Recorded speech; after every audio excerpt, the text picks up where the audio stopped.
Stop being sick. It is a part of living with other people, yes, whether you're dating them or not. Did I figure out the pearls? Yes, I figured out the pearls. I also got some gloves to try that look out. We'll see. Both Peach and Will were like, you should wear gloves. I got sheer gloves. I kind of want to get a different pair and just see sheer versus non-sheer. Will told me he got an amazing outfit today. Oh, yes. Update. I'm considering auctioning off my mod status. I became a mod today. In the Hasanabi chat. I'm gonna auction it off. Who wants it? Starting bid. How much did Will spend on that outfit? Whatever you spent on that outfit, that's the starting bid. Because I will say, one, I don't really... Whenever I pop into someone's stream, I'm usually there for about a minute. Sometimes I'll comment things and then not even stick around for the response. But also, that chat moves so goddamn fast. I had brain damage from 30 seconds of trying to read it. Like, this ain't for me. This is too much. I'm trying to have less brain damage. Don't say you love me. You know you lie. You only want oh girl, you're keeping that promotion. I did see someone make fun of me for being a gray name, which I always forget what that means. Does that just mean I'm not a subscriber?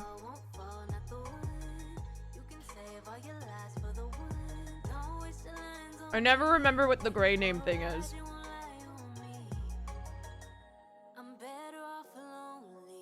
You need to pick a name color on Twitch? Oh, I'm never doing that. Yeah, no, that's never happening. Did you see the AAPD president call out Selma Blair? No. Was it over her disgusting comments? I'm assuming. Cupcakes, thank you for the gifted sub to Hassan. You know what? This is not gonna help the Hassan Orbiter accusations. Okay, now that I have mod status, this ain't gonna help. I gotta get rid of it.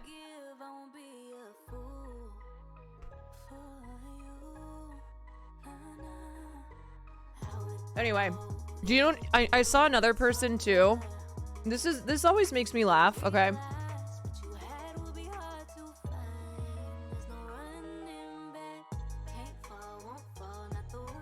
It's fine. Every streamer he's friends with has mod status. Yeah, but not every streamer gets like shit. How dare I talk about anything political and be friends with Hassan? I'm just an orbiter and a leech. And a piece of shit. I saw one person because I came in chat. I knew Will went over there. So I just jumped in chat to do what I love to do, which is just give them shit. And I said something, and there was somebody who I saw, which was crazy because that chat moves so fast, who was clearly butthurt that I was ribbing Will. And they're like, she did this last night as well. And I just want to point out, silverback gorilla. If you know, you know. There is nothing that I can say that would be unleashing private information about my significant other more than silverback gorilla. So anybody who, first of all, shut the fuck up. Okay, you're being like bad parasocial. If you get upset at me ribbing Will. Okay, we've been together too long that we gotta do those things. That's how it works. But second of all, silverback gorilla. Yeah, this was the comment because they were talking about Will taking Ozempic. They were talking about Will taking Ozempic and just shitting. Having diarrhea all day to lose weight. I thought that was normal in a relationship. It is. It is normal in a relationship. So it's pretty safe to assume that whenever somebody gets upset at me doing that in regards to my relationship, they probably ain't in one. I'm not one to be like, oh, relationship haver, not relationship haver, unless you're doing shit like that.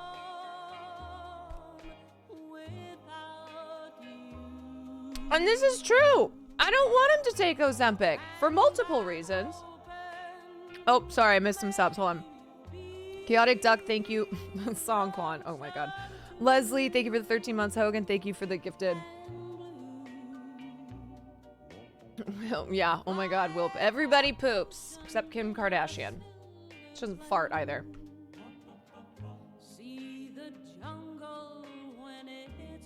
It's normal, it's in good fun. Yeah, of course it is. It like it really is the be normal challenge. When I say something, when I'm like teasing Will or ribbing him, be normal challenge. Okay. People taking it so seriously. And all I will say too is just remember Silverback Gorilla. Okay. All right. Black Asuko, thank you for the 18 months. I'm listening to the Mr. and Mrs. Smith playlist. I just finished the season finale.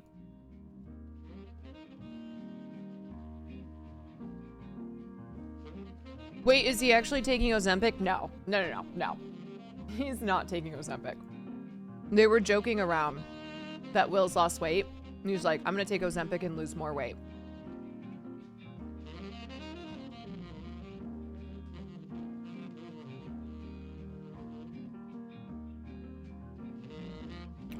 Great show, great show. There's a lot that I really love about Mr. and Mrs. Smith. And I will admit I was a little concerned before I saw anything, before I saw the show or before I even read about the show, because I was like, oh no, are they just trying to redo the Angie Jolie and Brad Pitt, Mr. and Mrs. Smith? Like, is that what they're doing here? No, totally different. Hogan, thank you for the gifted dub. Silverback Gorilla, never forget. Anytime people want to come at me for sharing stuff, remember that. Anyway, yeah, you cannot recreate affair chemistry. Talk about the affair that broke the world. Anyway, Mr. and Mrs. Smith, totally different show, totally different vibe. I had a couple problems with it. Here's one of my problems. I felt as if the character flaws for Jane and John were not equal enough. Especially in the last scene when they're like going back and forth on what they hate about each other, but then ultimately what they love. I felt like it was really, it was one-sided. And it kind of paints, it kind of made Jane's character less likable. Which I was like, please, can we not go in this direction? Please. Please, no. Wait, what's happening? No F. Oh, okay. So that thing bothered that I was like, oof. It could be also because Donald Glover wrote the show, gave himself the more likable character. What else about it? Oh, there were certain things, especially, I would say like the second episode on, I couldn't tell how much time had passed. There were certain things that I felt they jumped the gun on. I don't want to say because the show just came out and a lot of you, if you plan on watching it, you probably haven't seen it. But there were some things I thought they moved really quickly on that I was surprised by. Anyway, I'm not going to spoil it. No. I would recommend relationship felt contrived. Yes, the passing of time was not clear at all. Yeah. I would recommend watching the show, especially if you have had reservations about it because you just think it's not going to be Angelina Jolie and Brad Pitt and Mr. and Mrs. Smith. Well, guess what? Totally different. Totally different show. Definitely worth watching.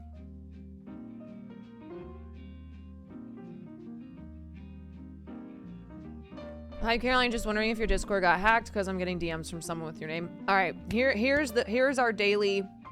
If you get Discord messages from me, it's not me. I barely know how to use Discord, and I also won't be messaging random community members. Okay. Wait, someone clip this and save it. Hold on, let me finish chewing. Hold on. Hold on. Hungry Munchies, thank you for the year. Okay, take 2. If you get random Discord messages from me, it's not me. It's not me because I barely can use Discord in the first place. Let alone, I'm not going to message someone and be like, hey, just saw you started streaming, babe. Let me know if I can help you out with that.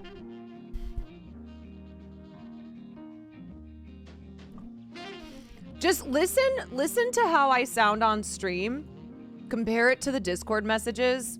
It ain't me. Okay? Because I sound like if I tweet something or if I post something online, it's gonna sound similar to how I talk on stream. The Discord messages that you're getting, it's not me. So you're saying you're not a helping hand? No. Not at all. You know what's interesting too? I wanted to talk about scams today. I was thinking either doing it today or tomorrow. Am I going to the Streamer Awards? Yes, I am. I wanted to talk about scams because this story dropped in The Cut. I don't know if anybody read it. Crazy scam story. And it happened to somebody who's a financial expert, writes about finances. And she wrote this story for The Cut about getting scammed, and I read it. Melody, or Maya D. Senna, thank you for the 9 months. I read it, I was like, oh, good God, I'm trying so hard not to judge. I'm trying so hard not to do that thing where it's like, oh, that never happened to me. Because I understand that when you're not in that situation, it's easier to say that you would not act a certain way. Anywho, we might cover that story or at least cover part of it. But I am concerned, y'all. In 2024, we are falling for more and more scams. I don't mean that as a victim blamey. It's not victim blaming. It's concerning though. It's concerning how many new scams pop up and how many of us who also think we would never fall for a scam fall for them. Moon Side Boob, thank you for the 4 months. Lord Tepazel, thank you for the 9. Okay, there you. What's up, everybody? Welcome in. Ranning, thank you for the 8. Oh my goodness. Oh my goodness. Ranning, thank you for the 8 months. Linkler, thank you for the 9 months. The baby. Thank you for the baby. They AI your parents' voice. Yo, yes, they do. Woo, Dracula, thank you so much for the 10. Thank you. Oh, I gotta drink my tea. Scammers be scamming. Yes, scammers be scamming in so many different ways. And if you think that you won't fall for it because you're, a literate person on the internet,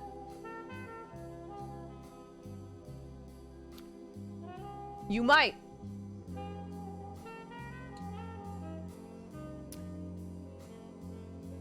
You might. Pina, thank you for the 3 months. Pat, thank you for the 17. Woo! Woo! Welcome in, everyone.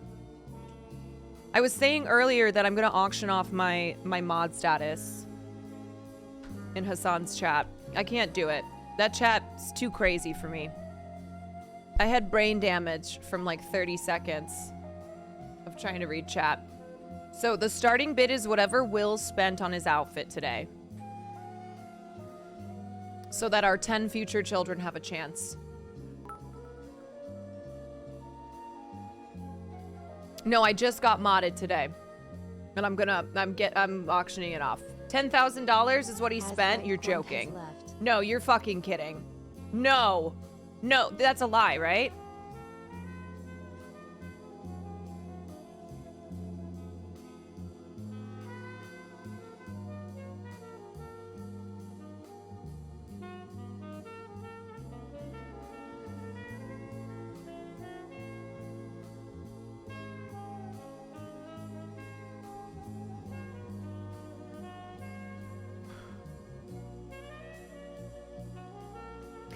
You know what? You know what? He's a big boy. He's a big boy. Treat yourself.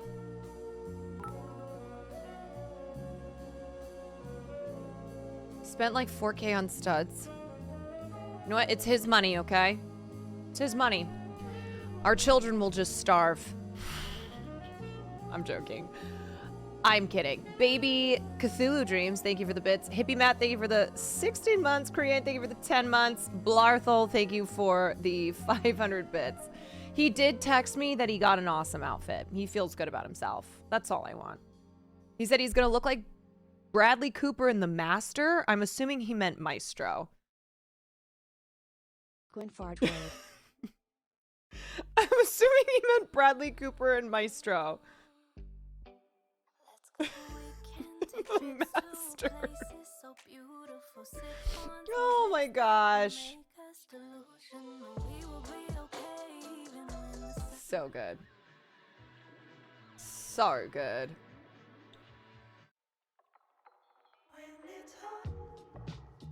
He got a total. Wait, does he look like Tar? Is he giving Lydia Tar? Bro, that's the outfit that I wanted to wear for Streamer Awards. That's the look that I wanted to go for. Kungi, thank you for the 7 months.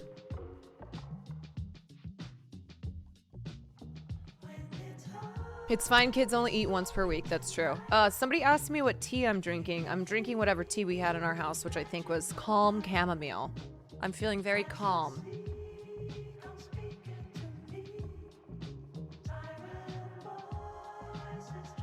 Very calm.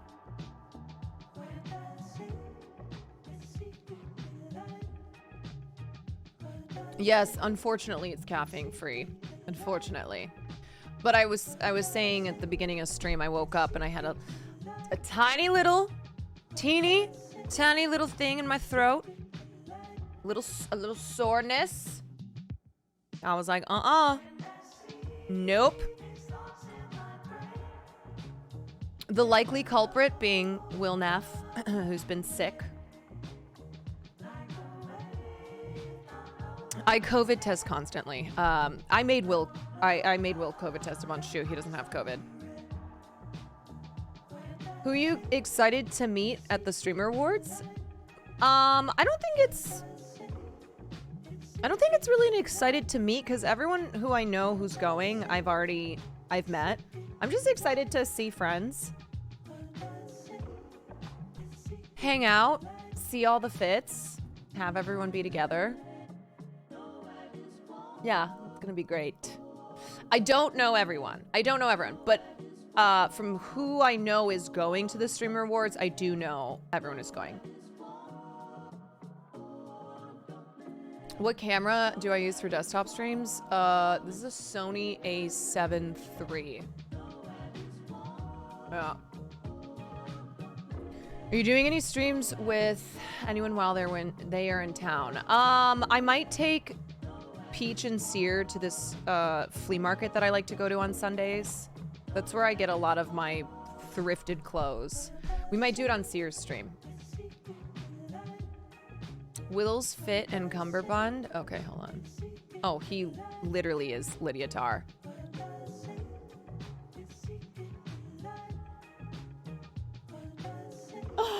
Oh, it looks great. Wait, we're gonna look really good together. This goes great with my fit.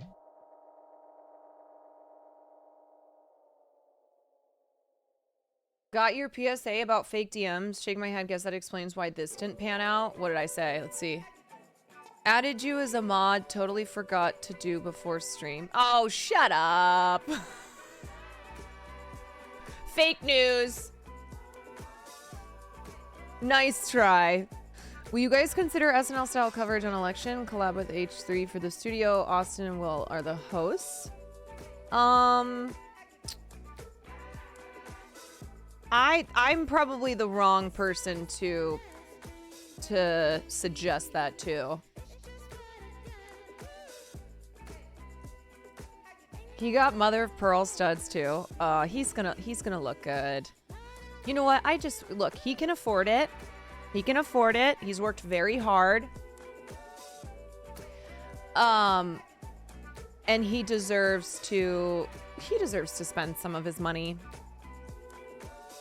Because the thing is, we don't have kids. We don't take luxurious vacations. We just have been nonstop working, especially him.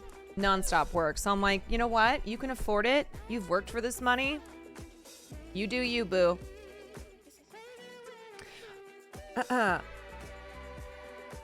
Looking like a very hot lesbian. I feel like I am seeing so much of the lesbian look everywhere. And of course, we're going to talk about Kristen Stewart's Rolling Stones cover.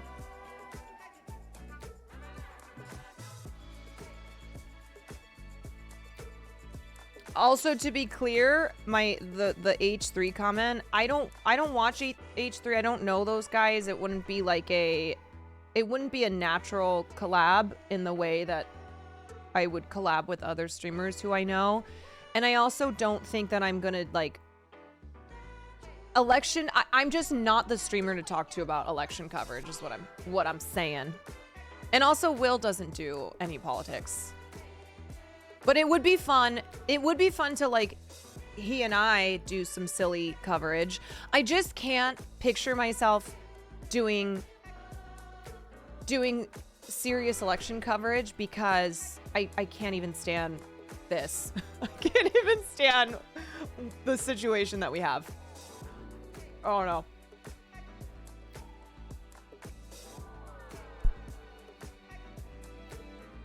Yeah, I'm not thinking about election coverage. I'm thinking about Zendaya. If I'm being real, I think about Zendaya all the time. Yorg, what up? Would be the most depressing way to spend my time. Always thinking about Zendaya. All right, I gotta move this food out of my face. Hold on.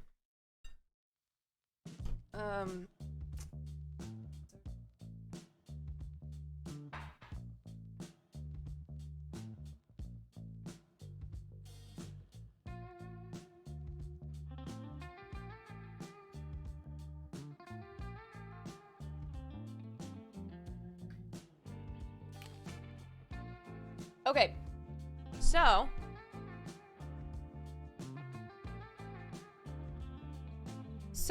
let me tell you a little bit about my day. I'm here waiting on the JLo coverage. Ooh! I have a few good JLo stories. JLo is a celebrity similar to Ellen where a lot of people have a JLo story or just have some tea as it relates to JLo. Now, actually, before I tell you about my day, so the JLo documentary, The Greatest Love Story Never Told, dropped today. I haven't watched it yet. I want to watch it on stream. We're not going to do it tonight because I have to remember how to set up Prime Watch Party, and I also want to give some lead up to it. I think we're going to watch it tomorrow. I think that'll be the plan. Have I seen this shoot with Zendaya? Yes, we're gonna look at this. However, I do want to cover this Variety article that dropped profiling, or is it for, wait, hold on, let me see where it is. Yes. A Variety article that dropped that profiles Jennifer Lopez and all about how nobody wanted her to make this documentary. Every single person was like, this is not a good idea. She financed it herself. It cost $20 million. Backflip. And I can't wait to see it, is what I'll say. Anyway, once we get into covering our stuff today, we'll look at this, because there's also a part of it that relate in the profile where she talks about IO, which I had covered that story previously. I want to talk about that. Terrible Tay, thank you for the 6 months. They hate to see a girl boss winning. True, true. True, true. Anyway, okay, let me tell you what happened today. So I called that producer that had called my mom. And I told this story on stream yesterday when Will and I did our IRL. So I called the producer, and the second she answered, I was like, "Hi, this is Caroline Kwan. My mom told me that you're trying to get a hold of me."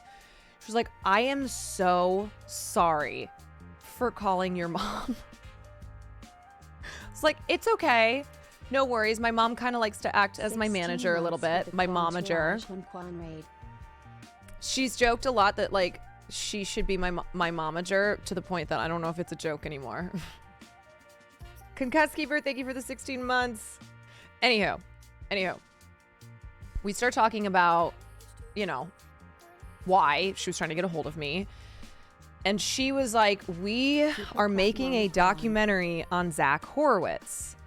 And the focus of the documentary is his wife. Now, I think ex-wife. I think they're either divorced or in the process of getting divorced.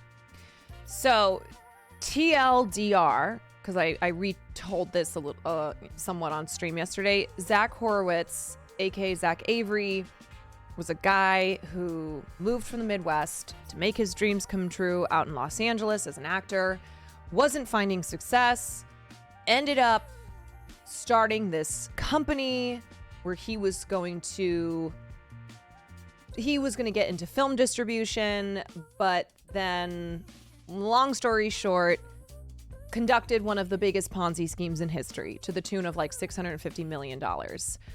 Spent money out the ass, got found out, got arrested in 2020, and is now serving 20 years in jail, in prison, and still owes back like $240 million. So I knew this guy. I knew Zach Horowitz, and his stage name was Zach Avery, because he used to come into the nightclubs that I worked at. C. Sears, thank you for the 10 months. The Ponzi scheme movie guy, yes. So the woman who directed Tiger King, her name is Rebecca Chaiklin. She's making a documentary on Zach Horowitz and like the guy who scammed Hollywood.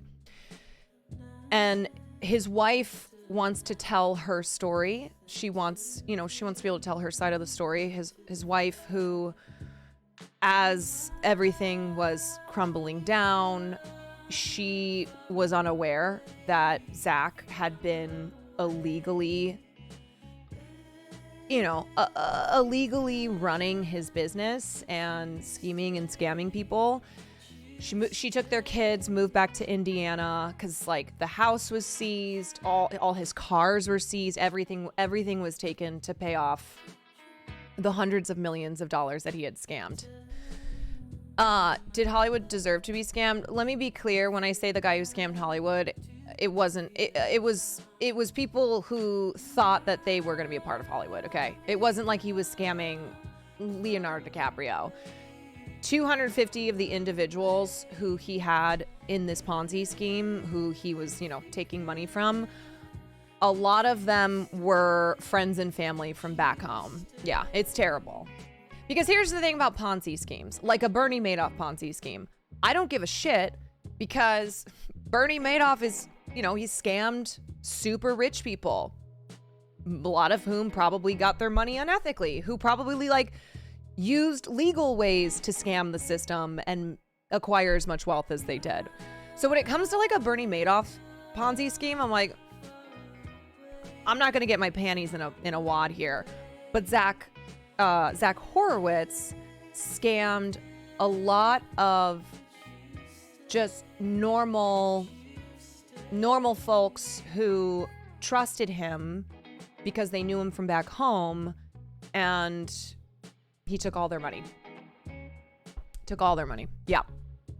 And that's the thing. Yes, if you scam rich people, you will get in trouble for it.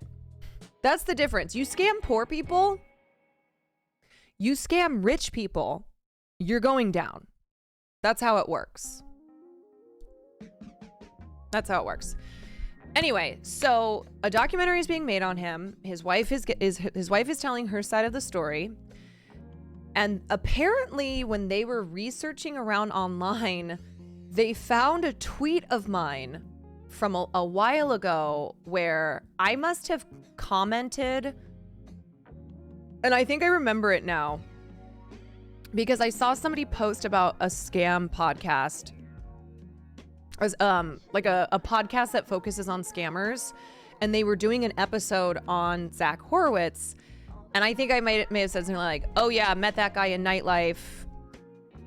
Wild." I don't know. That doesn't sound like how I would phrase it, but anywho, they found this tweet of mine, and that's how I was on their radar.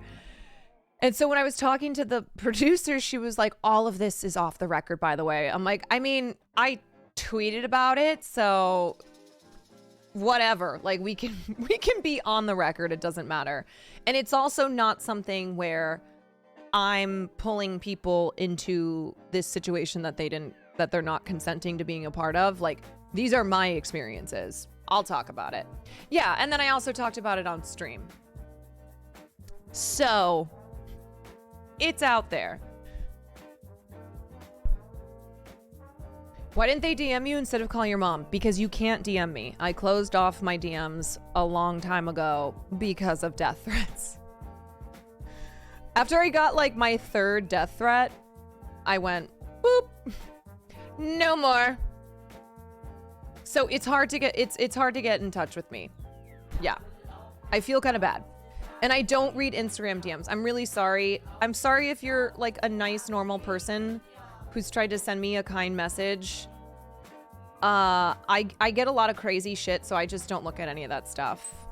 I don't know. It all gets sorted into various like spam folders. Anyway. CT5s, thank you for the 5 months. This Spotify list is playing heaters. This is my daily mix 3. It is playing heaters. Okay, so I start talking to her and she's like, well, it's okay. It's still going to be off the record anyway, because I just want to get like, I just wanted to talk to you to get a better idea of Zach and hear, you know, what your experiences were. So I was like, oh, okay. And I started talking to her. Well, next thing I knew, we had like an 1.5 hour long conversation. And I talked about a lot of different themes. Things like old money versus new money. How wealth and celebrity and status play a huge part in a town like Los Angeles. And I was just like, I don't know, it was like bigger picture type things. And she was so fascinated. She had no idea how, she didn't understand nightlife. She was like, wait, so were these strip clubs that you worked at? I was like, no, they were just nightclubs. So I explained all of nightlife to her and how all that works. And Zach is like a big client and how he was an ideal client and how he was like a zero minimum client, which meant that he was a big gun where he would come in, have no minimum on his table because he spent a lot of money. So at the end of this call, she was basically like, this is so much more than I thought I was going to get. Like, this is fascinating. A lot of what you had to say were things that I don't think we've even considered. That we haven't talked about these types of things. She goes, I'm going to talk to the director. Would you be interested in doing a filmed, being, having a filmed part in the documentary? It's like, Yes, hire me as a consultant. Okay, I will frame your documentary for you. It really was, because I was tying in all these different themes. And I was talking about nightlife culture. I was talking about old money versus new money. I was talking about how, like, the rich get richer, and how when you get into that upper echelon, it's easier to network with rich and famous people because they think that you're one of them. And that's why Zach in the beginning was scamming friends and family, because there's no way that he could have, like, gone to some billion-dollar investment firm, gotten money for his company when he didn't have anything to his name. And so that's why, like, the first people he went to were his college friends, and then his family members, and then they went to their inner circles, and that's how he built up his initial portfolio. And she was like, "Oh my gosh. Wow. Yeah, that's fascinating." I need a writer's credit. Gringo Marucho, thank you for the 5 months. Yeah, Oscars, here we fucking come. All right. This is my way in. So I told her, I said, I am down to do a filmed part in this documentary if you guys decide that's what you need. I'm not going to, a lot of what I mentioned today, like other people's names who I worked with at the time, I'm not going to bring them into it. I will talk solely about my experiences with Zach, my impressions of him, what I was kind of thinking of at the time, and then a lot of what we discussed today. Because, like, one thing I was talking to her about is the reason Zach was a confusing client to me. Not confusing enough for me to be like, something's going on here. I think it's a Ponzi scheme. But Zach spent money like somebody who had new money, but I couldn't figure out where that money was coming from. And the only thing that I was told about him is that he was an actor. And when I Googled him, I didn't see anything of note that would have made it make sense as to why he had so much insane disposable wealth. And the only people who I saw spend money that way, but so one of the assumptions that I had was like, okay, maybe he does come from family money. Because I said this yesterday, but there's a certain type of person in Los Angeles, and that is a person who is, benefiting from nepotism, has family wealth, but pretends otherwise. Pretends as if, like, they are self-made, as if they have all these business dealings that have made them all this money, or that, like, their music or their acting or their art is what has made them so much money. Never, ever, ever. It's very rare that is the case. Most of them have family money and have used that to fund their businesses or their art projects.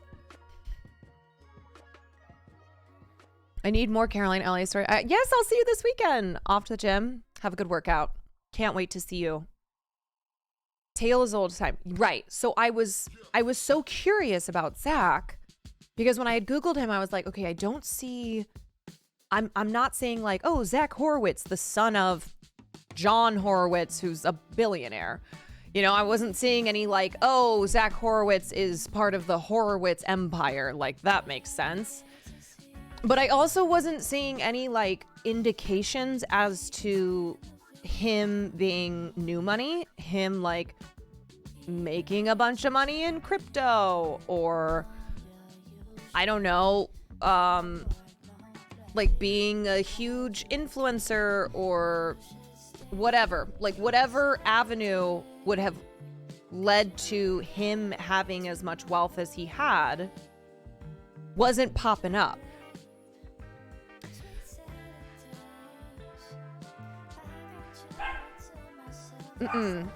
Hard cut to Caroline. You want to know what really happened? Hi.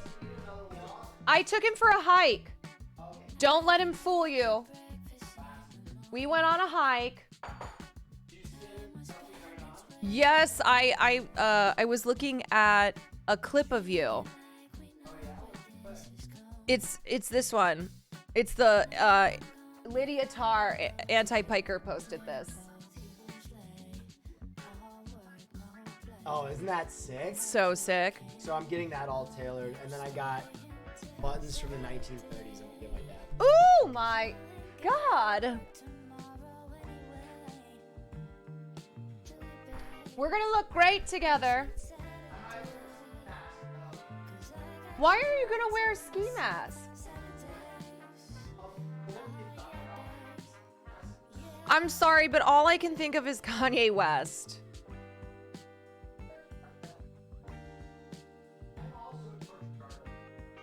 You're a tortured artist as well. Everyone is saying that you're a tortured artist.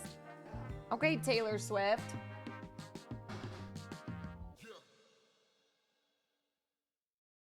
Don't yuck his yum. All right, I won't yuck your yum.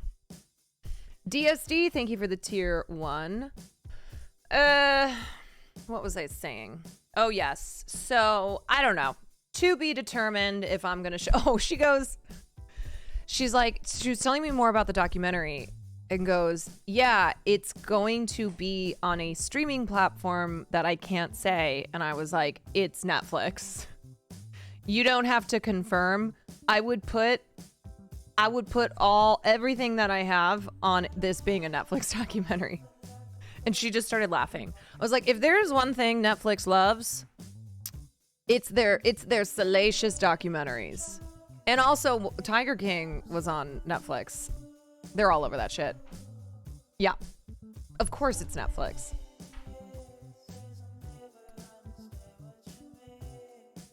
So we shall see. We shall see what happens with that. I didn't think that it would be a very long conversation. I thought that I would just kind of tell her what my experiences were, and then I just was yapping. I was yapping in the way that like I would on stream. Because all of the things that I mentioned to her are things that I have talked about on stream. We had a whole conversation about old money versus new money. Whole conversation, conversations about scamming, conversations about how the rich get richer, those types of things. Yeah, and that's why the conversation was like an hour and a half. I've told so many stories about nightlife. Yeah.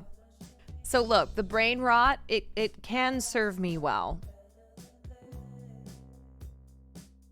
Yapping into a bigger than expected part. I know. I can't. I'm not kidding you. At the end of this call, and at multiple points throughout it, but I don't think that they had planned at all on having me be part of the documentary. They just saw some tweet of mine and assumed I would be like, "Oh yeah, Zach came into the club." That's about it. And instead, I was like, "Let me break this down. You ready? Are you ready?" There were things that I learned about him too. There were specific things that she asked me. She was like, did you ever see him with, there was like a woman that she had named, and apparently he was having all of these extramarital trysts with hired escorts.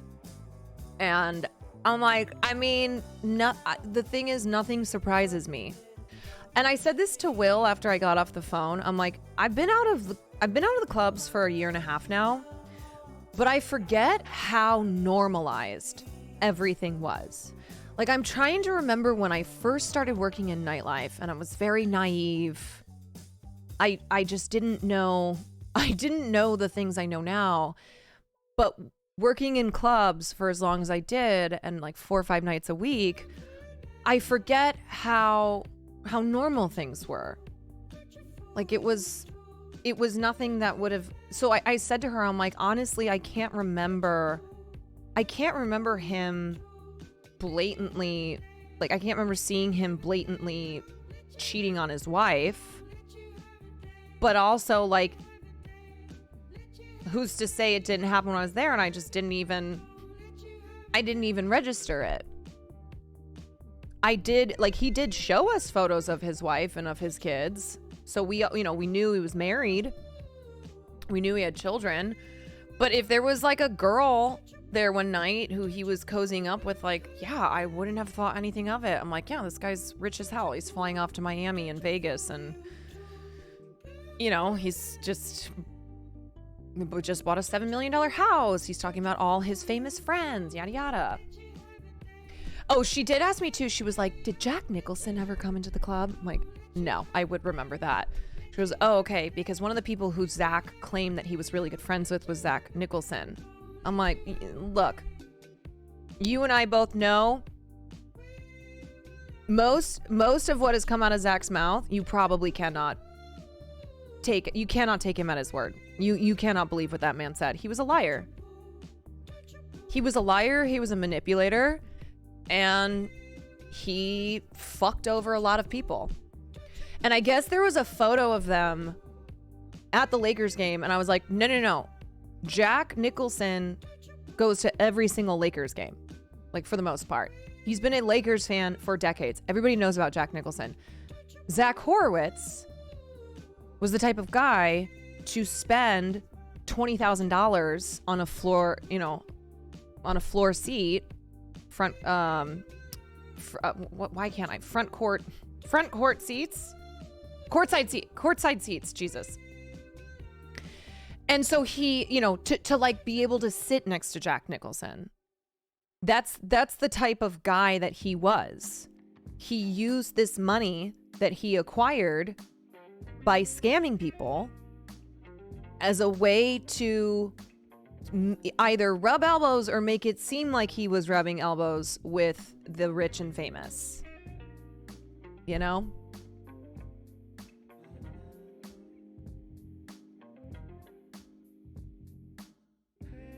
Yeah.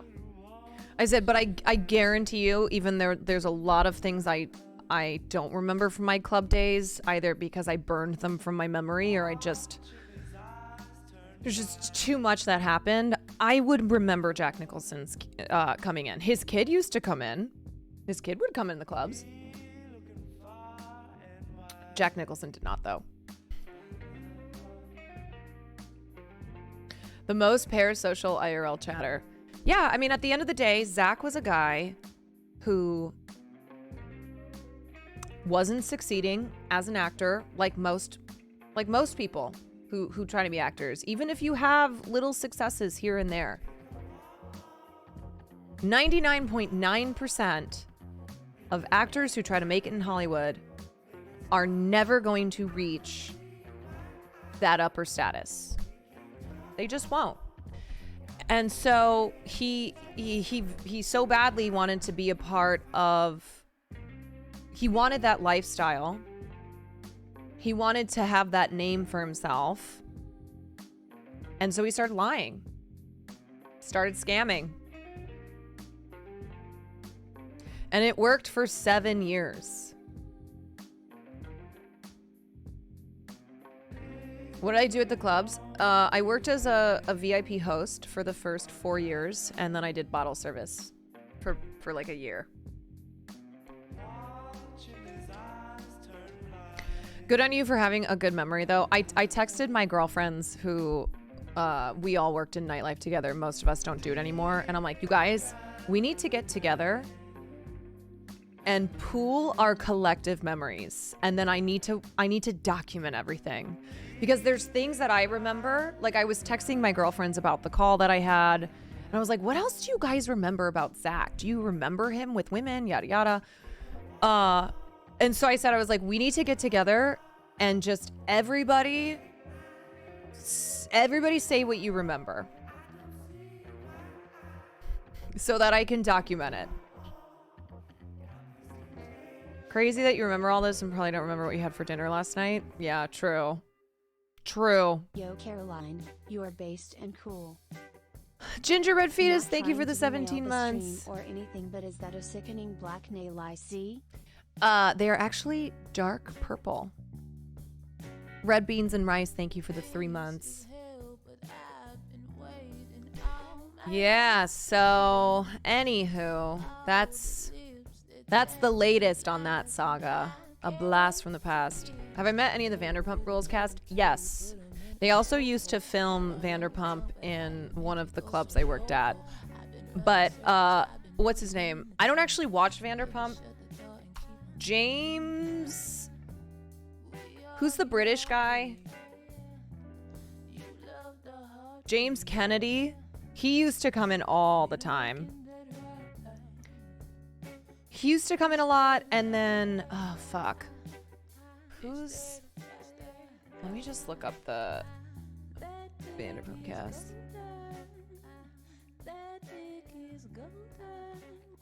Jax Taylor. He would come in. There were a couple times that there would be like a the Vanderpump cast is here, but I didn't know who anyone was. So I wasn't like, oh my god, that's so and so. And then I would see them filming in the downstairs restaurant where I worked.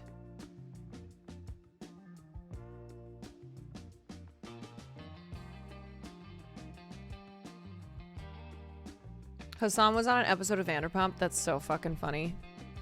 Well, I told you guys that the producers of Vanderpump, I don't know what happened with this reality show, but they reached out to me to audition for a Vanderpump spinoff. And I had never watched Vanderpump. I don't really watch reality TV. The only reality TV I watch is when I'm on stream watching with you guys. And they wanted to do a Vanderpump spinoff where they basically, it's the same concept though, but they were going to take men and women from nightlife and make them work at a restaurant. I was like, so Vanderpump rules. But they were trying to claim it wasn't a Vanderpump spinoff. They're like, no, it's a totally different show. Totally different show.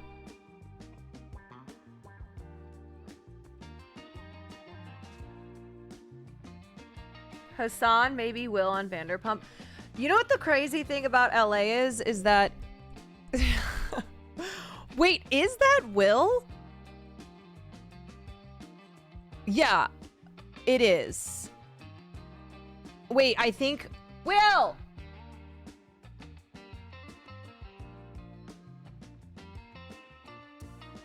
No, because he was friends with... Oh my god. Will was friends with... Fuck, what's his fucking name? Oh my god. Will?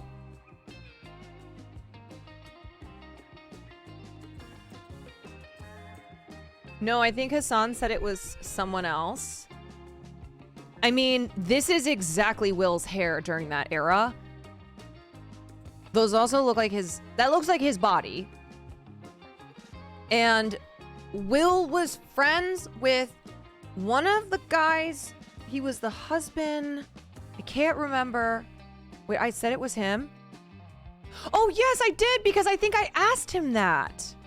Okay, wait, I was like, I asked him if this was him. No, not Randall. Right, I remember seeing this tweet and being like, Will, was this you? And he said yes, because that's how I would have known it was him. No, not Tom Shorts. God damn it. It was from when Will was a host and did this show in San Francisco. I love how this has gone full circle to a strange memory. I'm telling you, if I don't write things down, I won't remember. Yeah, past me giving an answer to present me where I'm like, I don't remember. I'm pretty sure this is him. He said yes, but Hassan said no. No, it's... Hassan is wrong. Who else would he look at like this? Look at the way he's looking at this mysterious man.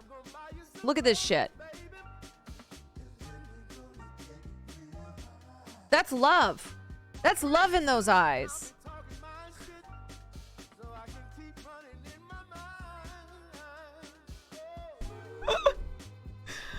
That is true love. Yeah. pretty sure it was Matt Cutshall because I remember seeing him in the show. That, maybe. I don't know. If from this tweet, now I'm remembering that Will told me it was him. Okay, it's gonna drive me insane that I can't remember who Will worked for that had a connection to the Vanderpump cast. God damn it. It wasn't any of the Vanderpump members. Vanderpump cast husbands?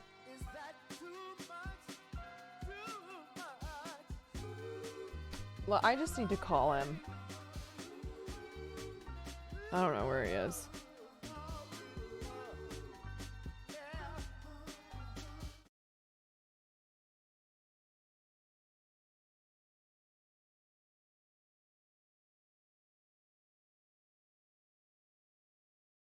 He's probably in his stream room, and this is embarrassing that I'm calling him. Yo, couple questions. We're looking at that picture again from the episode Hassan was in. Didn't you tell me that that was you?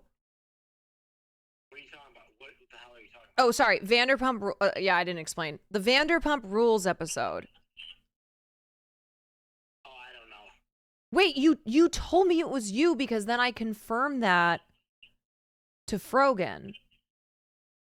I mean, it might be. I don't even know what you're talking about really right now. Okay, wait. Who was the Vanderpump guy you were friends with? That you worked for in San Francisco? Oh, God, what was his fucking name? Rob Valletta. Yes, Rob Valletta. That's how you knew. Vanderpump stuff. Yeah. Yes. Rob Valletta. Who was he married to again? I don't remember. Okay. Anyway. All right. Yeah, That. you're right for sure, my love, bud. Okay. Goodbye. Hold on a second, folks. Hold the fucking phone. Okay. We've got some differing memories happening here. Because the plot is thickening. Yes. Will was friends with Rob Valletta. This is Rob Valletta. Rob Valletta, who dated Sheena. Yes. Around that time. And that's how Will knew, or at least had like some connection to Vanderpump. Now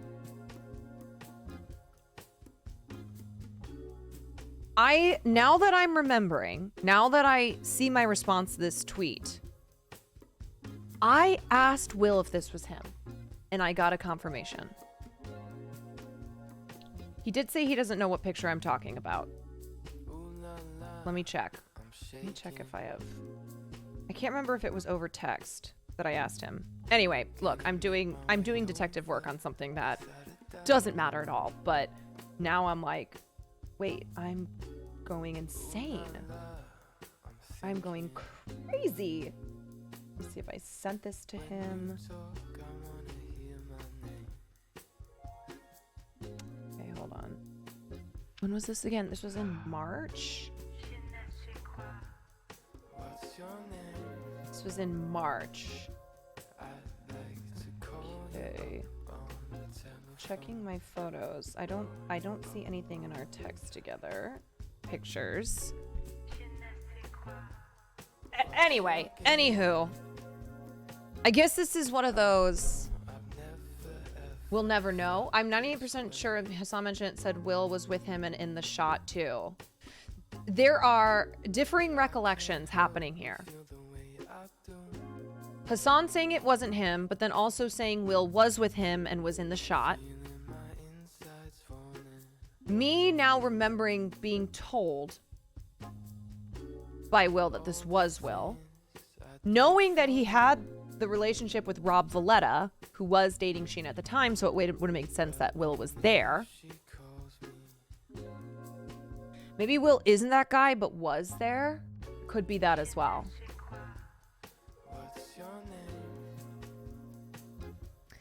could be that as well. Okay. Anywho, we're moving on.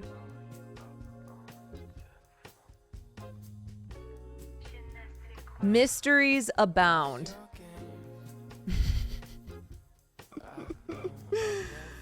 What were we talking about before that? Oh, we were talking about the documentary. Yeah, okay. All right. Haas would remember? No, he fucking wouldn't. Are you kidding me? Do you know what? I've been doing Twitch for 1.5 years.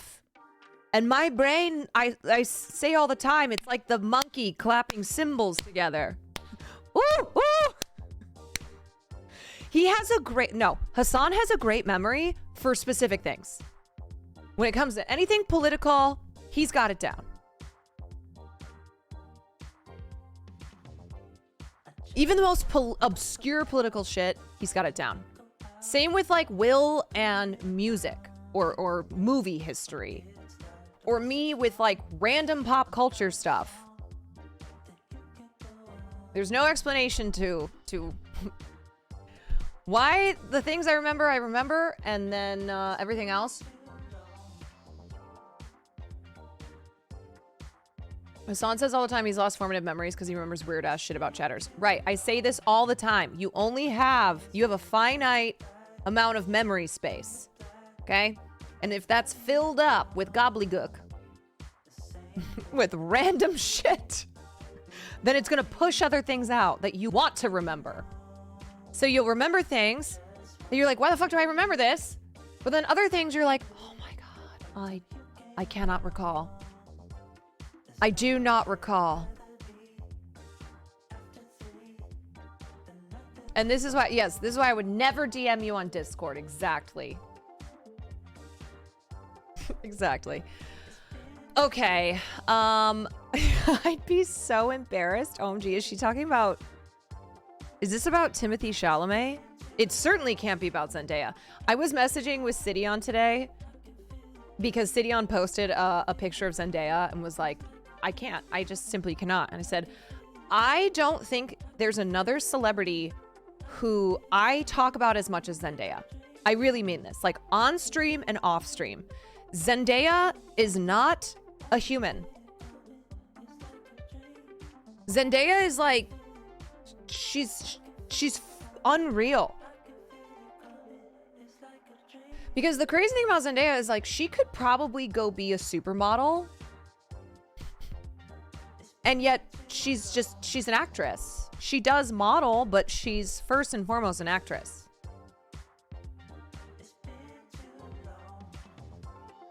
I don't know. She's unbelievable. And she's an amazing singer too. I don't understand. She looks uncomfy in this. I think that's the point. I don't think this is a fit that's A, comfortable, and B, that you're supposed to like look as if you could lounge around in. Good Lord. What if I want to wear that to the Streamer Awards? How do I get that fit? Wait, I had a tweet pulled up of all the Dune fits. Let me see. Is it bookmarked? Oh my God. This is so sick. Zendaya wearing archived Thierry Mugler fall 1995. I almost said 1995. 1995 couture. This is one for the history books. God damn. Unreal. I'm not a fashion historian, so I wouldn't know something like this. I just look at this and go, that's so sick. Why is Zendaya always slaying? How? Oh, here it is. Oh, yeah.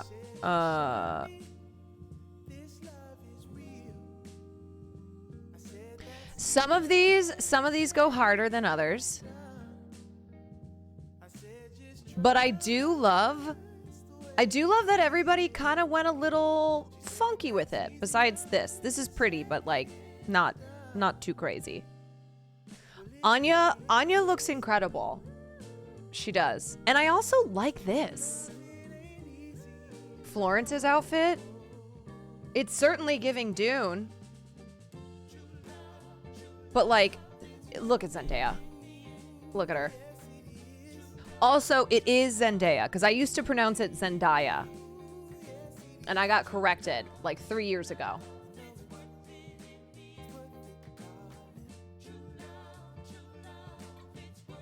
Leah's fit is a bit boring, but she looks fucking, ugh, yeah, she looks great. She looks really good.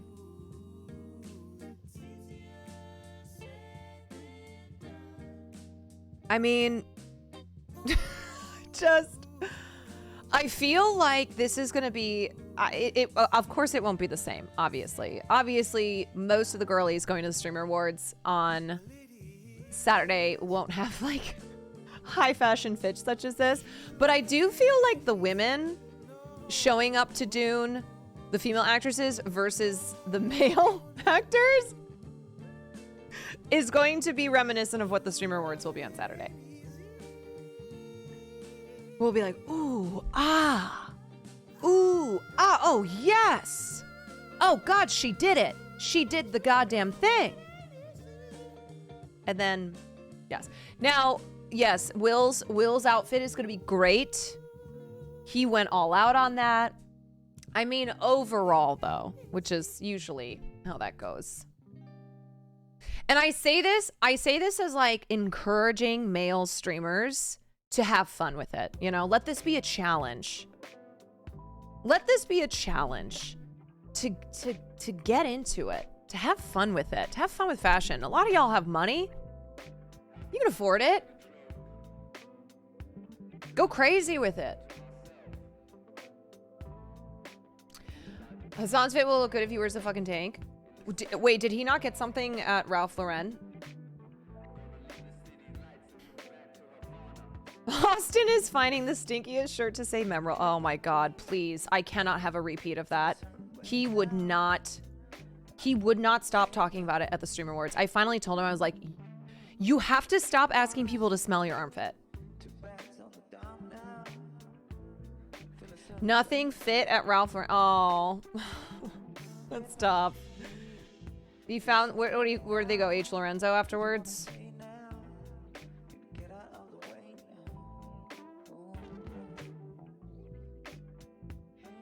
Wait, I need to see, I actually haven't seen Mizkif's outfit. I saw, people were talking about it yesterday.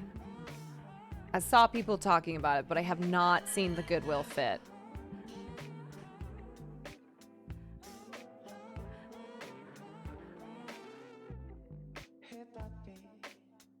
Some stuff did fit, but it was all light jackets. He didn't want to repeat the D&G cream. Fair. Who's this in the bottom right? I actually don't know. I don't know this actress's name.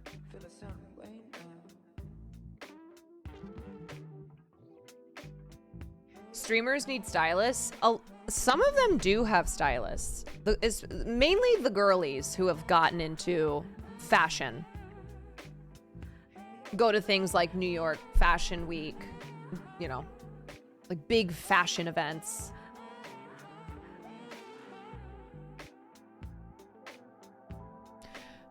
I don't know anyone but Zendaya. This is Lea Seydoux, Florence Pugh, Anya Taylor-Joy, Rebecca Ferguson, Zendaya. I don't know this actress.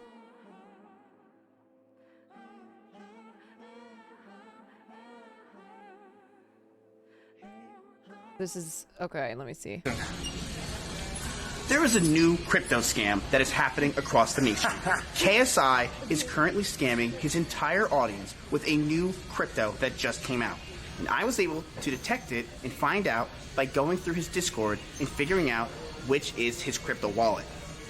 He literally looks like an extra for Newsies. That was a pretty good, I will say it was pretty good CoffeeZilla. Pretty good CoffeeZilla impression.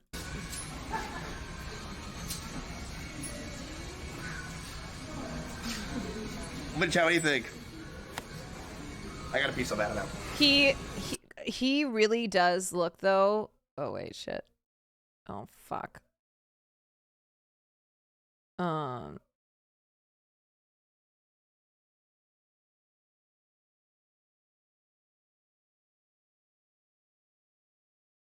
God damn it.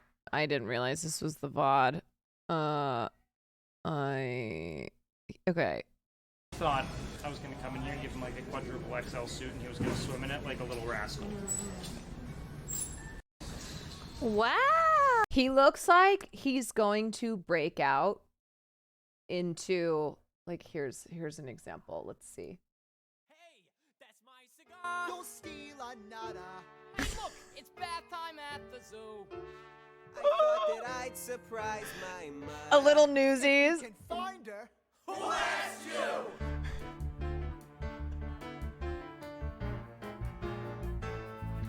From Bottle Alley to the harbor, there's easy pickings guaranteed.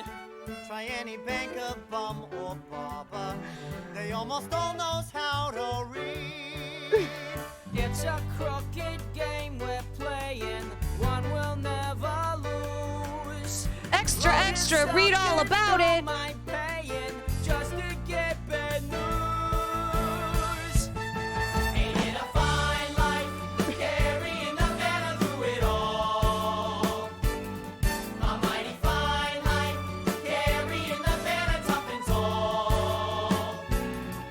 When that bell rings, we goes where we wishes. He's as free as fishes, sure beats washing dishes. What a fine life, carrying the banner home free all. Hey, Crutchy, what'd your legs say? Gonna rain? No. Ah, just a little musical theater fun there for ya. Just a little musical theater jokes.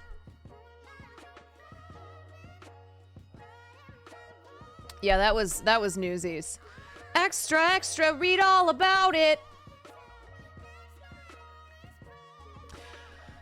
Okay, I have to run to the bathroom, and then we'll just start going through the content for today. The content.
All right.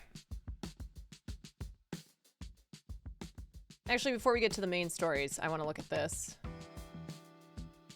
So, I'm going to be honest. Sean Evans, we watch a lot of hot ones on the stream. I really like Sean Evans, but I've never, ever thought about Sean Evans' personal life. Like, I've never Googled Sean Evans to learn more. I've never been, like, interested in knowing who Sean Evans is dating, because I guess I didn't really think about him as a celebrity. He's just the hot ones guy. Anyway, so I see this picture. I see this picture a couple days ago where Sean Evans, this story about him dating this adult star. I can't remember her name. And I was like, oh, I mean, the jokes write themselves. This is the man who does hot ones. And I will admit, I was surprised. Yes, we'll get to Gordon. I was surprised that Sean Evans, who I've never thought of his personal life, is dating a porn star. That's Braylon K. No, wait, what's her name? What's her actual name? Weird in here. Brother, your name is Handy P. The weirdness starts with you. Melissa Stratton. Okay, Melissa Stratton. So anyway, I see that and I was like, oh, goddamn. Okay, Sean. All right. Cute picture. Gordon Ramsay in the background. Hilarious. Great. And now the news has dropped that supposedly he broke up with her because of this picture going viral. And because of their relationship now being leaked and going so viral that he's not comfortable with it. That's what the word is. Yet what I have to say is exactly what Sasha Grey has to say here. I don't want us to go public, yet he went to the Super Bowl and posed for a picture and is with somebody like Gordon Ramsay. How the hell would this not go public? And how would this not go viral? Sean Evans dropped a bomb on Melissa Stratton and went, that's it. Yeah, clueless. Who will see this photo I know is being taken? And so it's one of those things where I'm like, look, all of this is speculation, of course, but is his problem that he doesn't want people to know he's dating a porn star? Which feels weak, you know? Like, you should be embarrassed for that. If that's what the problem is here.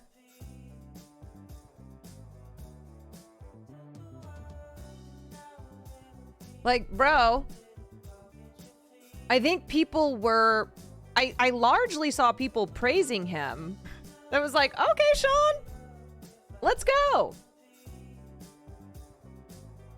Because of course, porn stars get, you know, they have a certain reputation.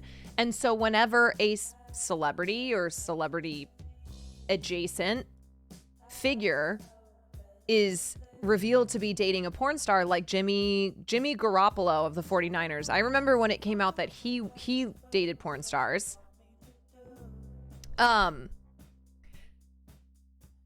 There's always a response to it. But from what I saw, it's not like people online were shitting on it. It was more of like a, okay, Sean, you go.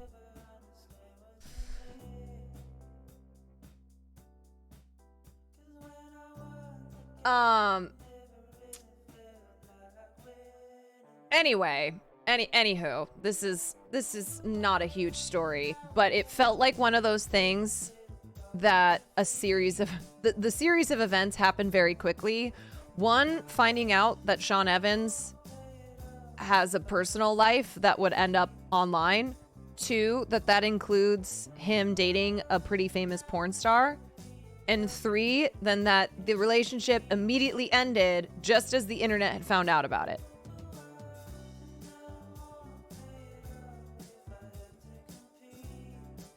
It was just like boom, boom, boom.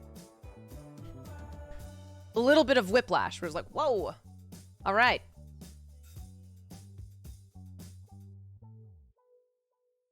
Is he like ashamed? Look, we don't know. We don't know. Like I said, it's all speculation. It was just, I don't know. It was just kind of wild to learn the news and then to learn the news of the reaction to the news. Sean goes outside the Hot One studio. That's what I'm saying. Like, I don't picture Sean Evans outside of Hot Ones. But here he is with Gordon Ramsay. I mean, he's a big deal. He is a celebrity. His show is huge. I mean, huge celebrities go on his show. I thought he slept there. Yeah, same. Anyway, all right, let's get into the Jennifer Lopez stuff. I think part of it was Adam 22's tweet about her and how it fed the fire. It was kind of, oh, I didn't see that. Wait, let me see. Who is this? Who's Adam 20? I don't even know who that is. Congrats, Sean. Her pussy is fire. Oh. I probably should not scroll. I probably should not scroll here. I don't know who that is. And also, fuck this. Gross.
But I have to admit, I had to ask Will what that was. Because I didn't even want to Google it. There are certain things that I'm a little naive about. Wait, what's Tacoma Wept? What is that? So is this an internet thing that I wouldn't know? I don't know what that is. Tacoma Wept? I'm not, you know what? I'm not even gonna ask. I'm not even gonna ask. I don't wanna know. I don't wanna know. The only reason that I asked Will what you know what was is because I didn't want to Google it and have that in. I wanted to stay away from it. But I kept seeing people talking about it on the internet, and I know it's like there's big drama happening in the political streamer sphere.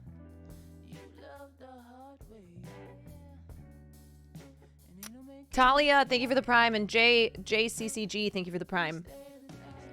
It's a Brace Belden joke about, yeah, see, there's a lot of things that I'll never know, and I'm like, I probably don't need to. Yeah. I think it's probably something that is best for me. Because I don't want that to be a thing that sticks in my memory and then kicks out something else that is much more of value. You know?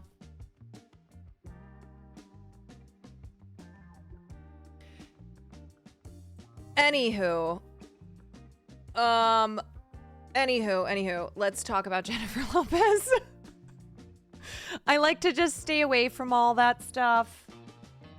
I just say I'm not getting involved, okay? Because I'm not a drama streamer. For many reasons. For many reasons. One being, though, I do think it's a waste of brain space. Okay, so, again, my plan is to watch Jennifer Lopez's new documentary, music video. Who knows what it is? We'll find out. Hopefully tomorrow night. I want to do a Prime watch party. I want to do a Prime watch party of Jennifer Lopez's The Greatest Love Story Never Told.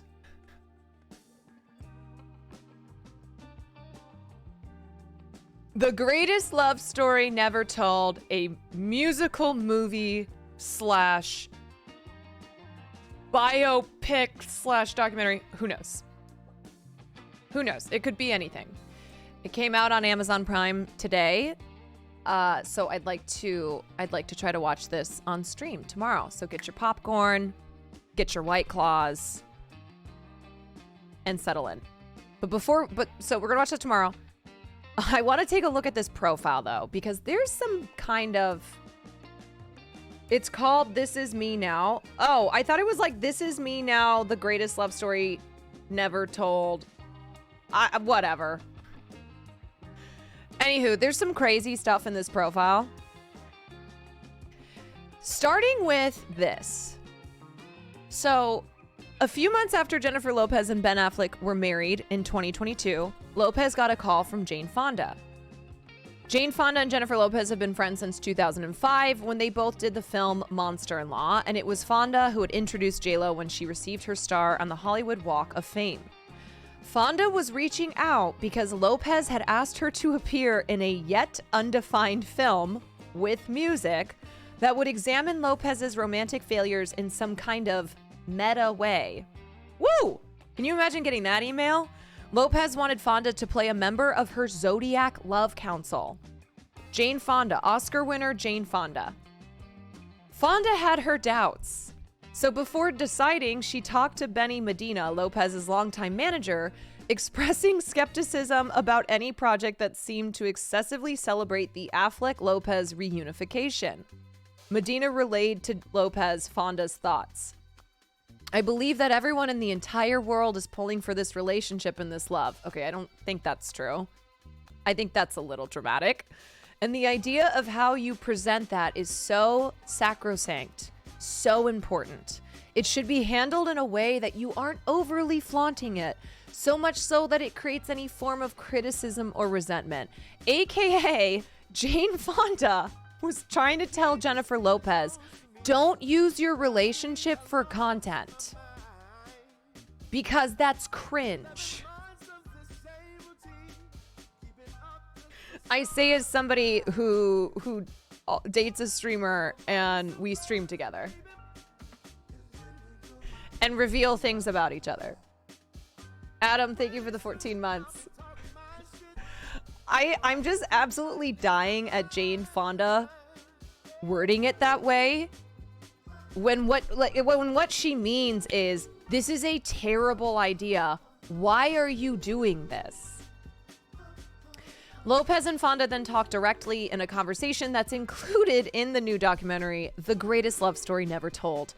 One component of a self-financed $20 million 3-part multimedia project examining Lopez's life as a serial romantic. I cannot get over that this is going to be 3 parts. 3 parts. I want you to know that I don't entirely know why, but I feel invested in you and Ben, and I really want this to work, Fonda says in the documentary, speaking for much of the universe. However, this is my concern. Like, it feels too much like you're trying to prove something instead of just living it. You know, every other photograph is the 2 of you kissing and the 2 of you hugging. Yeah, I mean, look, Jennifer Lopez has been in the public eye for so long that unfortunately, I think she has used her relationship with Ben Affleck, round 2, as a way for good press.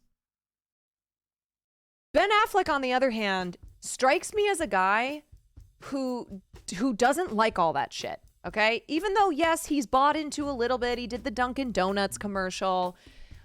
Ben, I think like the flashier parts of celebrity life and of Hollywood and, you know, just kind of things that like Jennifer Lopez does not stay away from. To me, it seems as if that's what drives him to like a cigarette and 3 Dunkin' Donuts coffees. On screen, Lopez laughs. That's just us living our life, she says. Fonda eventually agreed to be in the musical film. In the doc, Fonda expresses another universal worry. It was shortly after photos emerged of Affleck looking bored or cranky with Lopez at the Grammys in March 2023. I got real scared, you know, with all that shit about the Grammys, and he looks unhappy, and I'm like, oh my God, what's happening? Lopez reassures her, nothing. He was like, I've become the symbol of the beleaguered man.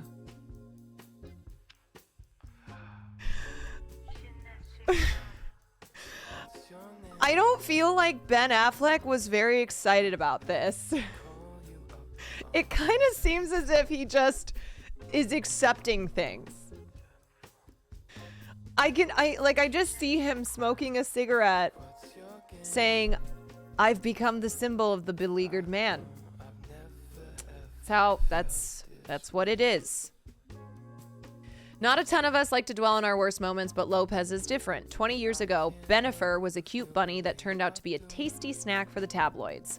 Lopez and Affleck met, they fell in love, they made Martin Brest's classic Gigli, I remember how to pronounce that. One of the worst movies ever made, by the way, and were hounded by the press, splitting up 3 days before their 2003 wedding. Our relationship crumbled under the weight of the pressure, Lopez told me. Geely. We lost a sense of ourselves. We needed to separate because we didn't know how to survive it. I had to figure myself out, and he had to figure himself out. That was 2 decades ago. The media world has changed. J-Lo has earned more than $1 billion in box office receipts, and that's just for her rom-coms. She now has a newsletter. J-Lo has a fucking newsletter? She has a newsletter, 17.5 million TikTok watchers, and 250 million Instagram followers. She's now the cobra, and the tabloids are the bunnies. Hot take, Geely was not Benifer's fault, but the studios for rewriting the whole movie. I would agree with that. The first time Lopez was in love with Affleck, the crush of cameras took him away from her, leading her into multiple baffling relationships. This time, Lopez is turning the tables and seems intent on sharing every shred of their love, while Affleck grudgingly follows along. That seems like a recipe for disaster, y'all. The fact that the first time they were together, it ended because Affleck didn't like how much their relationship was in the media and was in the tabloids. And now Jennifer Lopez is doing a 3-part documentary on their love. Seems like I don't think the result's going to be too good there. In the documentary, Affleck says, things that are private, I always felt are sacred and special because in part they're private. He then delivers an understatement. So this was something of an adjustment for me. Oh boy. Still, even a cobra is vulnerable. I asked Lopez if Affleck and other loved ones had told her that this project was, well, insane.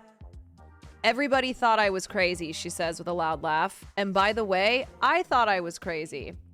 I don't know. I don't think that this is a like, oh, you're crazy to do that, as in it's too ambitious, as in it's going to be really hard to make. Like, there's a difference there. There's a difference there with like a filmmaker being told you can't make this movie. It's going to be too hard. People aren't, the audience isn't going to be there. No, I think this was you're crazy for doing this because this is actually a crazy thing.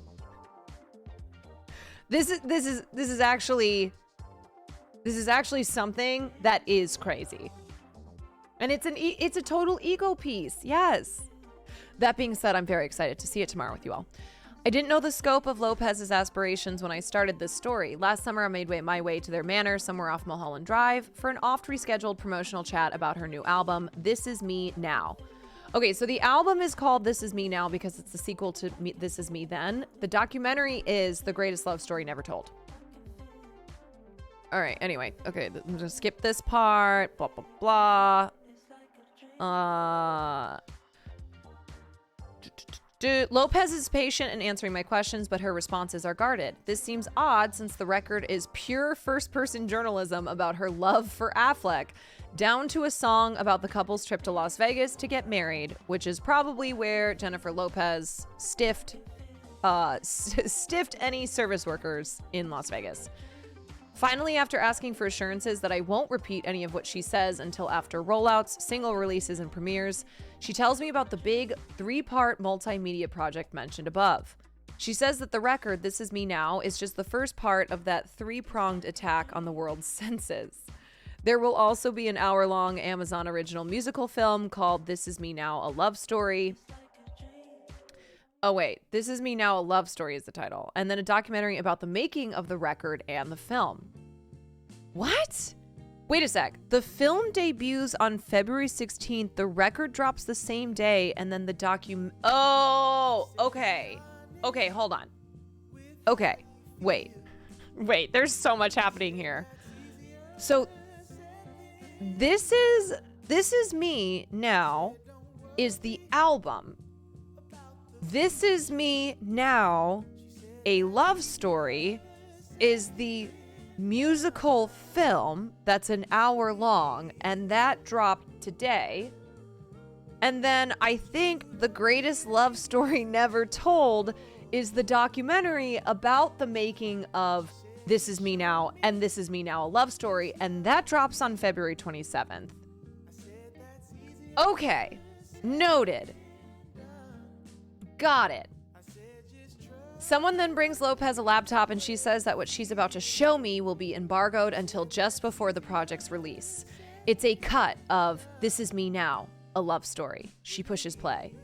I don't want to spoil things for you, but joining Fonda and Trevor Noah in a partly animated musical journey through many of the songs on This Is Me Now are Post Malone, Sofia Vergara, Neil deGrasse Tyson, Keke Palmer, and a few other famous randos.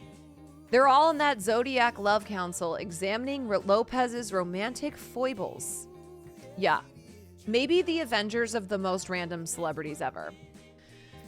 There's a special appearance by Guru to the Stars, Saad Guru, which according to the documentary added $200,000 to the film's budget. Affleck plays a wizened TV commentator. If this all sounds more than a little nuts to you, you're not alone. Her inner circle had been telling her from the start that the project might be a really bad idea. After all, Lopez has been experiencing a career renaissance. She sang at the famous randos doesn't sound like a compliment, I know. She sang at the Biden inauguration, at the 2020 Super Bowl. Just last year, she had top streaming movies on both Netflix and Amazon Prime, with The Mother and Shotgun Wedding. And oh yeah, she also married Affleck in July 2022 after he proposed to her in her favorite spot, a bubble bath. But the world was not enough. Lopez began telling Medina untold stories about her search for love in the years between her first time with Affleck and the triumph of their reunification. Medina urged her to consider making an album about their reunion. Let me put you in touch with some writers who can help you transcribe this. Okay. Lopez, this part is whack. Lopez then invited musicians over to the house and for inspiration showed them a stash of letters that Affleck had written her, which he had titled The Greatest Love Story Never Told. In the documentary, Affleck comes into the room and seems taken aback when he sees his letters being bandied about. He says to the camera, I did really find the beauty and the poetry and the irony in the fact that it's the greatest love story never told. If you're making a record about it, that seems kind of like telling it. Yes. I don't think that the irony needs to be pointed out that something called the greatest love story never told is no longer the greatest love story never told when it's being told in the form of an album, in the form of a musical film, and in the form of a documentary detailing all the behind the scenes making of those two projects. This is so unserious. I fucking love it all. I know, man. I'm just imagining Ben Affleck walking in, seeing these private love letters that he titled The Greatest Love Story Never Told being disseminated to these musicians that Lopez invited over to their house for them to read. For them to read Ben Affleck's most private thoughts. Like, that is fucked up. Okay, as somebody who is a streamer and shares parts of my personal life online and dates someone who's also a streamer who also shares parts of his personal life online, if Will had ever written me love letters titled The Greatest Love Story Never Told, you better believe I'm not sharing that stuff online, okay? Private love letters that are literally titled with the privacy of the love that is shared because it's a love between two people and it's not a love for the media. It's not a love for the paparazzi, for the tabloids, for the internet. I would be very, very angry if he shared that, and I would never share something like that. That's ridiculous. That's crazy. No wonder everyone in her private circle was like, yo, this is kind of dumb. We don't think, this is insane. We don't think that you should be doing your art projects here. Lopez would make for a good streamer, though. That is content brain.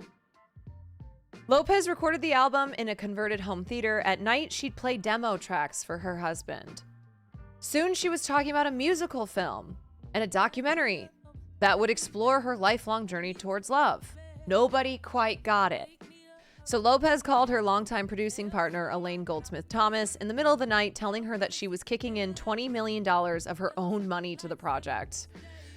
Woof! After it was completed, Amazon bought it for an undisclosed amount. A potential partner had pulled out, she'd said, because they didn't understand the thing. Nobody understands me. Nobody understands my art. I'm in New York, Goldsmith Thomas tells me, and she's saying, I think I'm gonna finance this myself. I was like, wait, what? I don't even know what it is. What are you doing? I was worried. Why are you sharing your story? It's too personal. Stop it. It made me uncomfortable for her. Y'all, these are the people who are closest to Jennifer Lopez. It was uncomfortable for others too. Khloe Kardashian was among many Hollywood types who declined to appear in the film despite Lopez's requests. You guys, you know it's bad when Khloe Kardashian, who has spent practically her entire life, adult life at least, in the spotlight, Khloe Kardashian, who is of the famous Kardashian family, who made their fame and their wealth off of reality television, off of like being some of the first influencers, declined to be in the film. That's crazy. Yeah, when not just a reality TV person, but a Kardashian a Kardashian who has put so much of her private life on camera was like, no, girl, this is too much for me. This is where I draw the line.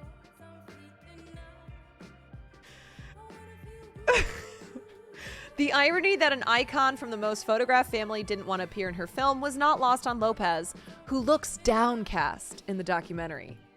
People are scared to put themselves out there, she says on camera. I get it. It took me a long time. I'm scared. But I don't act like I'm scared. That's the secret to my whole fucking career. This is incredible. I need this. I need this line burned in my mind.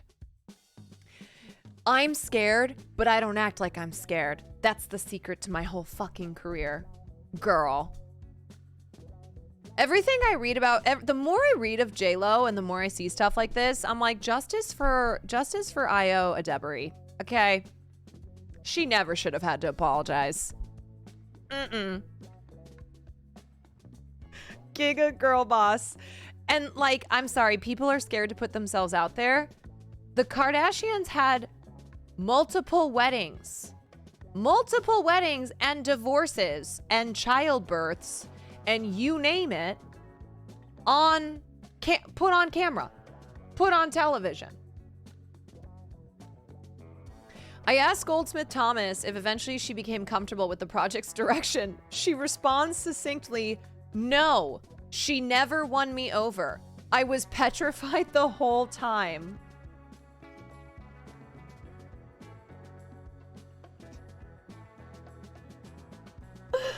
Oh my God. I read that her assistants and drivers are not allowed to look her in the face while on the job. There's a few celebrities who are like that. Not just, if that is true about J-Lo, it's not just J-Lo. Celebrities are fucking weird, man. J-Lo, I also had heard from a makeup artist that she is so particular about the way her makeup is applied. She only lets it be finger dabbed.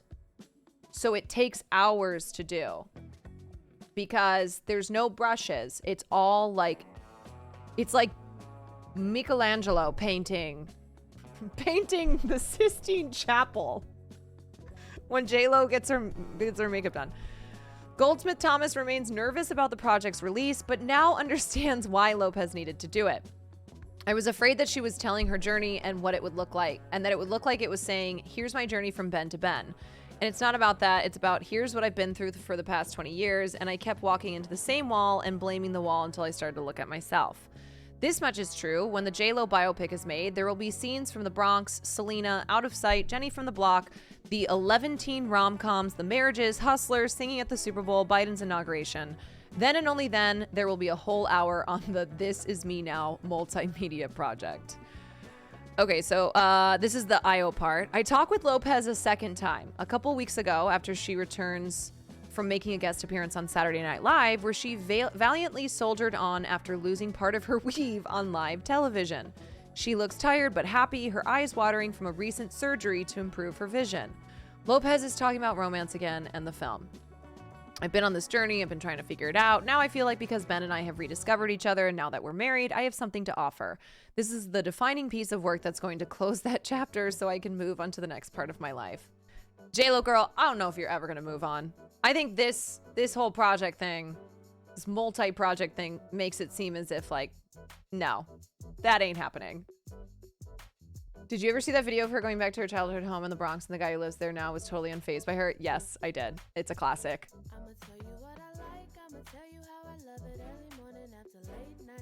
Okay, wait. Here's the part.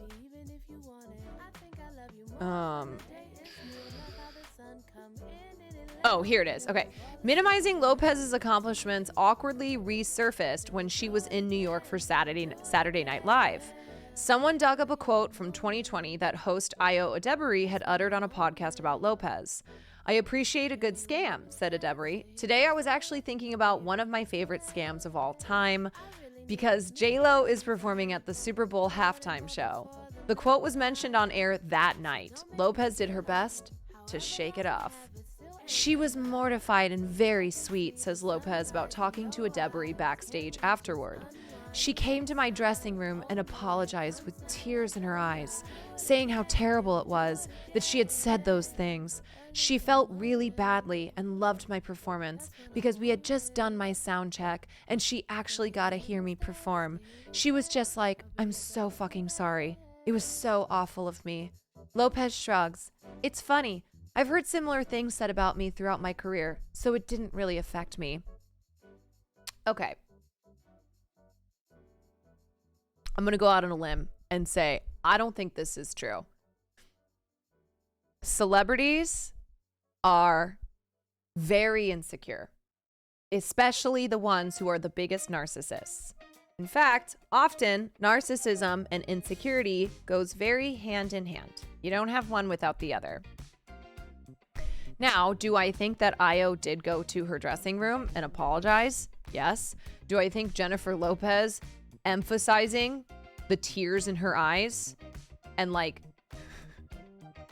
how Io walked things back when she finally got to hear J-Lo perform is maybe, I don't know, not saying it's false, but feels a little bitchy. Yeah, I do think that.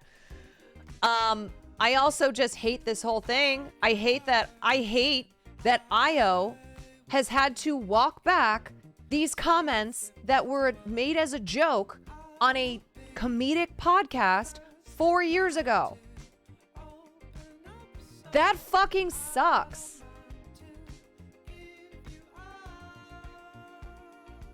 That blows dick. We should not be in a place culturally where you cannot make jokes about Jennifer Lopez for fear that you may share an SNL stage with her one day, and then we'll have to address those comments that you made as that were, you know, on a podcast 4 years ago. Io wasn't wrong too. Let's just say that, okay? Yeah, tears in her eyes. It does sound Trumpian. Yeah, the emphasizing. She came to my dressing room and apologized with tears in her eyes. After, like, I just also love this. After she watched J-Lo perform, like, Io was watching her and going, oh my God, J-Lo's the most incredible performer, most incredible singer I've ever seen. Everything that I ever thought, I was so wrong. I was so wrong.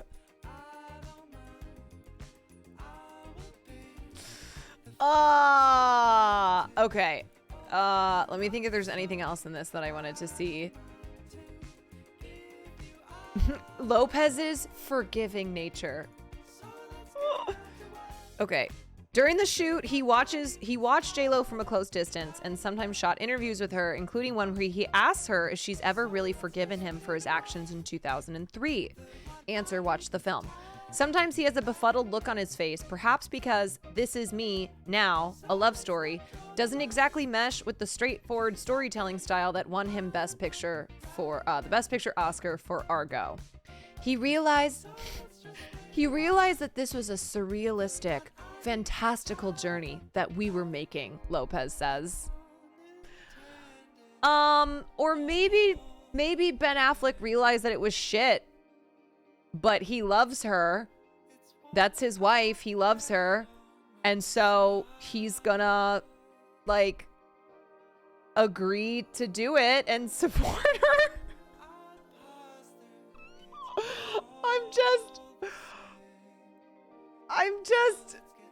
I'm dying. This is so funny. This is so funny. I just love Jennifer Lopez being like, he was acting that way because he didn't understand it. He didn't know that we were doing something different here. That we were on a fantastical journey. Yeah, you know what? It is kind of sweet. I don't want to get all weird and parasocial, but it is kind of sweet that everything I have seen and what we've read about this points to this project being a shitstorm, but Ben Affleck going along with it because he loves her. Like, that is That is sweet. I mean, I do feel like there is true love there, even though the greatest love story never told is going to be told for Jennifer's project. He seems like a wife guy, he does. Affleck told her to keep the film really tight, knowing that every penny was coming out of his wife's pocket. He offered her a few simple filmmaking truths. He explained to Lopez how it was all going to go down. Ben told me, you're going to write it and then you're going to film it. When you're done, you're going to do a rough cut and you're going to see what it needs and you're going to do 3 days of reshoots. That's when I said, I can't do that. I don't have any more money. But he was like, you're going to, girl, you have plenty of money. But he was like, you're going to do a few days of reshoots and then you're going to go back in and edit it and you're going to tell your story. Lopez showed Affleck the final cut last year. He said, you made a movie for you. You made a great movie. You did it. Lopez's eyes missed up. Honestly, I don't care what happens now. That is the biggest kind of compliment that I could get.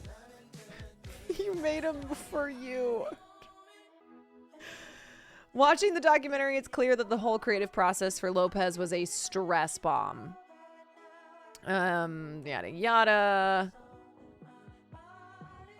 We close with Mai expressing some skepticism that this is going to be the final chapter of the J-Lo Love Chronicles. Romance has been her jam for so long. She tells me it's different this time. It's funny, she says. It's like, okay, so now I'm in a healthier, more loving, good relationship. I've gotten to this place where I feel more whole, to be more present in a relationship. But what is that like? I get to live that, and that's even more challenging than the last 20 years. Before saying goodbye, Lopez wants to clarify that one thing has not changed. Don't make a mistake, she says. I'm still going to be sexy.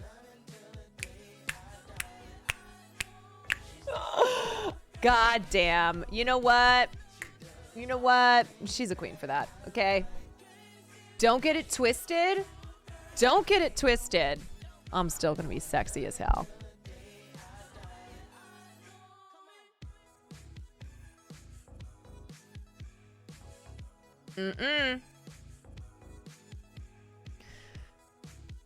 Oh, man. Okay, so yeah, I guess the documentary doesn't come out till February 27th, but the movie musical is what comes out tomorrow.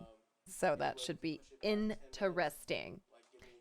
Because some people in chat don't know, Io isn't wrong. It's confirmed. It's Ashanti on those tracks. Oh, were people fighting on that? Also, there are many a video online. Just watch J-Lo singing live. Yeah.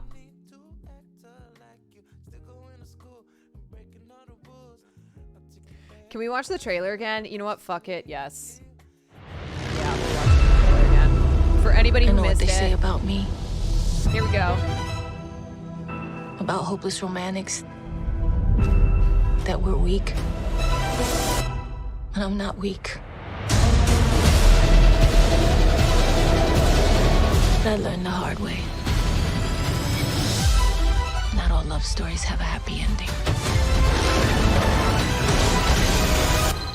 Time's up. Let's pick this back up next week. What are you guys doing here? We think you might be a sex addict. Every time I see you. What? Maybe.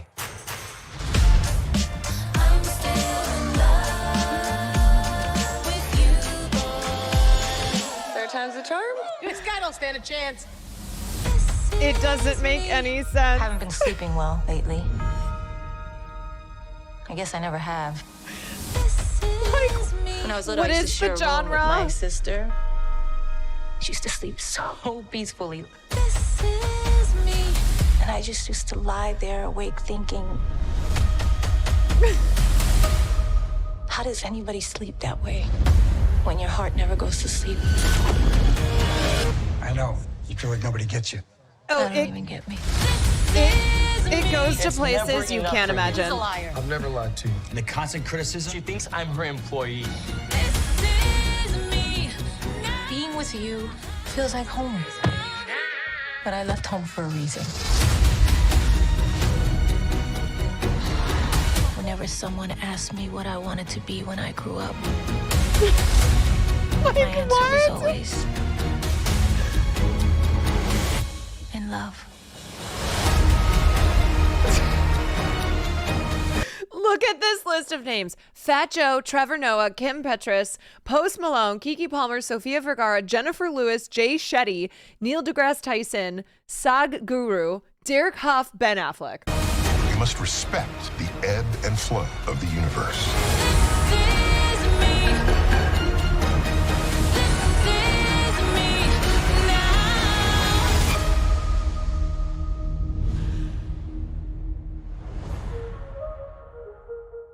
Incredible.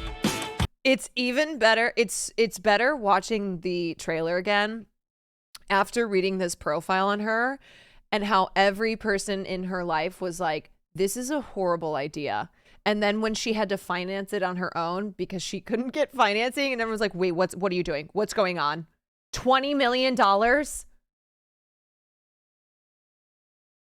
God. Incredible, though.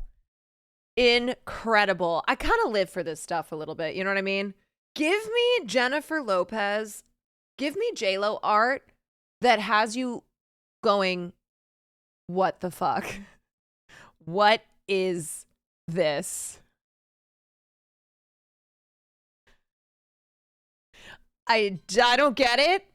It's insane. It's nonsensical. It's giving narcissism. But I'm here. I'm here for it. So yeah, this is the film that she spent $20 million on that is going to have the songs from her new album, and then the documentary on the making of the album and the making of the movie comes out February 27th.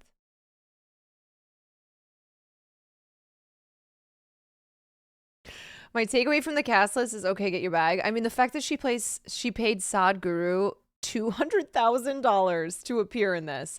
Also, it's an hour. Yeah, it's an hour. $20 million for 1 hour. Yeah. Yep. Okay. Anywho, that's the J-Lo update there.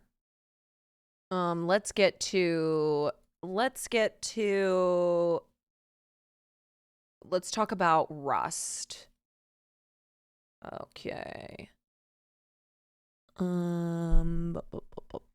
think it's this piece.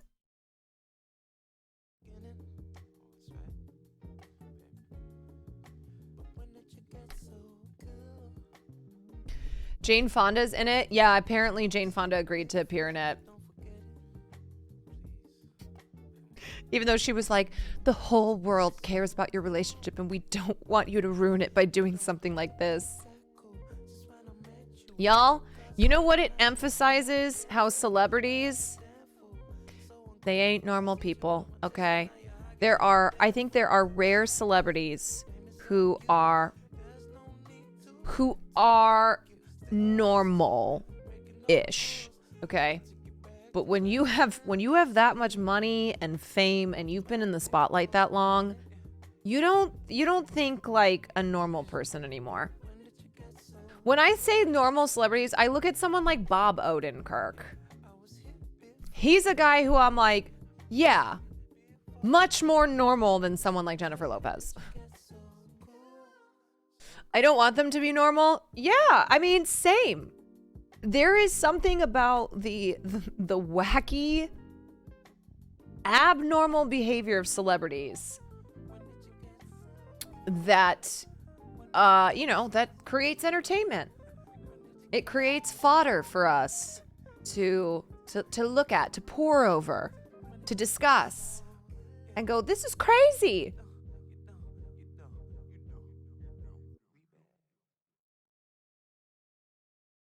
Yeah. Look, we need celebrities to keep being not normal. Okay? Relatable celebrities who try to be relatable, no. Stop it. We know that's not true.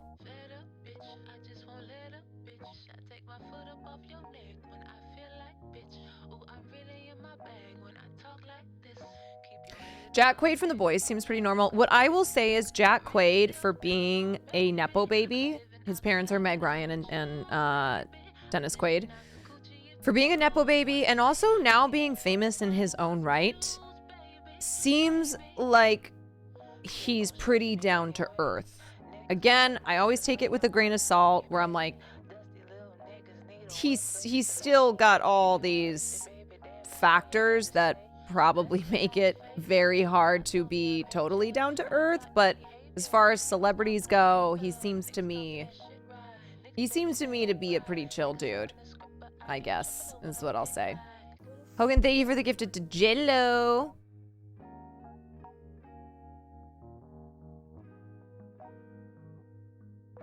Yeah, Jennifer Lopez, she now has a subscription to the channel because she spent all her money on her movie, on her art.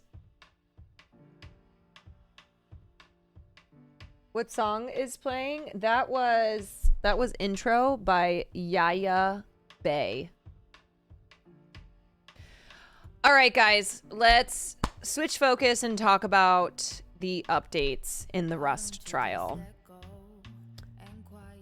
So we're gonna watch this court TV video, I think, because what happened today was a pre-trial hearing where all motions put forth by the prosecutor and by the defense were dismissed. The defense, of course, is trying to get the case in its entirety dismissed, and no luck. So, just as a reminder, this case is the one involving Alec Baldwin, who was a producer and the lead of the film Rust. 2021, they were filming this movie. It's a low-budget Western. They were filming it in New Mexico. Alec Baldwin was handed a gun during a rehearsal. And this gun ended up having live ammunition in it. And the gun fired. Baldwin claims that he never fired the gun. Honestly, I don't think it really matters because he never should have been handed a gun with a live round anyway. The gun fired. There was a real bullet in it, and it killed the DP, Helena Hutchins. This was in October of 2021. Alec Baldwin is currently... he is going to go to trial on manslaughter charges, on criminal negligence, and Hannah Gutierrez-Reed, who was the hired armorer on set, the professional whose job it was to maintain gun safety, make sure that stuff like this doesn't happen, is also being, she has been indicted on charges of the same. Yeah. So her trial begins next week. Today was the pre-trial hearing where all motions got dismissed by both the prosecution and the defense. And then this article came out. Sorry, this was yesterday. This article came out on Hannah Gutierrez-Reed, which I think has some... I think that there are some things in it that are really interesting. And then there are some things that it seems as if the author is pretty sympathetic to, but to me are extreme red flags. But at the end of the day, at the end of the day, after reading all this and after, just knowing how things work in the industry, Hannah Gutierrez is responsible for the death of Helena Hutchins because she was the armorer. Whether it is to be said that others are responsible as well, sure. I think that is something that's being debated. But I don't think that there's any doubt that Hannah Gutierrez-Reed is culpable. And it's a tragedy. This was a preventable tragedy. There are so many things that happened that led up to the death of Helena Hutchins that never should have happened. But still, Hannah Gutierrez-Reed was the person in charge of gun safety, and she is the person who handed Alec Baldwin a live gun. All right, so let's start off with this video here, this short little vid. Hannah Gutierrez Reed prepares to face a jury next week, charged for her alleged role in the death of cinematographer Helena Hutchins on the Rust movie set. She has pled not guilty. She turned down a plea deal and claims that someone else planted live rounds into Alec Baldwin's movie prop gun to sabotage her job. Oh, boy. What is your full name? Hannah. H-A-N-N-A-H. Gutierrez. This was after she was October arrested. 21st, 2021, 24-year-old Hannah Gutierrez is questioned by police after a shooting during a rehearsal for the film Rust. Gutierrez was the armorer and responsible for the handling of the guns on set. Actor Alec Baldwin was the star and one of the movie's producers. As she spoke to the officers at the scene after the incident, Gutierrez seemed to be in shock. We're going to escort you down to our sheriff's office, and we're going to do a formal interview down there. You are still not under arrest. According to court documents, prosecutors believe that Hannah Gutierrez was under the influence of cocaine the day that Helena Hutchins was killed, and that police attributed her behavior in that interview to the stress of the situation rather than drugs. The afternoon of the shooting, officers questioned Hannah Gutierrez at the police station for about an hour about what happened. Were you inside when the incident occurred?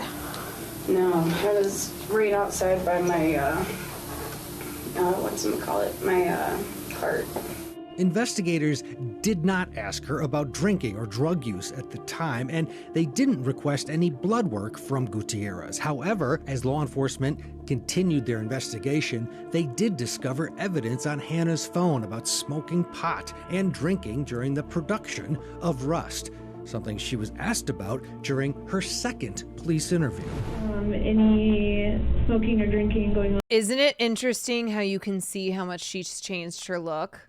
Now, I'm sure this was not her decision. I'm sure this was her attorney telling her, hey, you need to good girlify yourself. Your look is not going to play well.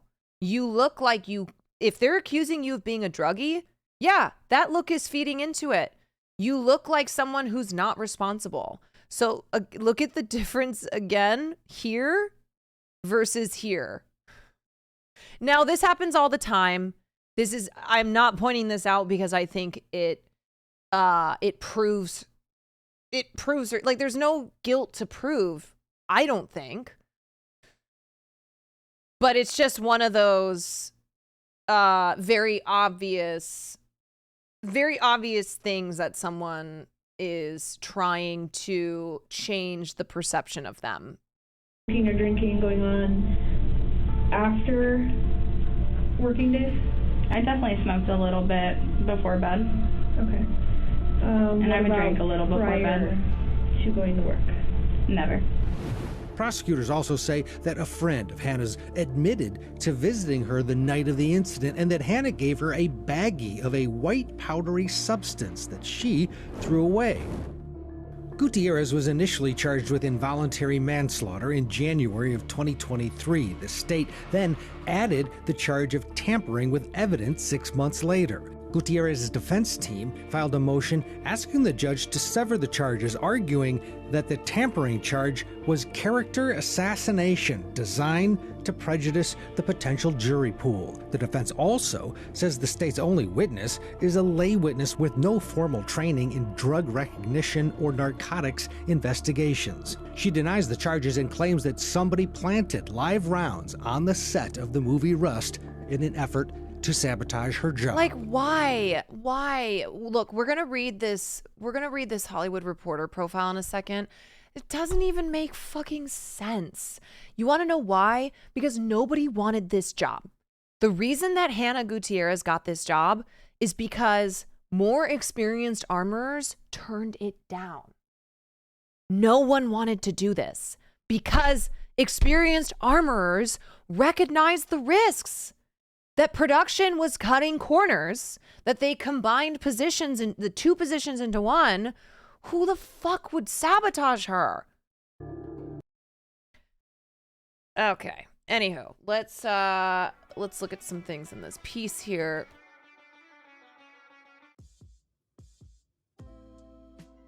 Yeah, and this is just a sad situation all around, because everything you read in relation to the case just further shows how this was preventable. This never should have happened. Helena Hutchins should be alive.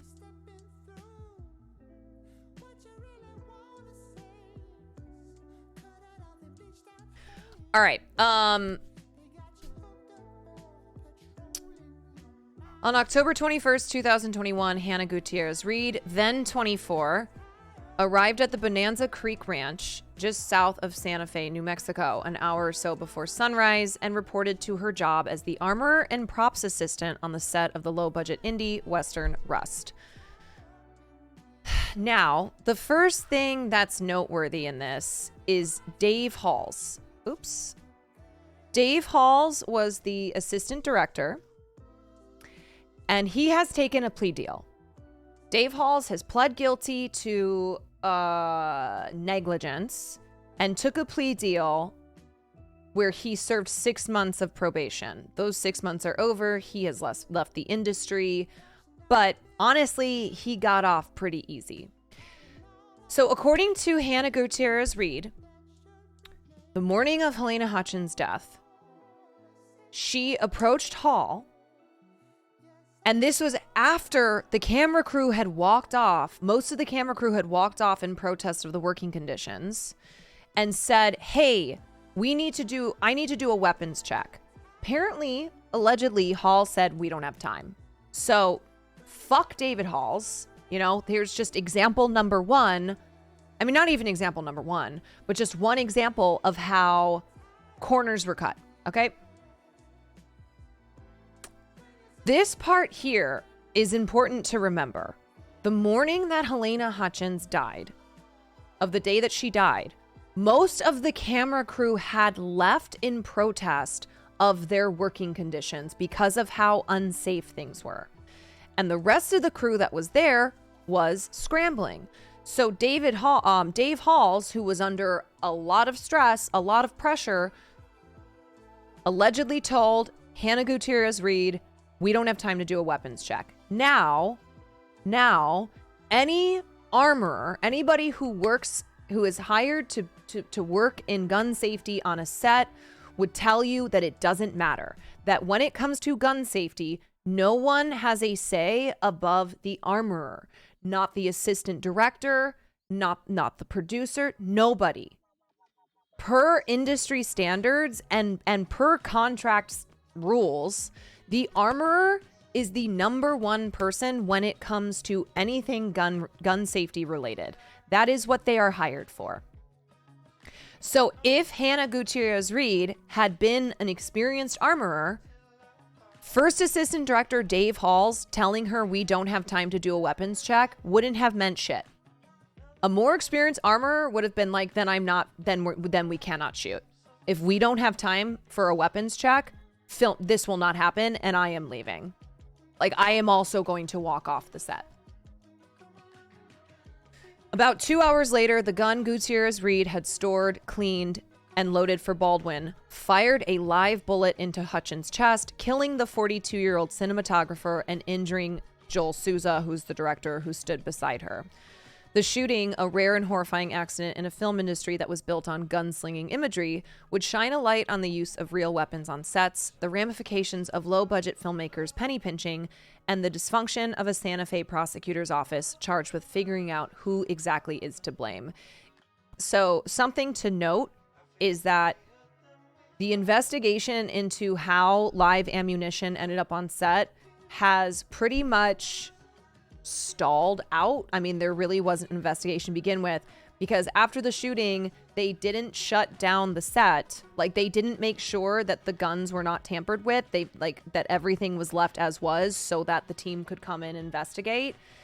None of that happened. And so essentially, they have no way of figuring out how live ammunition ended up on set.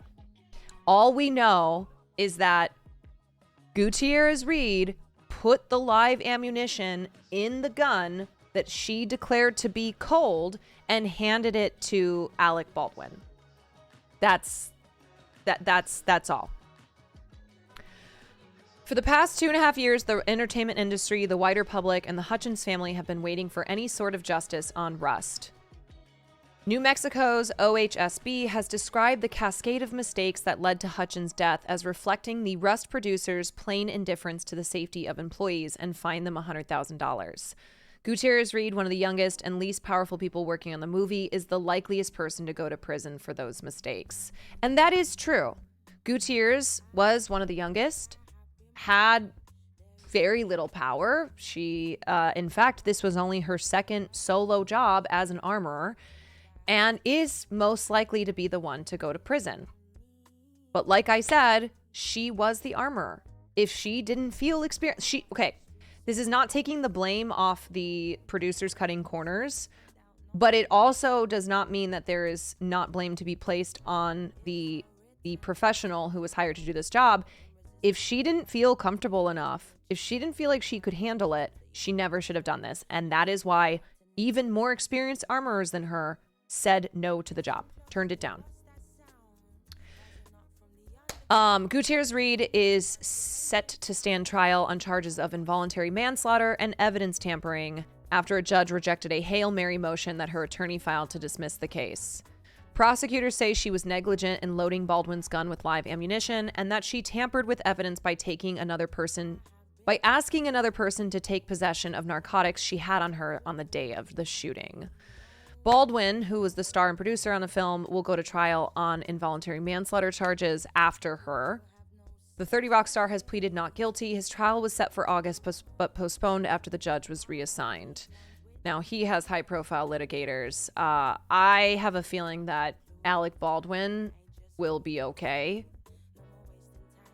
I think that his lawyers are top-notch enough that they'll be able to get him out of this. Gutierrez Reed faces up to 3 years in prison for the manslaughter and evidence tampering charges, and an additional 18 months for a separate firearms possession charge the DA added in November. The charge, unlawful possession of a firearm while inside a licensed liquor establishment, is based on a photograph of a gun on her cell phone that she took in the bathroom of a Santa Fe bar 3 weeks before the shooting. My God. She's being represented pro bono by Albuquerque attorney Jason Bowles and has pleaded not guilty to all charges and has declined a plea deal offer that would have required her to accept responsibility. Once an honors student and theater kid who apprenticed with her stepfather, she is now a cautionary tale at the center of one of the film industry's most tragic mistakes. All right, and then this part of the story goes into her personal life, her upbringing. I gotta be honest, I don't know why the fuck they interviewed one of her old theater teachers. I don't think that it has any relevance. I get that this author is trying to be sympathetic towards Hannah Gutierrez as somebody who does not have a lot of power in the system here. But to me, I was reading this and I was like, why does this matter? What her theater teacher has to say about her taking theater seriously. And I say this as a theater kid, all right? Okay, but I think the important part here is talking about her stepfather. So this is her stepfather. His name is Thel Reed, and he had worked as an armorer for a really long time. He was a veteran armorer, and he was the one who taught her the business. So something that I think is also concerning is that Hannah Gutierrez Reed never went to formal training. Like, she never went. I don't know what that looks like. I don't know if it's like classes, I don't know, because her training was from her stepfather. And I know that he's a veteran armorer, but I just don't think that this was a girl who was prepared enough to take on this role.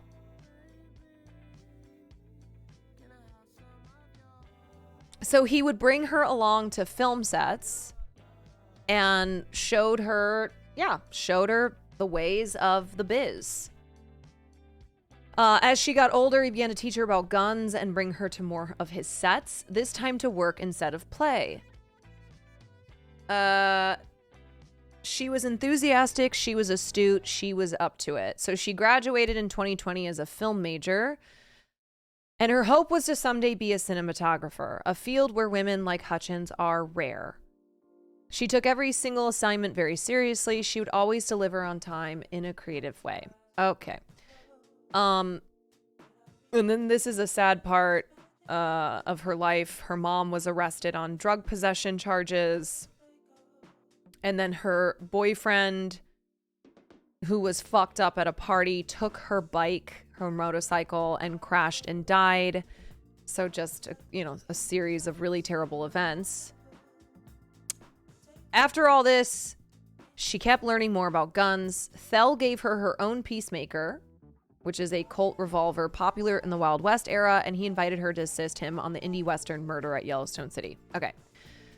So she got her first gig in 2021. This was her first solo gig without her stepdad. And it was on set of the Nicolas Cage movie, The Old Way.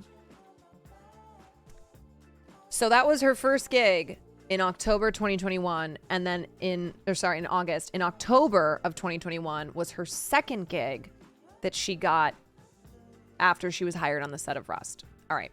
In the aftermath of the Rust shooting, crew members... God damn it, why is this doing that? Crew members from The Old Way, that's the Nicolas Cage movie, gave differing opinions about Gutierrez-Reed's competence to reporters. Key grip Stu Brumbaugh told The Wrap that Cage had yelled at her for firing a gun without warning the people around her, and said he himself complained to the assistant director that Gutierrez-Reed was failing to follow basic safety protocols. She's a rookie, he told the AD. But The Old Way's prop master, Jeffrey Crow, Gutierrez-Reed's boss, told the LA Times, "My skepticism of her initially about her lack of experience was allayed after I'd worked with her. I thought she was exceptional. As a female armorer, Gutierrez-Reed was a rarity, and on the set of The Old Way, she said she found that actors with questions about their guns would often go first to Crow. I'd be like, don't look at him, look at me." He also was your boss. I know that he's the prop master. I know she was the armorer, but okay, anywho. Did you read the emails between her and a producer where they talk about her being non-union, why they can hire her, and also that she's not focusing on her role as an armorer? Yes, and I think some of that is included in this. Yeah, okay.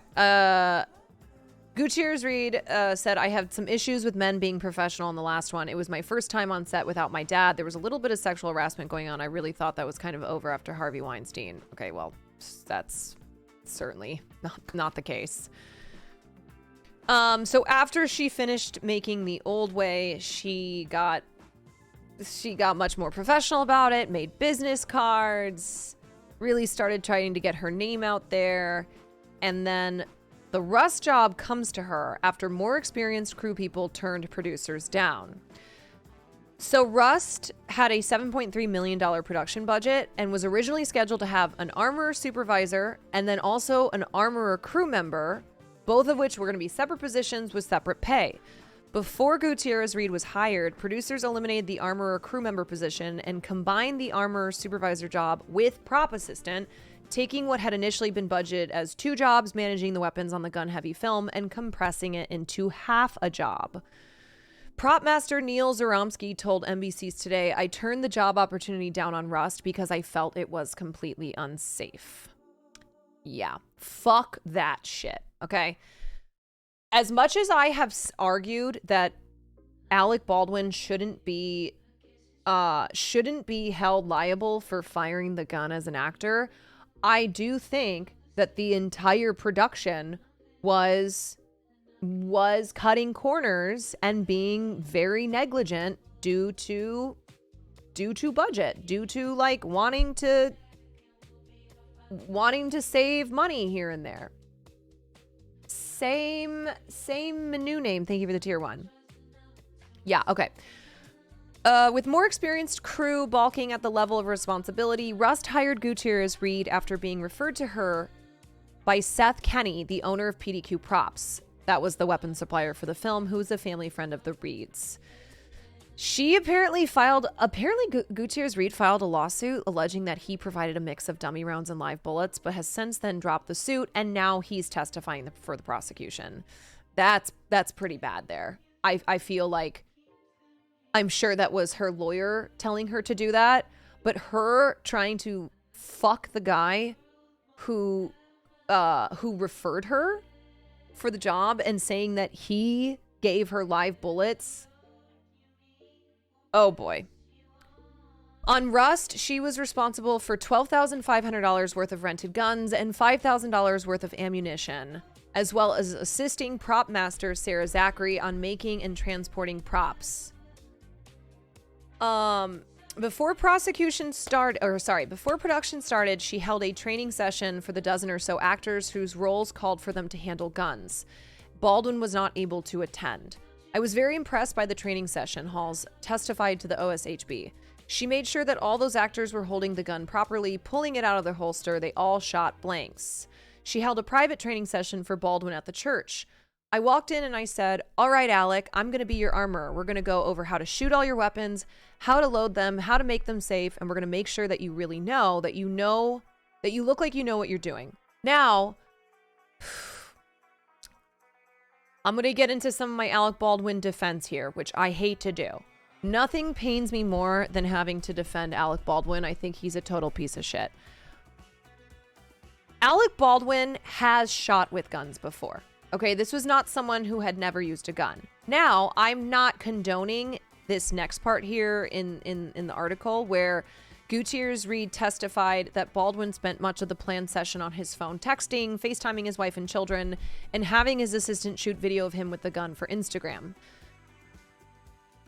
Alec has used guns before in previous movies. It's something where it doesn't matter still because his job is just to make it seem as if he knows what he's doing with a gun. All right. His job was not to make sure that the gun was safe. So her saying these things, that he was texting, that he was FaceTiming, that he wasn't paying attention, that she needed more training time with him because his role is so gun heavy, wanted to make sure he was familiar with the weapon.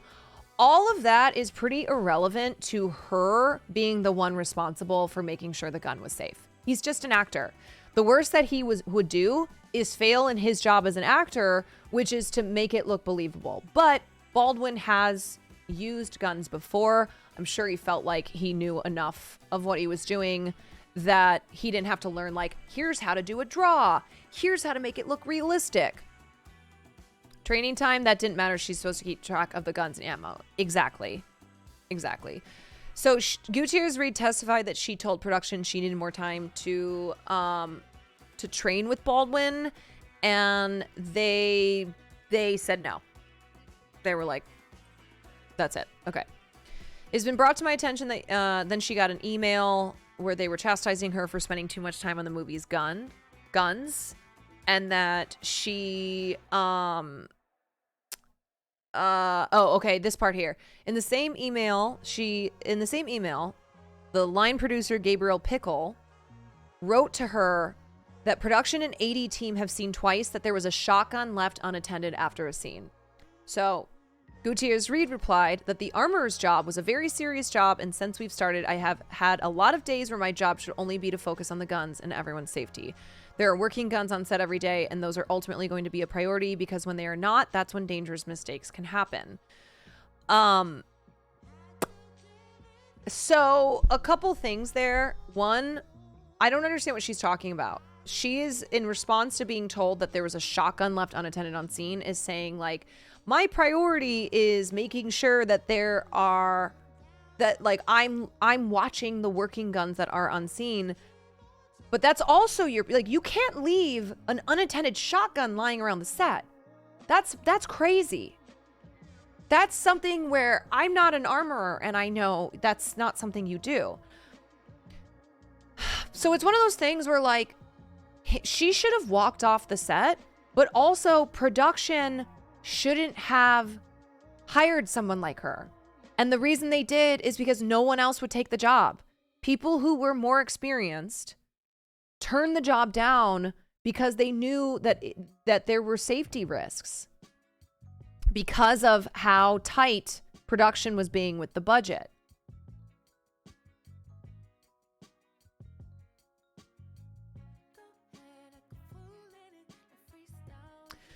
All right, so before the day of the shooting, there were signs on the set that she was overwhelmed, including 2 accidental discharges. She has said that performing both the armor and props job was too much and that producers ignored her concerns. If I give a safety recommendation, usually I could get rolled over in some aspects. If I thought I needed more time or something to prepare for a scene, I could be told to hurry up. I could be told, no, we need to do it now. I feel badly for her because her lack of experience and lack of power was dominated by producers, even though at the end of the day, she's the one who has the final say on these things. And if she walks off set, which many other crew members had done, they have to stop filming. So on the one hand, like, I feel badly because I know how these power structures work in Hollywood, but on the other hand, it is still her responsibility. And even though I know she felt that power imbalance there, she is the one in charge, despite what anyone says. Despite what any producer wants, despite any pressure on her. And the number one thing as an armorer is supposed to be safety, no matter what. No matter what. It doesn't matter if you have to risk your job to do so. It's safety, first and foremost. Okay, so the prosecution will say there's another reason she wasn't able to do her job. Drugs. They intend to introduce texts from her phone that indicate she was using alcohol, marijuana, and cocaine during production. Now, everything in this next part here, I didn't see any... There's not proof of, like, her doing those drugs on set. More so of her doing drugs after. Now, I know how drugs work. I know that you can do drugs and the next day, like, your focus is gone. You're not working at 100%. So it's not something where her doing drugs off of set when she was done with work is not a factor here, is not, something that was a problem. But it does seem a little dubious. It does seem as if they're trying to make it seem as if she was, like, literally doing cocaine on set.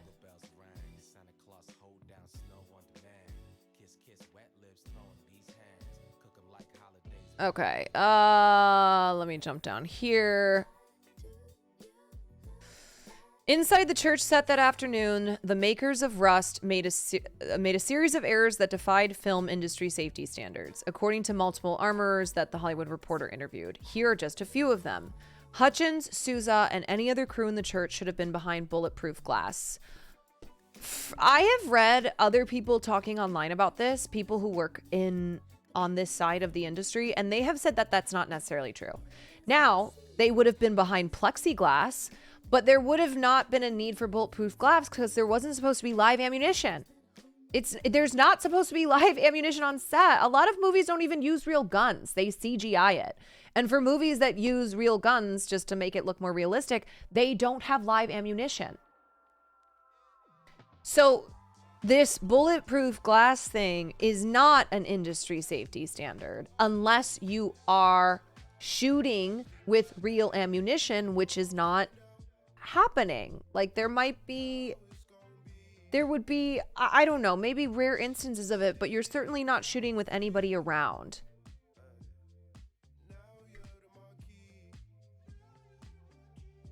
What's the difference between fake and live ammunition? Exactly how it sounds. One is a real bullet that can hurt somebody, and then one is not. I mean, even they don't even have from what I understand, they don't even have blanks. They're not even supposed to have blanks on set because blanks have caused problems as well.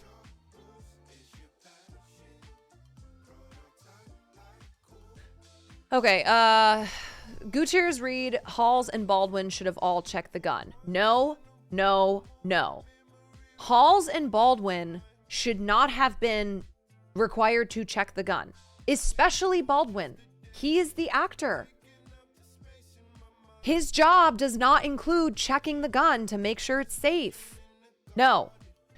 Baldwin should not have pointed the gun at people. Baldwin should not have pulled the trigger. He maintains he did not, but an FBI ballistic lab says that the way the gun discharged, it's impossible that he didn't fire it. In the immediate aftermath of the shooting, police officers who responded to the scene interviewed Gutierrez Reed in a cruiser and asked her what her job was. I'm the armorer. Or at least I was. Welcome to the worst day of my life. It's a little strange, but I'm not going to read into that. Any one of those mistakes is a sign of a production operating outside of industry norms when it comes to weapons. But what made the errors deadly that day was the live ammunition in Baldwin's gun. Prosecutors are going to make the case that Hannah was the source of the live ammunition, citing images from the filming and photos from other sources, including her phone, that show live rounds present on the set on at least 4 other days. They'll say there is evidence that the live rounds originated in the same box of dummy rounds that she admitted pulling from on the day of the shooting and acknowledged bringing on set in a follow-up interview with detectives. And they will cite a text message that she received from her father in September 2021 that suggests she would have had that type of ammunition in her possession before the shooting. Did you find Colt 45 ammo? Her stepfather texted. An hour later, he sent a follow-up message. Keep looking. Oh boy.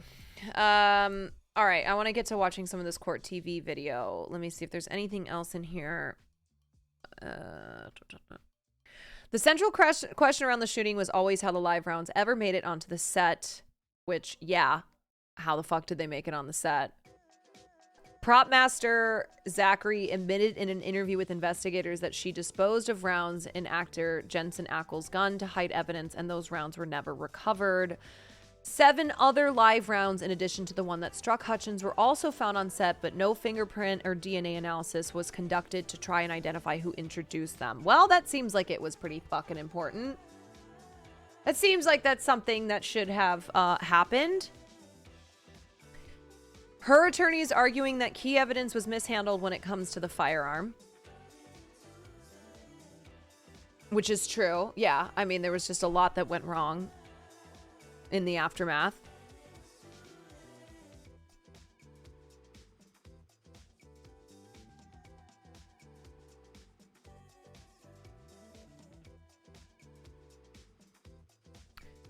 Okay.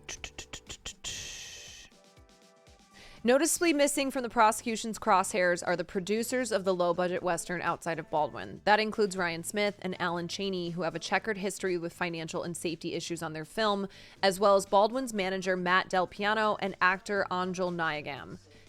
So here's my problem with the Alec Baldwin should face repercussions, legal responsibility for his role as a producer. Okay. Number 1.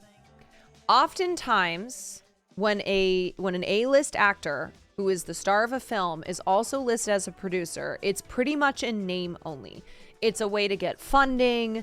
It's a way to just give the actor extra credit. It's a way for them to take a cut on their pay as a performer in order to take money on the back end as a producer. It's not clear, and it's a case-by-case basis on how involved said A-lister actually is as an actor. Now, a Margot Robbie, for instance, very involved as a producer. She has a whole production company. Like, Margot, in her role as a producer on films, is very involved. But especially for something like this, a lower-budgeted indie film, of course, they would want to have Alec Baldwin tied to it as a producer because it will help with funding and it will just help with like generating buzz for the movie. The only way to know what Baldwin's actual responsibilities were as a producer is to see the contract, which so far has not been produced. So it's pretty crazy that he is the only person being prosecuted as a producer and no one else is. No one else who definitely was making those decisions to cut corners and do things that led to this accidental death of Elena Hutchins, none of them are facing any legal responsibility. The prosecutors have been accused in several lawsuits of ignoring industry-wide norms related to the use of guns on the set of Rust, but it's likely that neither the company nor its agents will ever face criminal liability for the shooting.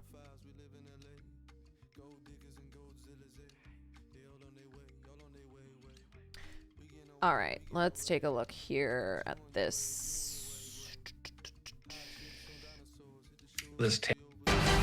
Welcome back to Court TV Live. I'm Julia Janae here with Judge Ashley Wilcott, and we are turning our attention now to New Mexico, where former Rust armorer Hannah Gutierrez is back in court today for a pretrial hearing. Gutierrez is attending via Zoom as attorneys are addressing several motions ahead of her jury trial, which is scheduled to begin on February 21st this month. We'll, of course, be following that very closely. As you may recall, Gutierrez was overseeing the use of weapons on the movie set where actor Alec Baldwin fatally shot cinematographer Helena Hutchins.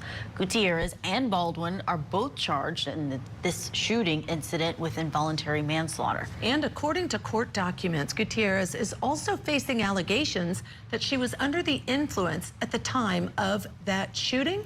Let's get into court for the motions hearing. Ever going to issue a report that says we find that Hannah Gutierrez is negligent for putting a live round in a gun? That's simply not what. All right, so this is Carrie Morrissey. She is the producer. Oh my God, she is the prosecutor handling this case. That again goes to trial next week. They do. All they do is go in and investigate employers and companies and agencies to determine whether or not the employers have proper safety protocols set up. To allow information from the OSHA report to be heard by a jury, first of all, it's going to be confusing because the jury is going to look at the OSHA report and say, well, OSHA didn't find that Hannah Gutierrez did anything wrong. But the truth is that that's not what OSHA does. OSHA was not investigating Hannah Gutierrez.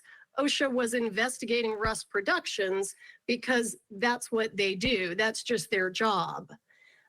It would be similar to, Your Honor, let's imagine that there's a domestic violence battery case and the defendant who's criminally charged with battery comes into court and says, hey, I had a restraining order hearing about this incident and the judge found that I did not commit an act of abuse. So I should get to share that with the jury.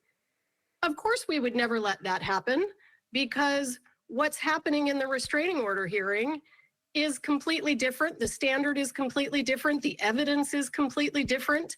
Everything is completely different. We would never allow that in a criminal trial, and this is absolutely no different.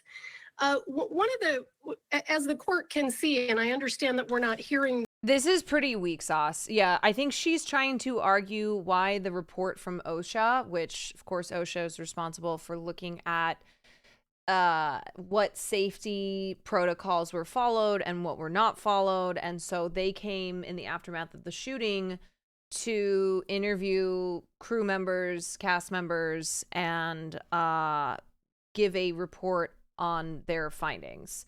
She's trying, the prosecutor was trying to get this thrown out. Like she doesn't want, I think that's what's happening here. Someone correct me if I'm wrong. I'm no big city lawyer.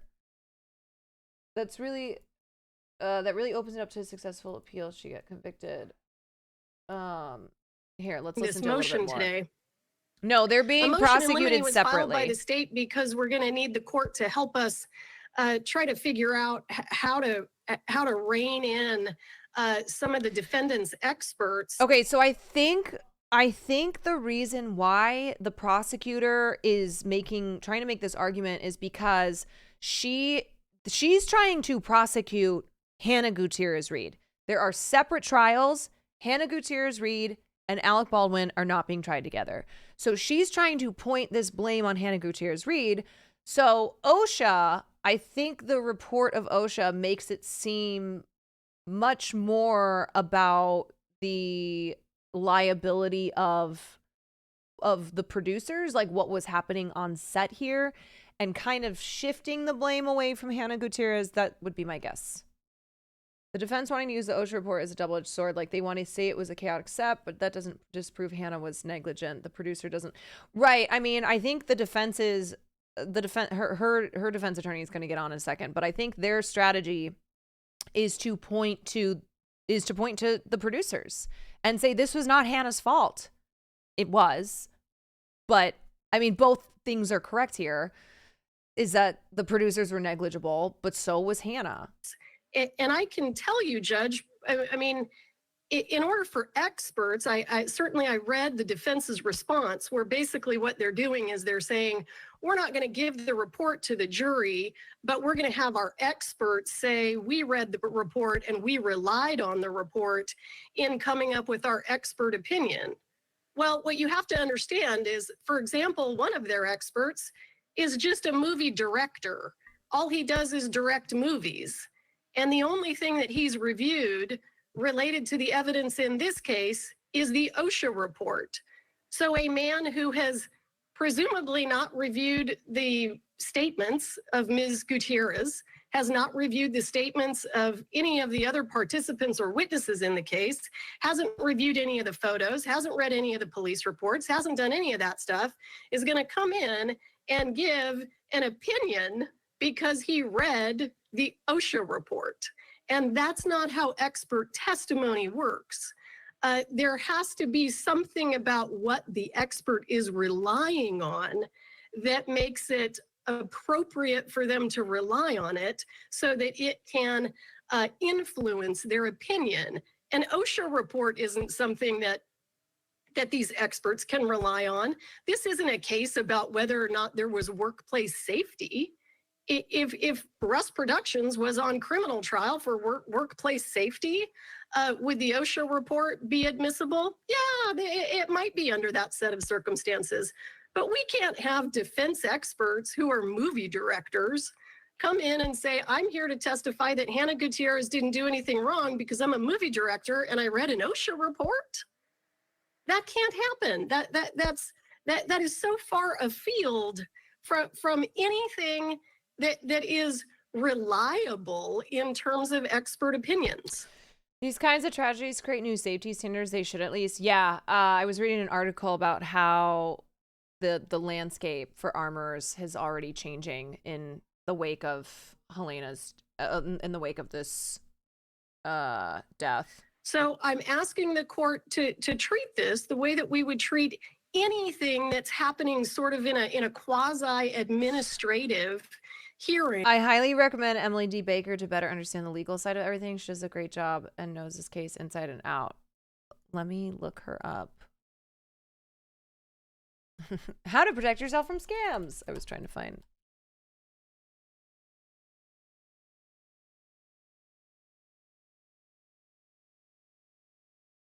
I wish this was not 2 hours long. Not me being like a 2-hour video. She live streams the trials. She has great legal insight, no name calling, very good vibes. All right, well, let me follow. Let me just subscribe to her anyway. Go to her clips channel. Shorts.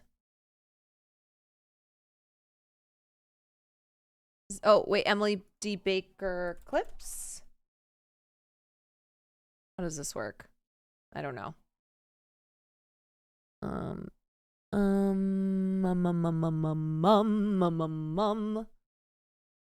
Quick bits.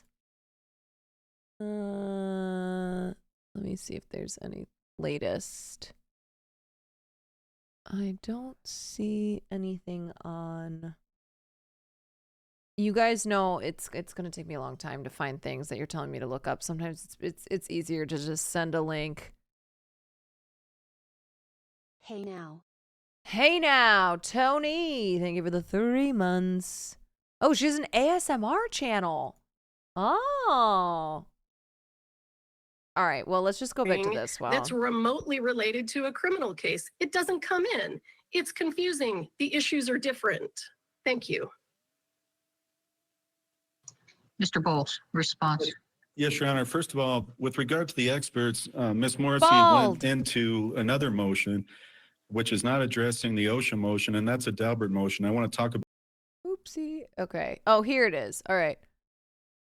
I don't see anything on this case yet. I'll watch it. I'll watch her video when she puts a quick clip out on this. About that later, that this is a completely late filed disguised Daubert motion, which they know about since November when those interviews happened. With regard to Okay, wait, is this an example? Here we go again. Alec Baldwin has been charged with the shooting death of Helena Hutchins on the set of. Hello, boys.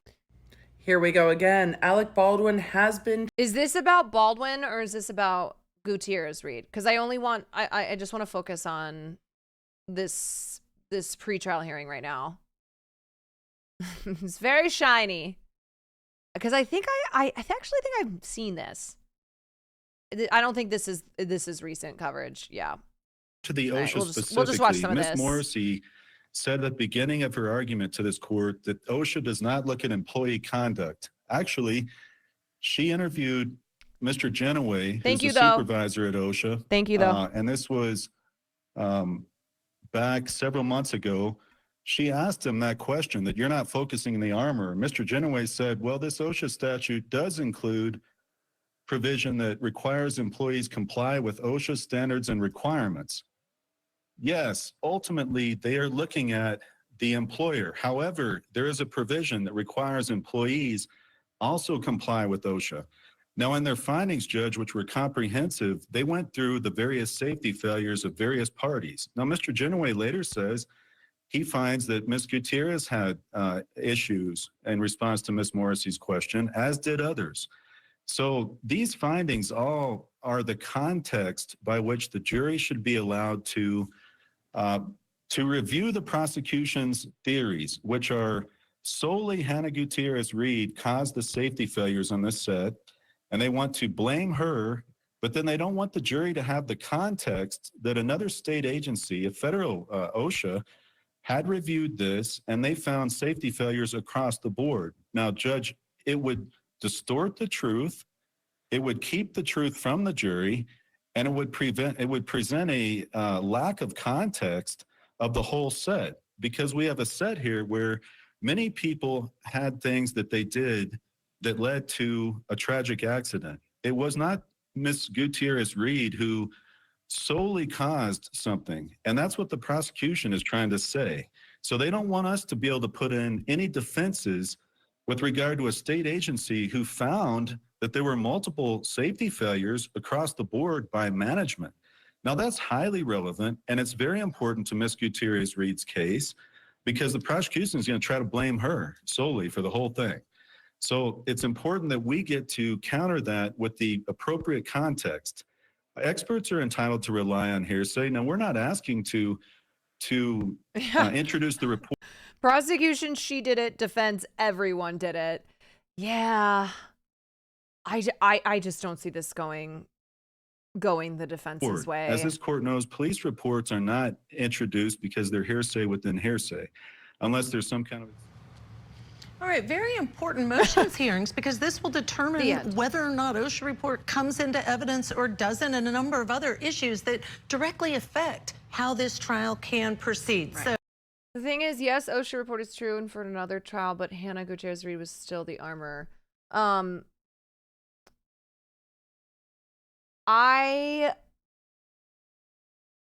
Defense will win this? No way. No.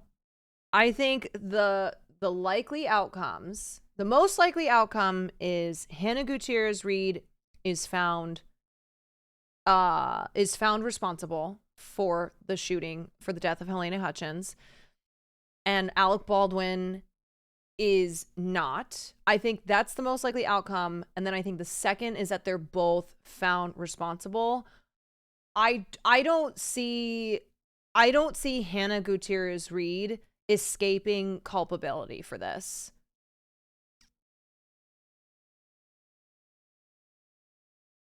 No, they investigate whether workplaces comply with OSHA-based safety regulations, not safety in general. If there's no gun safety OSHA regulations, and that's not something they look at.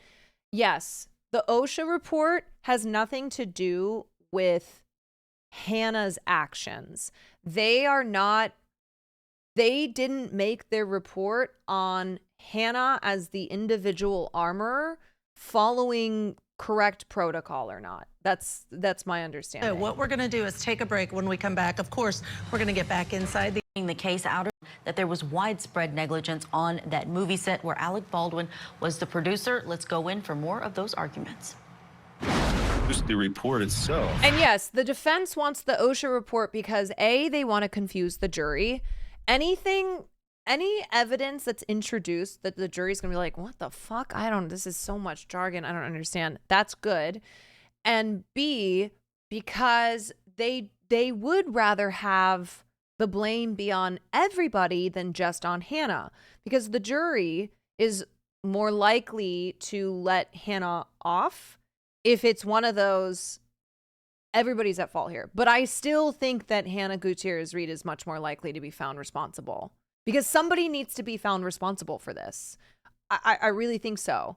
And not just in the eyes of the law or in the eyes of the public, but because somebody does have to be held responsible for this. And if you have Hannah Gutierrez-Reed and Alec Baldwin as the only two who are going to trial, it's got to be Hannah Gutierrez-Reed. That's my opinion. But certain of the findings certainly can be used by an expert under the expert rules in terms of their opinions. We're not going to ask to introduce that report, however. But Judge, the premise Ms. Morrissey told you at the very start is wrong. Mr. Genoway said employees are also governed by some of the provisions of OSHA. Now, ultimately, their findings were against the employer, but they reviewed the entirety of safety conduct on that set, and the jury's entitled to hear that. It would really, it would be a complete gutting. All right, I'm gonna State skip forward a Attorney little Dave bit. Ehrenberg is standing by.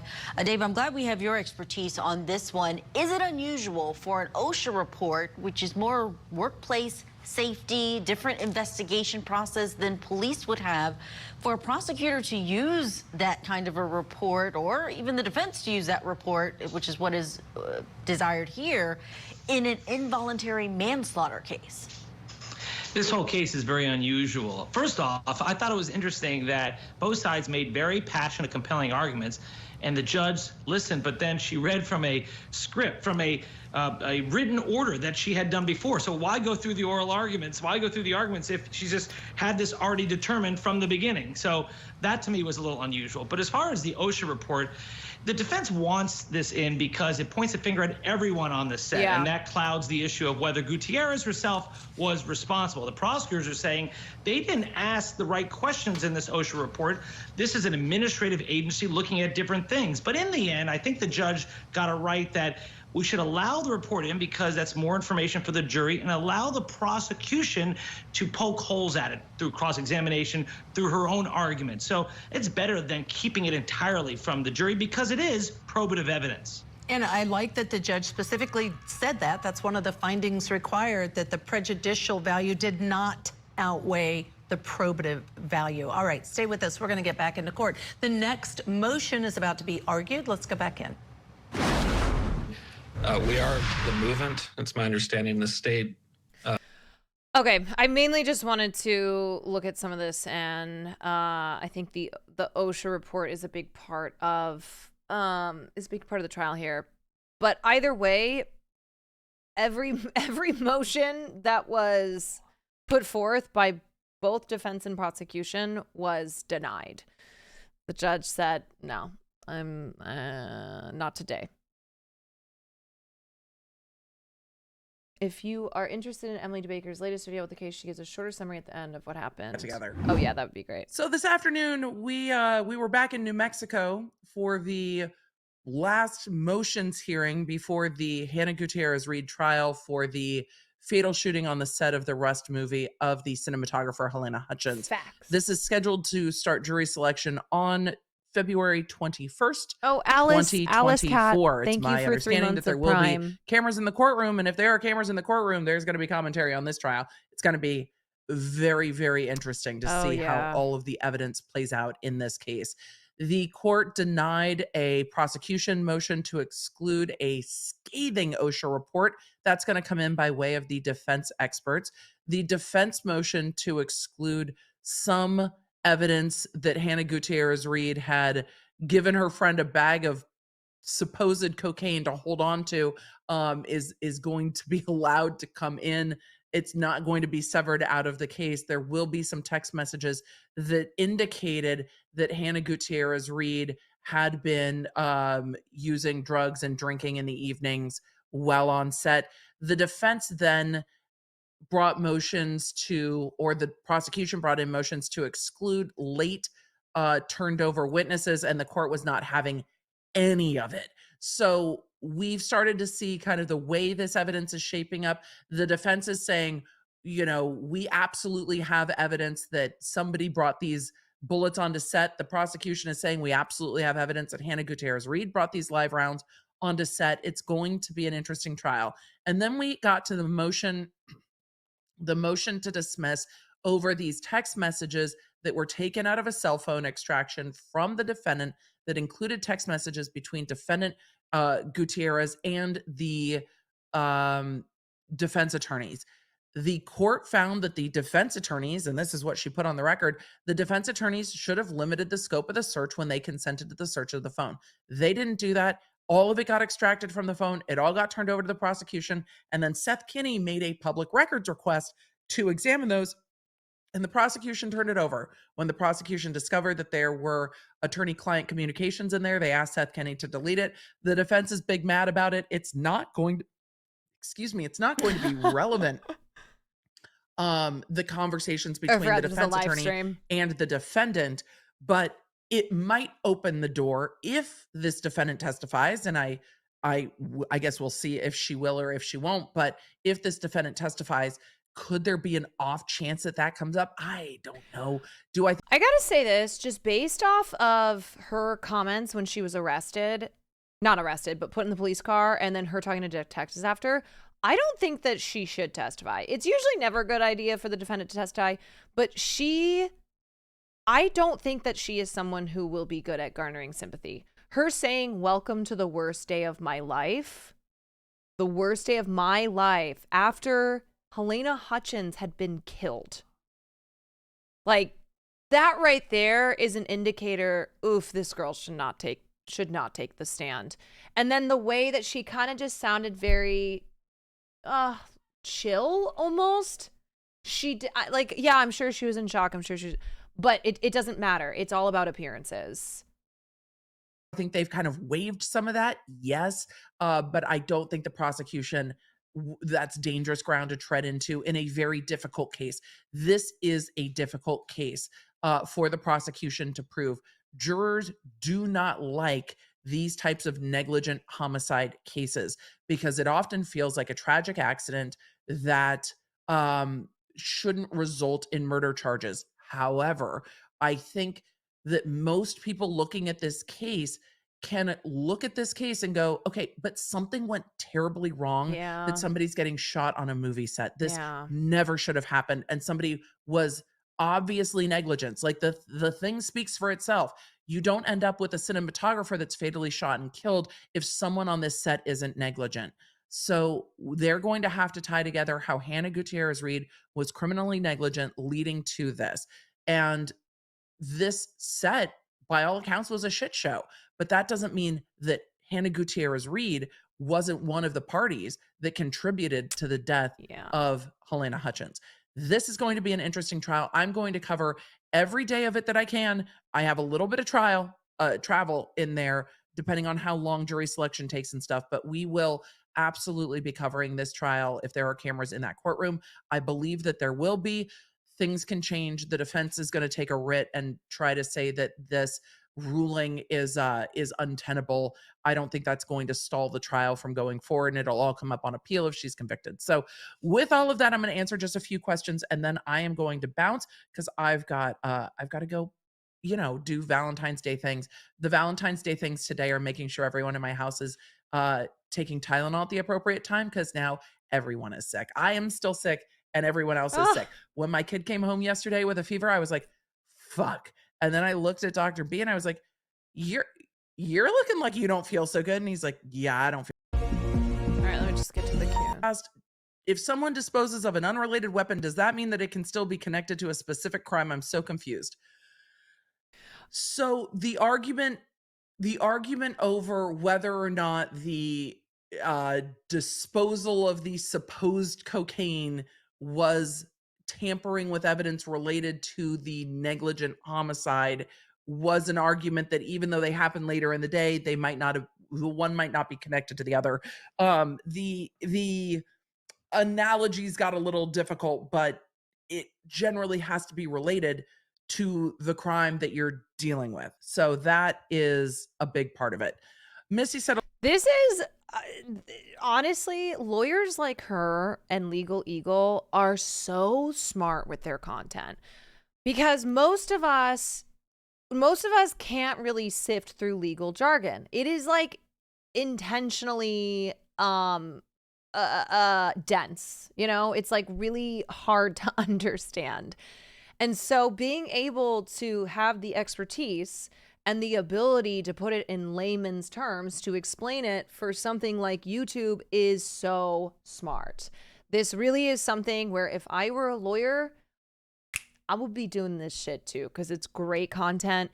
And because of how much we are interested in these cases, we do want to know what's going on. Like, the law is something that we do want to understand because it applies to all of us.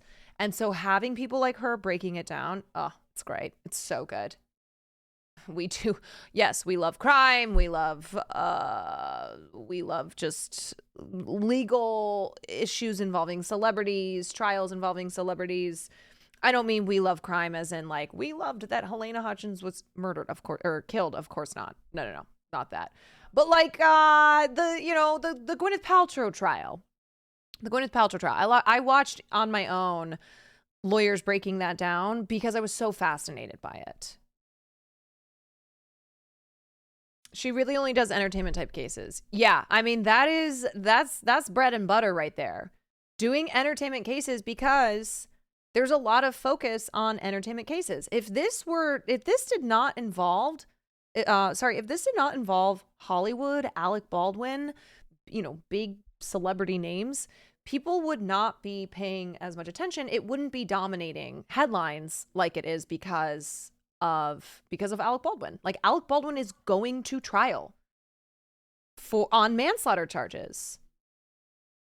A lot of legalese today, and I appreciate you. Lots of legalese today. So are we saying that physical cocaine? Anywho. All right. I think I covered enough of what I want to cover of this case until we get to the actual trial next week, and then we'll tune in there. I still need to cover Kanye West, and I still want to look at Kristen Stewart's Rolling Stones cover that has pissed off people on the right. And then what other things did I say I wanted to cover? Let me see. I think those are the stories for today, and then we can get to some gaming. Okay. I have to grab some water and run to the bathroom. I'll be right back. I want to start off with...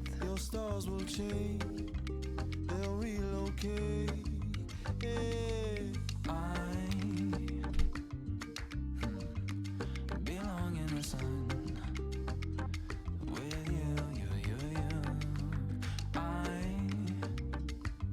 I belong in the sun with you. Sing it for me. Oh yeah.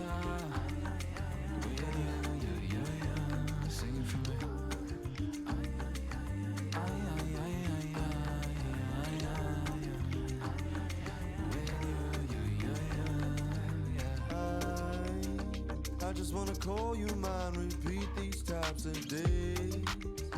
I want you residing on top of my island, I need you to stay. I just wanna feel your breeze, your sunlight on my shade. Oh, I'm so excited, I don't wanna hide it, I know what to say. I wanna be on for the day, no matter the offer they make. We need to get lost in a cave, yeah, all for it. I wanna be on for the day, I wanna be on for the day, no matter the offer they make. We need to be lost in the days, yeah, all for it. I'm telling you that I belong in the sun with you.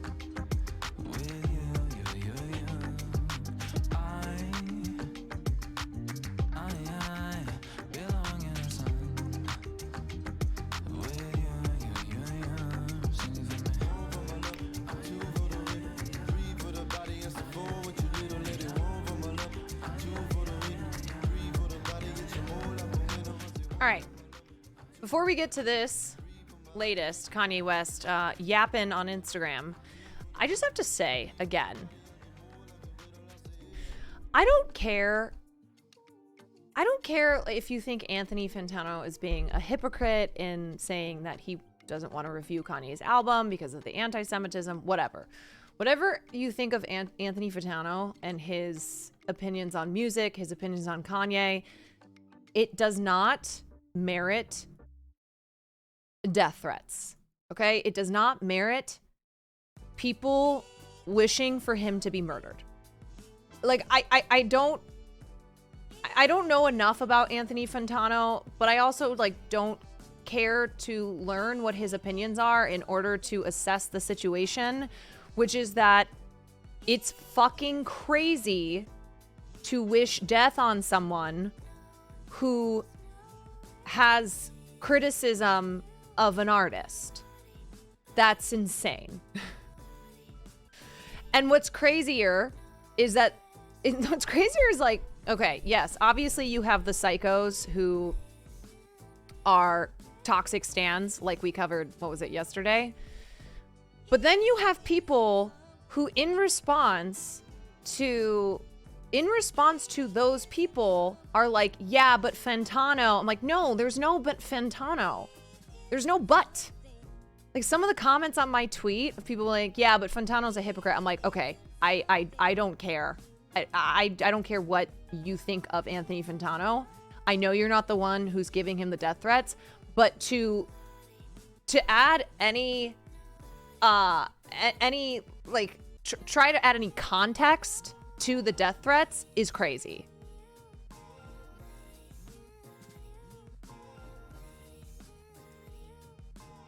If you can't recognize that is behavior of the worst kind and that we should be encouraging less of, a total elimination of, then there's also something wrong with you.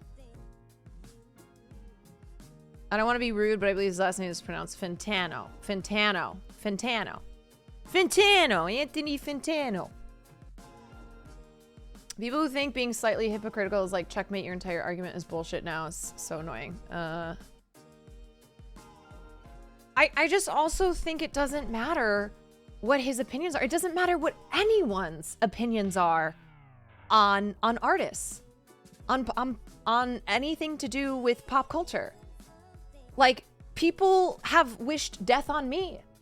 Like, that's insane. That's crazy. Why are we so casually wishing death on people who have an opinion that is less than fawning, that is less than reverence of whatever artist you love?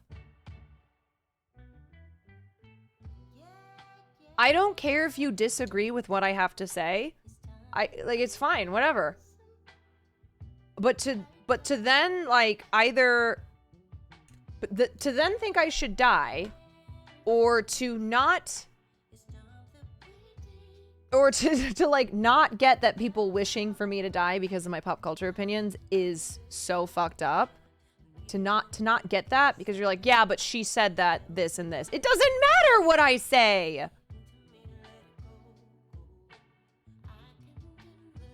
It doesn't matter what I say because nothing I say or Anthony Fantano or whoever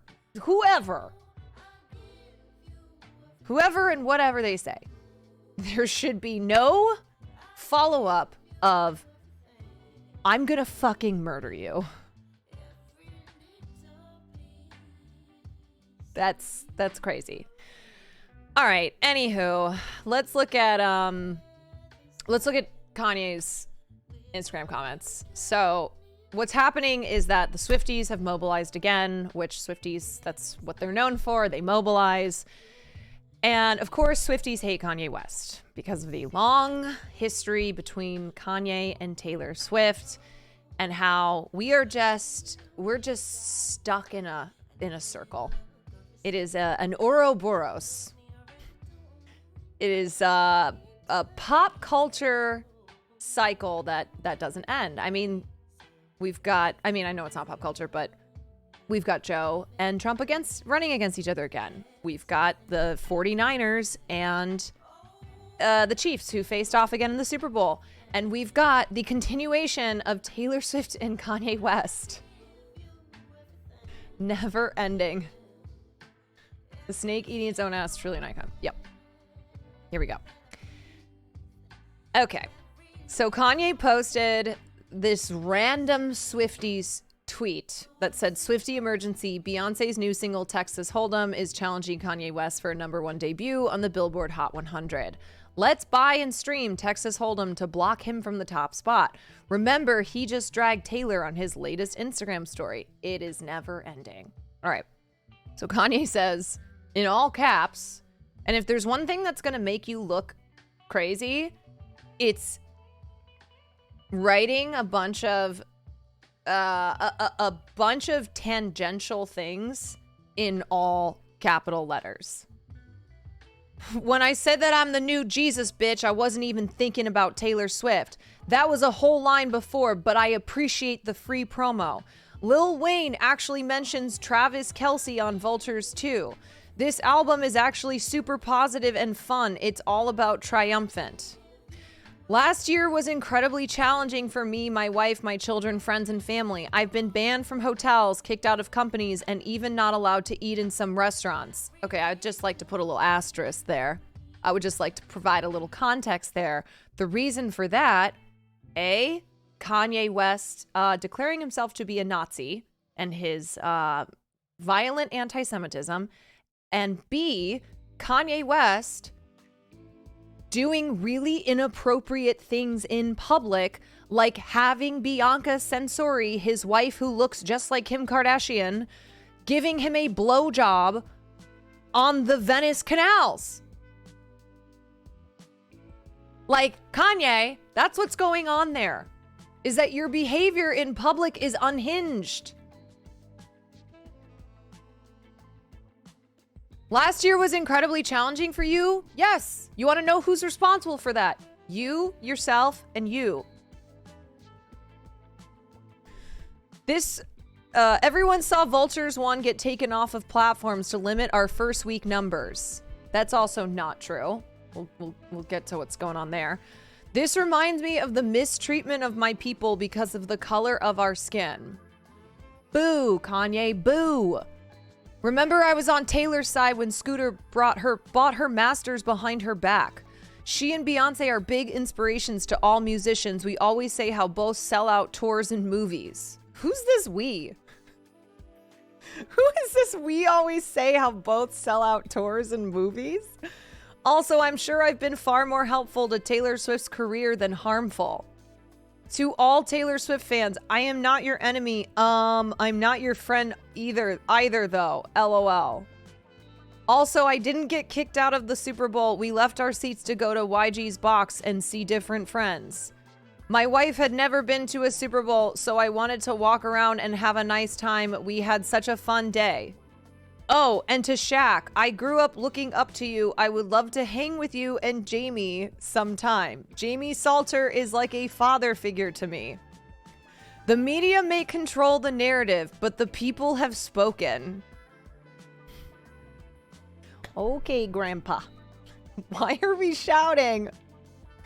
And why is there no like natural progression here?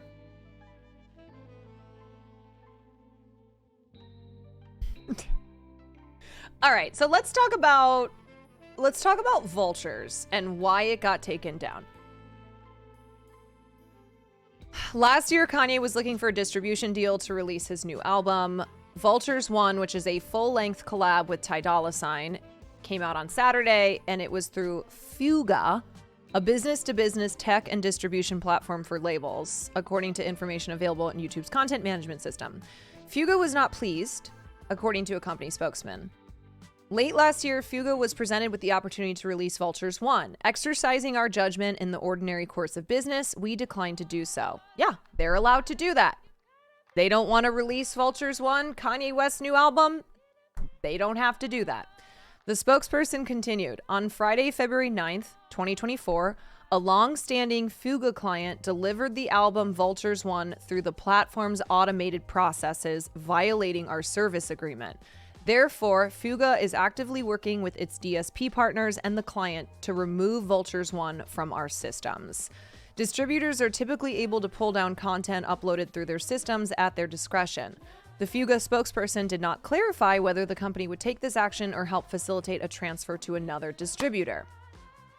A rep for West did not respond to a request for comment. So this is just addressing Kanye saying that they removed the album because they're trying to limit the first week numbers. No, it has nothing to do with that. Fuga is saying that they never wanted the album in the first place. They never wanted to distribute it from the get-go. When West began hunting for a new distributor, some potential partners passed on the chance to work with him due to his anti-Semitic comments. Others' interest diminished when they found out that streaming services might not support the album. The lead single from Vultures 1, Vultures, was distributed by Label Engine, a company owned by Create Music Group, according to information YouTube CMS. The follow-up, Talking/Once Again, was also delivered last week by Label Engine. The album was subsequently delivered by Fuga.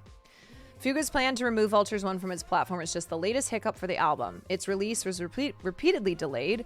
After it came out on Wednesday, the track Good Don't Die was removed from Spotify after a complaint from Donna Summer's estate. So another thing that Kanye did with this album was he used samples of other artists' work who said that they did not approve of it. Like, I think I have, there's something here. Let's see. Something with Ozzy.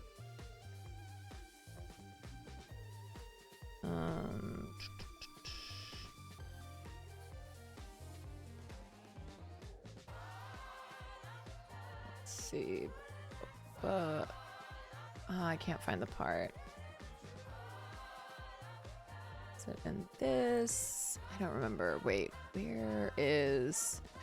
Apparently, Ozzy Osbourne did not approve. Ozzy called him out. Yeah, because Ozzy is saying that Kanye did not get permission to use a sample from one of Ozzy's songs, and Control F. I've looked at too many tabs. I don't know where it'll be. It's fine. It's whatever.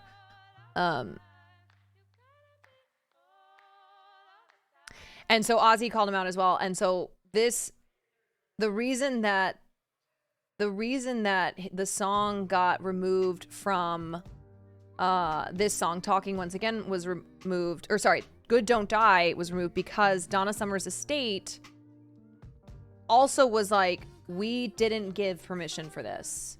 This is what the estate wrote. Kanye West asked permission to use Donna Summer's song, I Feel Love. He was denied. He changed the words, had someone re-sing it or used AI, but it's I Feel Love, which is copyright infringement. Yeah.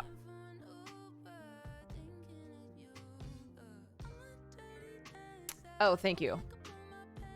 Here's Ozzy's tweet. Kanye West asked permission to sample a section of a 1983 live performance of Iron Man from the US festival without vocals and was refused permission because he's an anti-Semite and has caused untold heartache to many. He went ahead and used the sample anyway at his album listening party last night. I want no association with this man. So, as far as Kanye's album getting removed from from Apple Music, being taken off Spotify. It has nothing to do with A, Kanye being black, despite what he says. B, Kanye like there being a coordinated attack to limit Kanye's streaming numbers so that he can no longer be number one. And what were the other reasons that he listed? I think that was the main thing. Yeah. Or C, whatever this narrative he's created in his head that everyone's against him, is what I would say.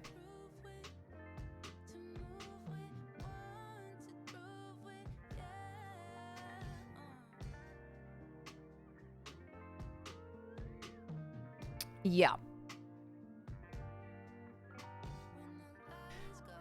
Swiftie emergency!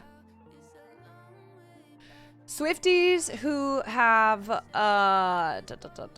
actually, let me read this part. At long last, Kanye's new album Vultures One dropped this past weekend following numerous delays, transparent apologies, and backlash from other artists over unapproved samples. There's more than enough to be angry about if you're brave enough to actually dig into the album. Chris Brown shows up on a song to ask people to beg forgiveness of him, for example.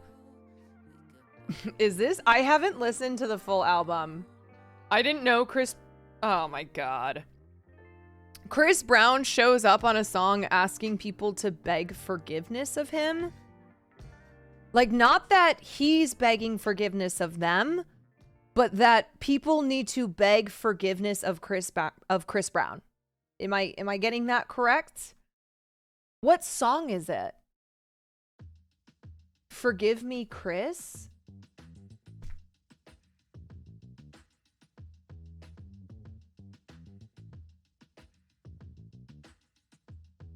Oh, I mean, this is... Wait, what's it called? Oh, here it is. You've gone too far. You've gone too far and you should hang your head in shame. For these wounds I cannot stay. You've gone too far.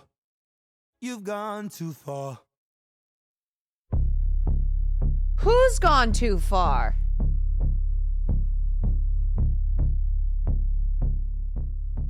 Wide awake and I can hear my heartbeat. Hope it cradles me and rocks my heart to sleep.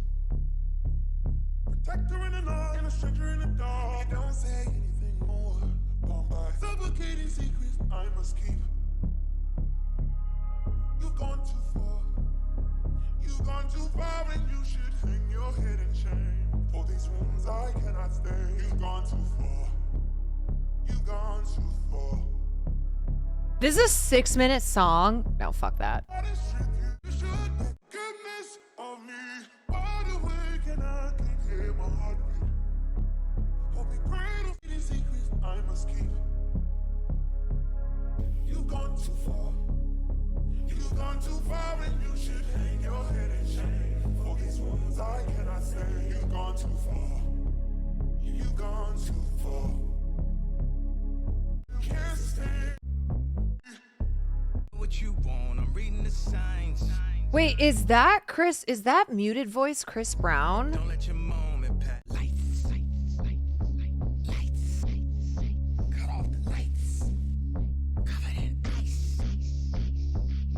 And if I go tonight, know that I lived a lovely life. Just make sure my kids are right, and it is alright.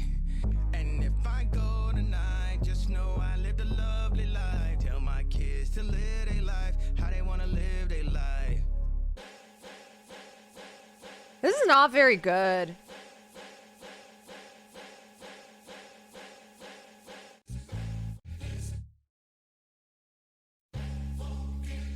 That was Kanye. That was Kanye right there.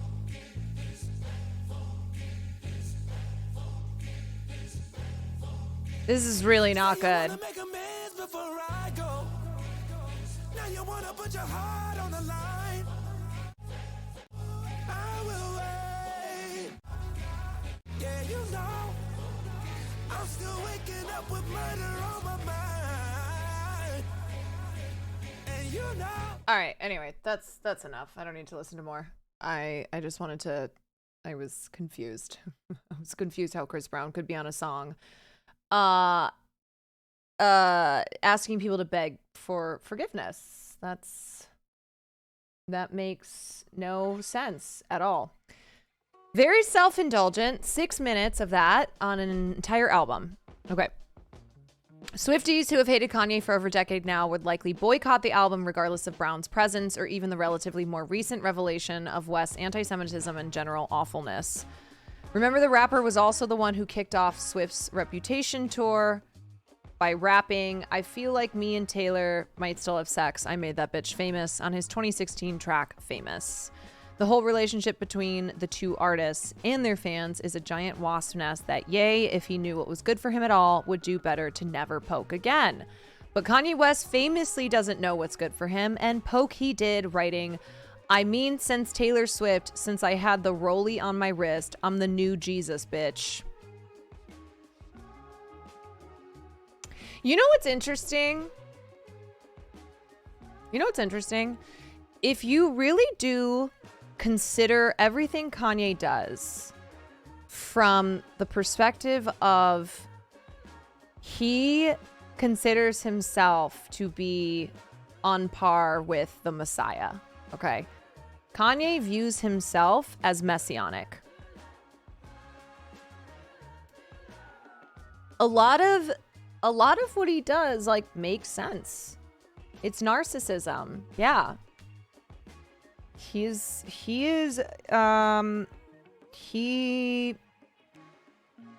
has extreme narcissism.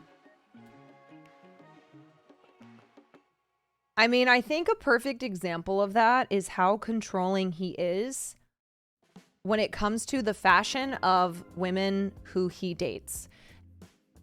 Kim Kardashian, Amber Rose, oh my God, why am I blanking on her name? Julia Fox, Bianca Censori. All of them, or the people in their lives, have talked about how Kanye dresses them how he wants them to look. And in some regards, like in Kim Kardashian's, in the instance of Kim Kardashian, it was really good for Kim's status and for her career, because then Kim started getting taken seriously in the fashion industry. She got invited to the Met Gala, yada yada. But there's still that element of control. They're still coming in and controlling what the woman you're dating, the woman who you're with, is wearing, what she can wear, how she can dress, and Kanye having the full say in it. And I think it's never been more apparent than what he is doing with Bianca Censori. I literally can't even show you pictures because of how almost nude she is in everything he parades her around in. Like, I can't even show pictures on stream because she's pretty much naked. And I was reading a lot about how Kanye has set all these rules for her. I mean, he married her the month that his divorce from Kim was finalized. And there is no getting around that Bianca looks like Kim Kardashian. It's really fucking weird. And how he puts her in all this like BDSM, very nude type clothing and parades her around in public, and she doesn't speak. It's really fucked. It's very, very strange. Yeah, the entire album cover. Yeah.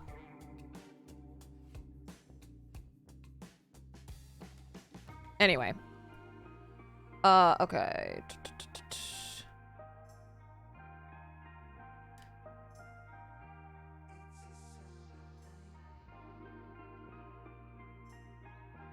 We can't, of course, speak to whether or not this is actually what Vulture One's short life on Apple Music and iTunes reminded West of, but the reason behind its removal is far less of a conspiracy than the rapper is suggesting. The album was pulled off the two streamers Thursday morning, though a few singles remain, because according to label distribution platform Fuga, it was never supposed to be released in the first place. Okay, and then I already read this part. As of this writing, Vulture's One has not been pulled off of Spotify, Amazon, or YouTube Music. So the album is still available for streaming, but it was pulled from Fuga's site, and there were individual songs that have been pulled from Spotify and it was also pulled off of Apple Music and iTunes because Fuga had never intended for it to be distributed.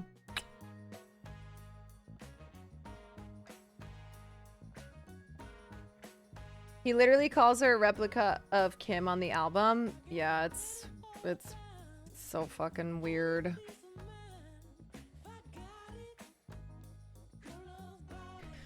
I don't know. Kanye has just become one of those...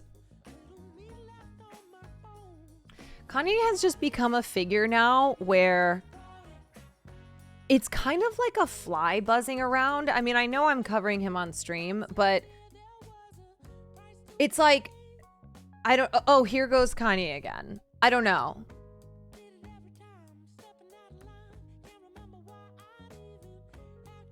He's a lol cow. Yeah, I mean, I just don't think that there's redemption for Kanye. And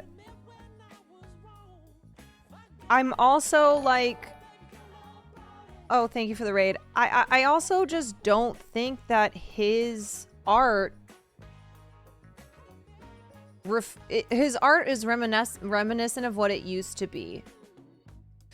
I read that chat comment and I forgot to say I don't totally agree that what he's doing is lolcowing. Like from what I learned, lolcowing it seems different than what Kanye is doing here.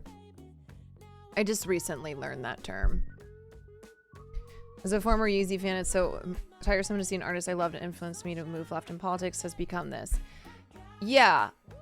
I'm not saying that like if Kanye were producing music that was of the caliber it used to be of, that it would excuse any of this, but I'm saying like that's also going on here as well. He's not the same Kanye, both musically and as a person. And so the Kanye who once upon a time said George Bush hates black people, like when he said that, it was incredibly powerful. And he was also, you know, Kanye used to speak truth, spit facts. But now saying things like this reminds me of the mistreatment of my people because of the color of our skin. No. There's no legitimacy to him saying stuff like this.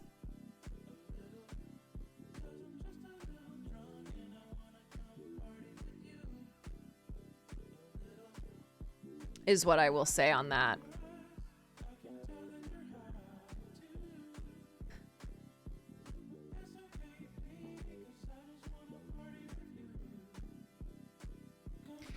He's always been narcissistic. This is true. I guess the difference that I'm trying to make is like, at least I feel back in the day, Kanye was more level-headed, and he also was more impactful in a good way with the things that he said, and also with his art. And now all of that seems gone. And so that's why Kanye just feels he just kind of seems like a fly that's buzzing around trying to get attention. And I think the appeal, the magic of Kanye is gone.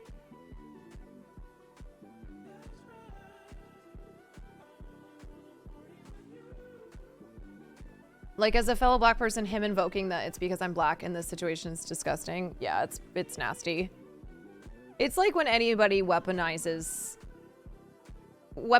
their race or their identity to provide cover for being an awful person.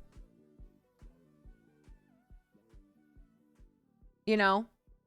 Like, if I were to be a total piece of shit human and then be like, as an Asian woman, this is the type of this is the type of treatment that I'm accustomed to as a woman who is Asian. And it's like, no, that's not, that you can't do that. No. Or like horrible trans people online who then will use their trans identity and use that to provide cover for their bad behavior and bad things that they are saying that have nothing to do with them being trans.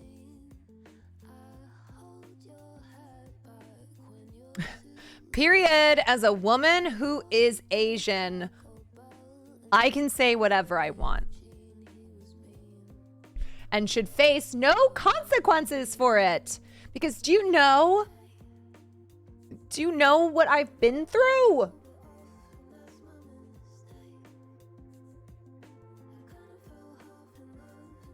Classic identity politics as a defense. Yeah. Yo. Yeah, the weaponizing is, I hate to say it because it's bad regardless, but it also hurts. It also hurts marginalized people who don't weaponize their identity, because when the loudest people are weaponizing, when the loudest and worst people who are representatives of a group, even though they shouldn't be, are then weaponizing that identity, it has a trickle-down effect.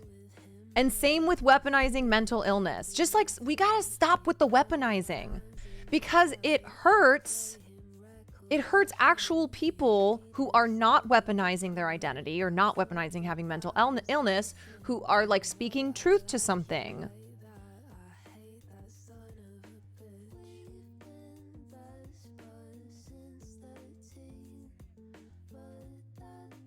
My God, it's the weaponizing mental illness thing, or weaponizing addiction, just all of that.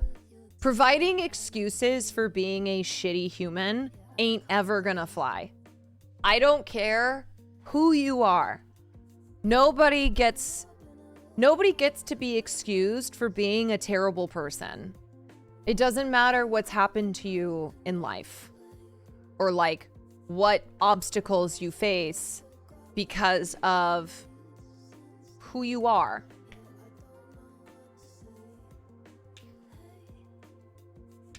Did you see the Kate Corain update? No. Wait, there's a Kate Corain update? Can you send it? Like we've talked about before, it only gives a bad look to people who actually suffer because of their identity. Mm-hmm. Yeah. Yep.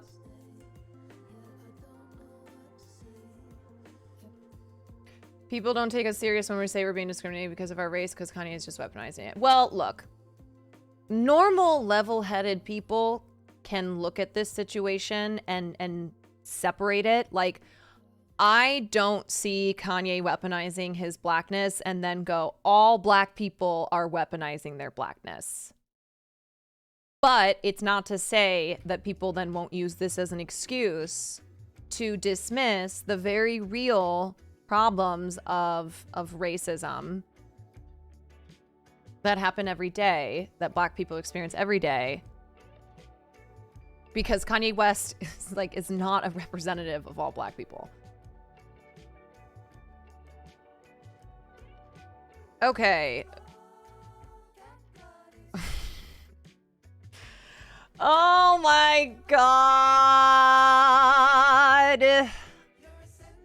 All right. I just need to do a TLDR because I covered this for like 2 hours when the story broke. TLDR. This author, Kate Corain, she's a white queer sci-fi author. She had the ultimate author's dream. She had a literary agent, she had a publishing deal, and she had a deal with a book service. So she had like 3 huge things. Life was good, but it wasn't enough for her Because what she did, her book was supposed to come out this year. Over the course of like a year, she created all these fake accounts on Goodreads. Goodreads is a site that is intended for normal book readers, just like people, not actual critics, to review books. And there have been a lot of problems with Goodreads. So Kate Corain made all these fake accounts and was review bombing other authors, most of whom were authors of color. It was like 11 out of 12 of the authors that she review bombed were authors of color, and was giving them all 1 star on their books and rating and giving comments that were really terrible, while this dummy simultaneously was using these fake accounts to give her book 5 stars. Insane. Some of these authors too were with the same publishing company she was with, which meant that she was going after authors that were hurt, that by doing so would hurt the publishing company who was publishing her book, would hurt their bottom line. She was going after their money. So she was found out because these authors basically got together and were like, what the fuck is going on here? Had a hunch that it was Kate Corain. Kate then produced all of these fake Discord messages between her and a friend of hers who revealed that she was the one who had created the accounts and was posting these fake reviews because she wanted to help Kate out. And then Kate, like, ironically, in a very meta way, in a very self-aware meta way, said to this friend over these real Discord messages, well, don't you see how bad this will look that, like, you targeted all these authors of color and now I'm gonna look like a racist? And then Lily, the friend, there was like a whole dramatic soap opera turn where then she became this villain. It was fucking crazy. It was crazy. Anyway, I covered the whole thing on stream probably a couple months ago. There's also this to the update. Oh, okay, let me pull this up as well. Covered the whole thing, and so now we're looking at an update. Because Kate was dropped by her agent, she was dropped by her publishing company, and she was dropped by the book service that she had to deal with, as she deserved. And after it all came out, she posted this apology where she blamed her mental illness, she blamed her anxiety, she blamed her addiction. She basically blamed everything but herself. Okay, sis. Sis should hit the circuit with a one-man show for real. Yeah. All right, so I guess she did an exclusive interview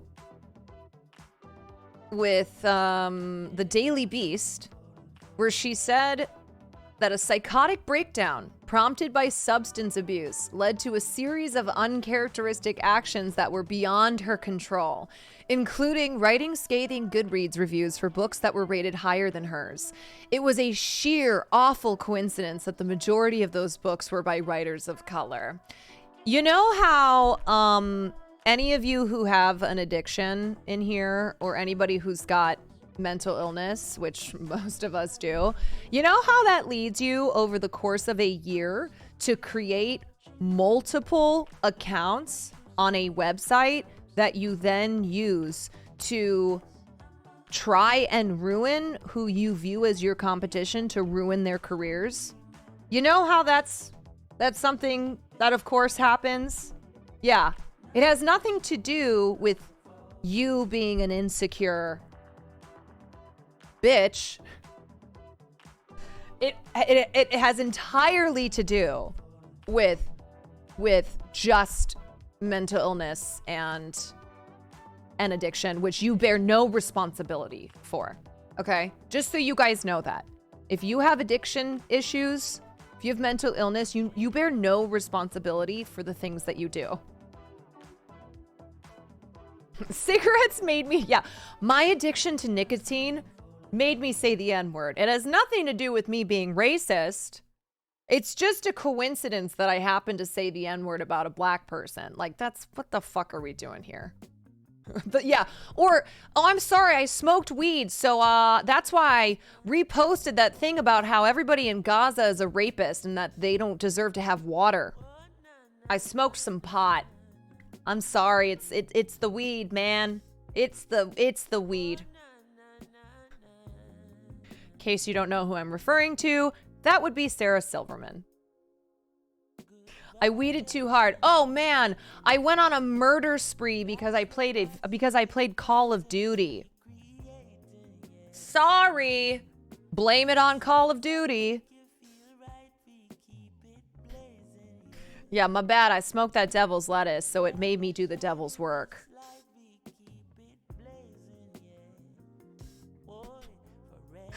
She did not fucking say that. I want to. Oh, yes. No, she blamed it on being high.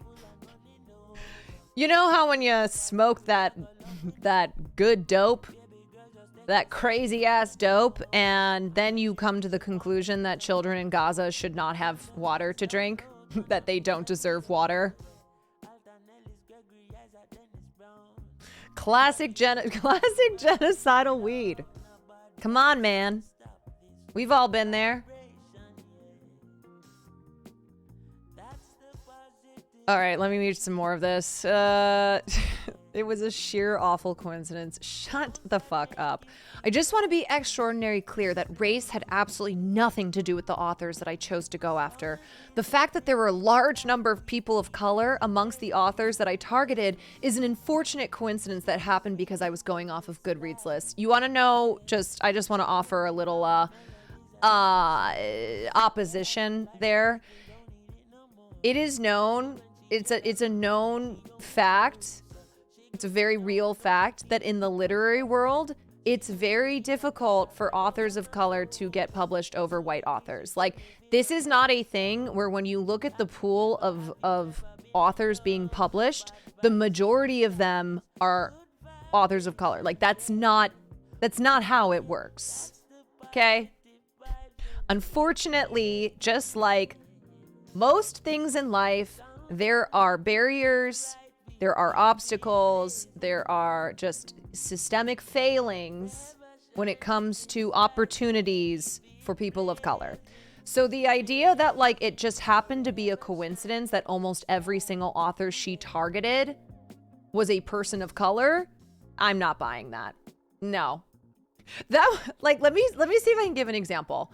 That would be like, okay, me as an actor, if I decided to do this with movies, okay, it's not exactly the same. This is not a great example, but let me just give you this example. If I decided to like review bomb, make accounts for movies coming out that were directed by women of color, me targeting and all those directors happen to be women of color, and then me saying, "Oh my gosh, it's just a coincidence. I'm not racist. It just so happens that like the people on this list or the movies that I was looking at that I felt were in competition with mine all happen to be women of color. Like, that's all that there is there."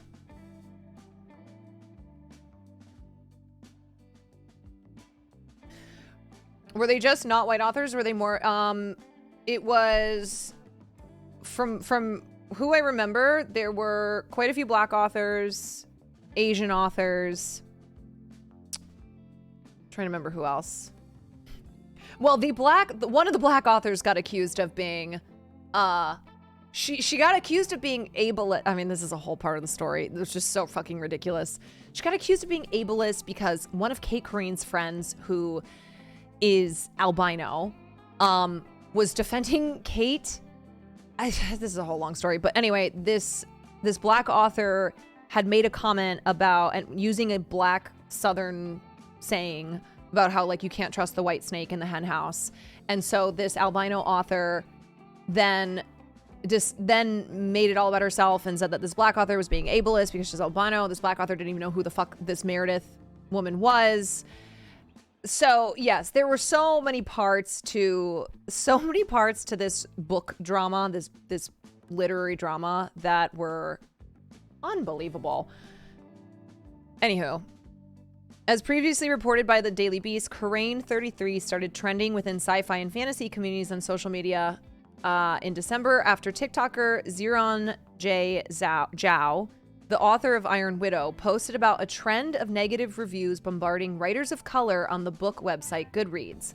After attempts to place the blame elsewhere, Corinne eventually came clean and apologized for her nasty reviews. You know what? I'm going to go out and say, Lily, she's real, okay? Those Discord messages, totally real.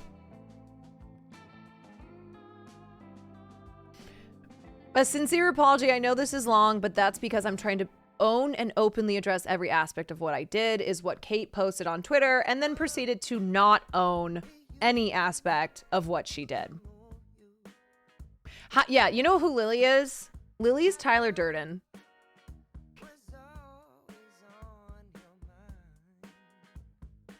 Corinne explained that she had been battling serious depression and substance abuse without fully going into detail. However, she did post that a change in medication drove her to a complete psychological breakdown, and the negative reviews were a result. As a reminder, she conducted this Goodreads scheme over like the course of a year. This was not she changed her medication and then had a total breakdown and went online and did crazy shit. No, she did a targeted, calculated campaign to ruin these other authors' book debuts over the course of a year. Lily's the person I turn into. Look, we've all got a Lily in us. When your DoorDash is 10 minutes late, Lily. It's Lily. For me, when somebody cuts me off in traffic, Lily comes out. The villain.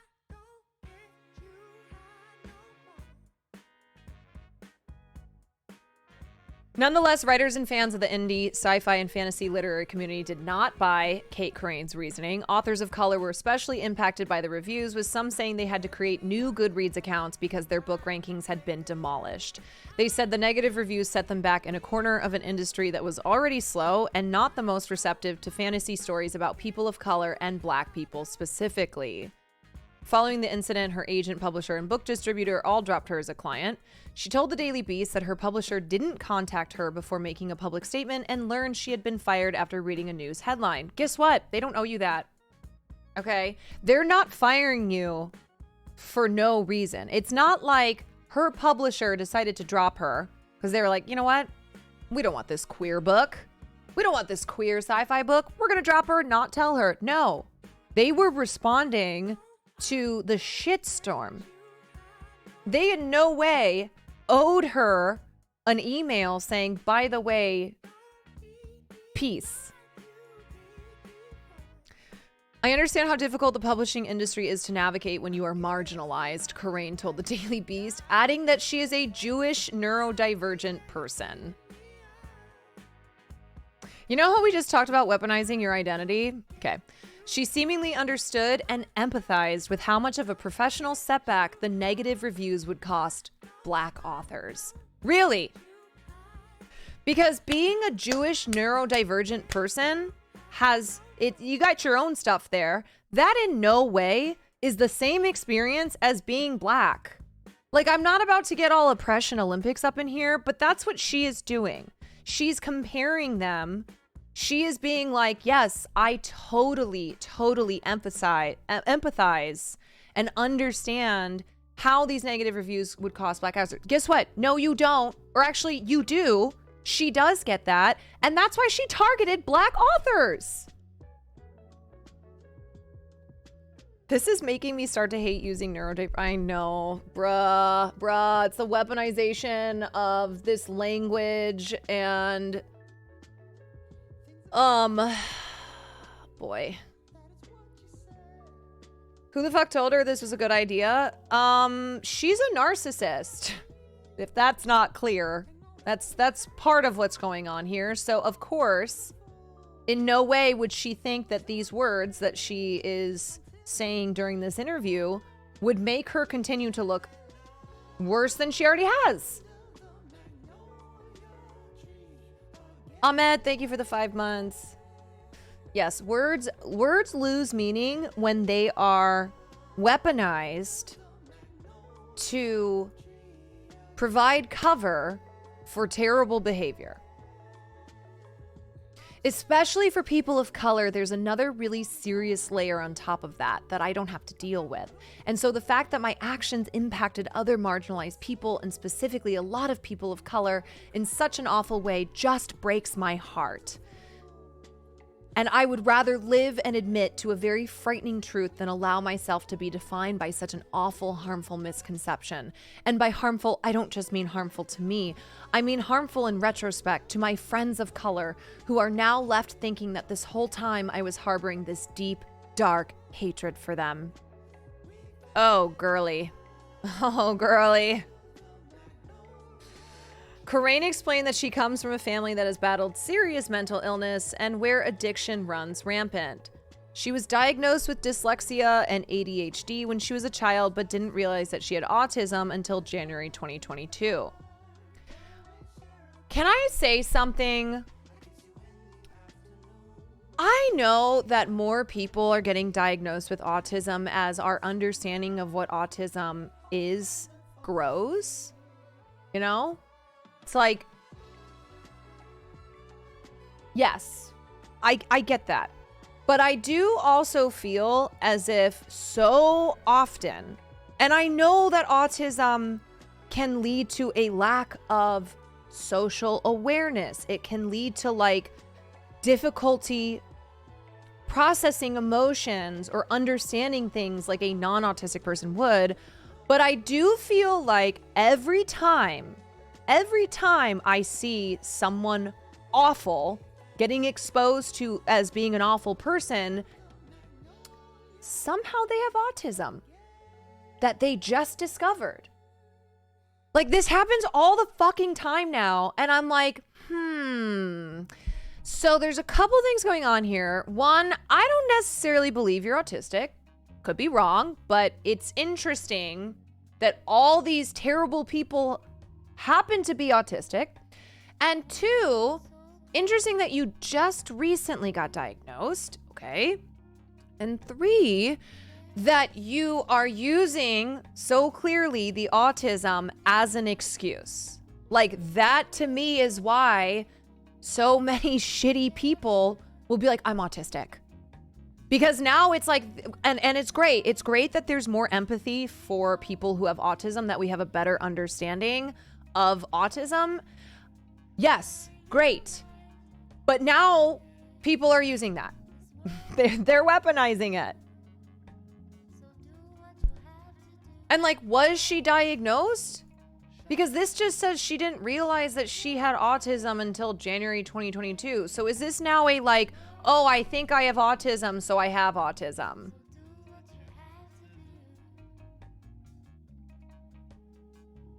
We need to go back to gatekeeping autism. The main point I agree with is autism isn't a shield. It's just an explanation about how someone sees the world. Does not excuse being a fucking shit person. Yeah, and I just think that there are too many people now who I have seen declare that they're autistic after they've been found out to be awful people. And I'm like, something's not adding up here. It feels like an easy excuse now. We've worked so hard to take away the negative connotation of autism, and these people literally are speedrunning, bringing the discrimination back. Yeah. It's frustrating. I am not a person who has autism, but I am frustrated for people who really have autism, who are not shitty people like this, to have yet another shitty person be like, I realized I had autism. Like, I am just making sure that everyone knows that they have autism. It's like putting that front and center. Just remember, I have autism. Just remember. You may have autism, good sir. You're also coincidentally an asshole.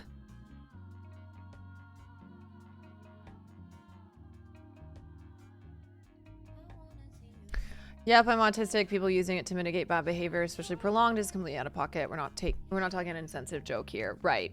Yeah. Yeah. Oofda. I had spent my entire adult life struggling with the challenge of being autistic in a world that seems designed to punish autistic people for existing. And because I am what people would consider pretty high functioning, it means that a lot of these struggles seemed really unreasonable to other people in my life. I just want to be clear, I'm not saying that Kate is not autistic. I'm just pointing out what I have seen to be a trend in people who are exposed online to be horrible, and just kind of like the weaponization of of any disorder or any identity.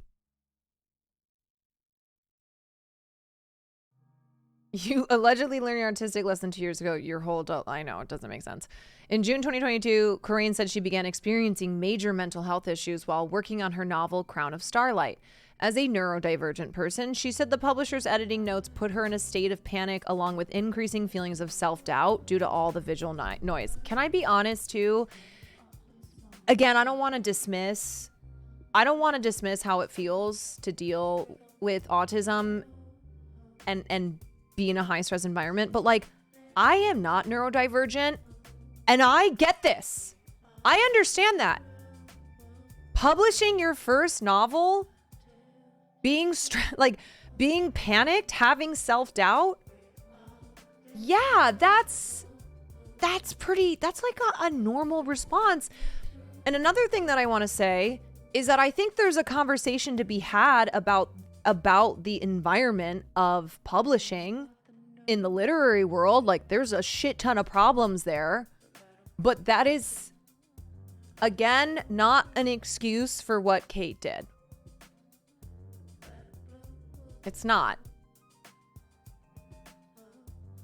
People think normal human emotions that aren't positive are mental illnesses. I do think that yes, that is something that's more commonplace now, of something that is more of a normal human experience being treated as like a major mental health issue. I panicked, so I became racist. Some of it was also caused by increasing social isolation, and I started trying to self-medicate during that time with alcohol, marijuana. There we go again. That devil's lettuce, man. That devil's lettuce. You're not dismissing it. She clearly just is unleashing a barrage of excuses. She's too narcissistic to realize aren't going to land because everyone else navigates it without orchestrating a year-long covert smear campaign against their peers. Right, that's the thing. That's the thing. If you're saying, like, I did these things because of my addiction, because of the weed, because of... Sold out hot sauce again. Oh my gosh! Wait, do I still get a box, though? I'm getting... Let's go, Will. Okay, great. Congratulations. Sir Zergzalot, thank you for the 3 months. People who are using these things to excuse bad behavior, if you are someone who suffers from addiction, who suffers from mental health disorders, who suffers from, or just, you know, whatever it is that you see someone using as an excuse, you especially know that they're fucking full of shit. And you're like, hey, wait a second. I have those things too. Those are also things I experience in life. And you don't see me doing this stuff.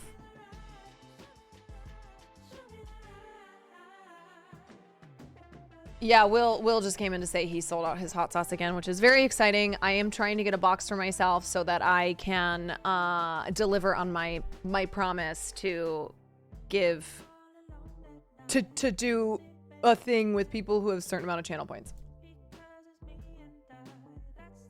Okay, whatever. I don't really feel it. She's just bullshitting here. Oh, wait, I do need to read this part. She's saying that she couldn't go back and delete the Goodreads profiles because that meant that she would have had to confront the truth about not having autonomy over her actions. That is the biggest load of doo-doo that I've ever heard. She couldn't go back and delete the Goodreads profiles that she had created to review bomb these authors of color, because in doing so, she would have had to confront the truth about not having autonomy over her actions.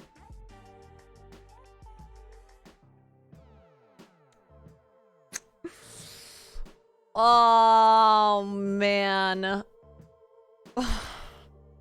Again, this is weaponizing language that is used to...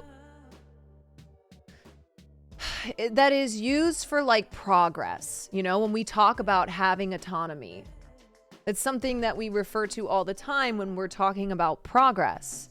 This is weaponization of that language. This is therapy speak. This is all that shit that people have learned and use as a shield. Small Baruka, thank you for the 6 months. She is a fiction writer. That is true. You gotta give that to her. Oh my God, I cannot believe this. I'm just glancing through this and it's all one excuse after another. One excuse after another. Corinne decided to come clean when she realized how much control she was losing with herself. No, the reason that she decided to come clean is because after she posted those Discord messages, and it was so apparent that she had made them up, and the authors in that Discord group were like, Kate, this is bullshit. Like, we know that you just made these Discord, like, you photoshopped this. And she was found out, and more of them decided to go public online and were like, enough is enough. And so that's when she had to come clean. This wasn't because she realized how much control she was losing with herself. It's because she realized that she's not that good of a liar. That she's bad at Photoshop. And actually, she's not a great writer. Because if she had been, she would have been able to sell those Discord messages better. She would have been like able to make Lily seem like a real person. Canada's mental health advocate here. She's absolutely weaponizing language. Also can't state enough how stupid and dangerous of a combo cannabis, alcohol, and caffeine and whatever med cocktail she was on. It's just horrible. Yeah, for sure. 91 Toph, thank you for the raid. Just God. Dug her own grave. She really did. Isn't writing another character's voice like half her job? Yeah, maybe she should have been more concerned about being a better writer. Maybe if she had really looked at those messages that she conjured up that were from Lily, she would have realized, I should work on my writing and less on trying to sabotage other authors. Put that energy into writing.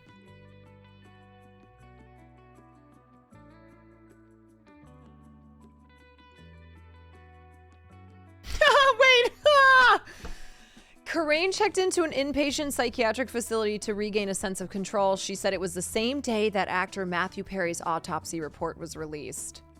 What I started to realize is that the way we talk about addiction in our society, a dead addict is a tragedy. A living addict is weak and a problem and somebody who just can't get themselves together. And I think that's a huge, huge disservice to the millions of people who are struggling with this stuff because it's an epidemic at this point. Bro, don't even try to tie yourself to Matthew Perry. I want to try and change the conversation around mental illness, around addiction. I swear I'm going to wrap this up soon. It's just everything I happen to read pisses me off even more.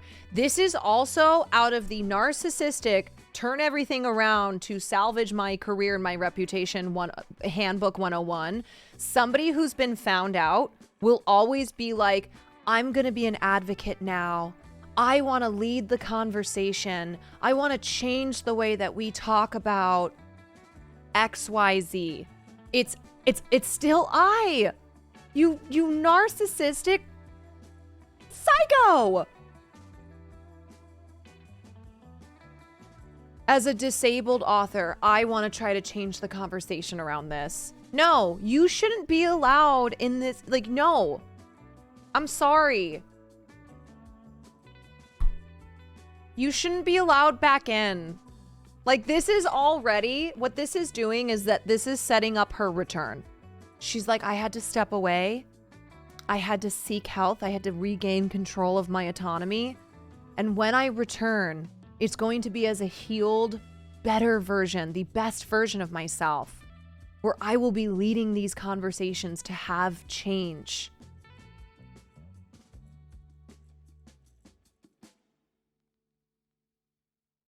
No.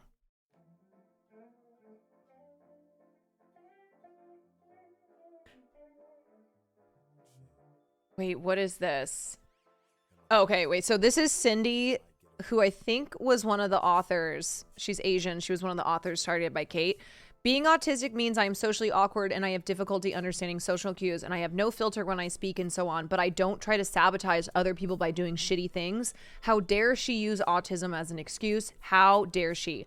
Oh, look, one day after I tweet this, a new sock puppet account has popped up on Goodreads and 1-star bombed my book and all the other 2024 debut books again. No fucking way. There's no way. No way. And then this is another author. Holy shit, Cindy is right. It's starting again. The same day I refused to accept Kate Corrine's apology, someone 1-star bombed my book, Cindy's, and other 2024 debuts. What the fuck? No, this can't be real. Someone made an entirely new account just to 1-star review bomb us all again.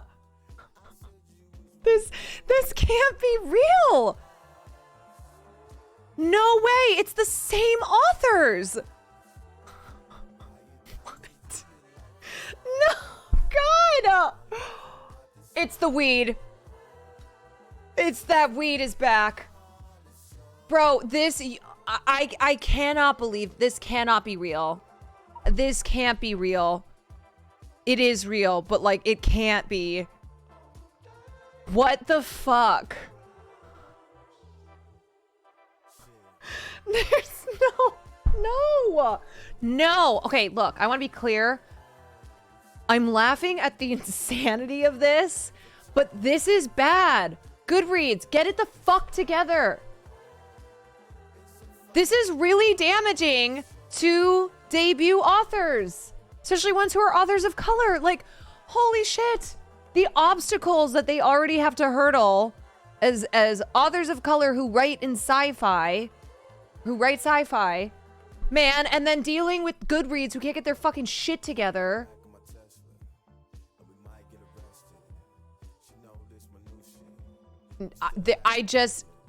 If this is Kate Corrine again,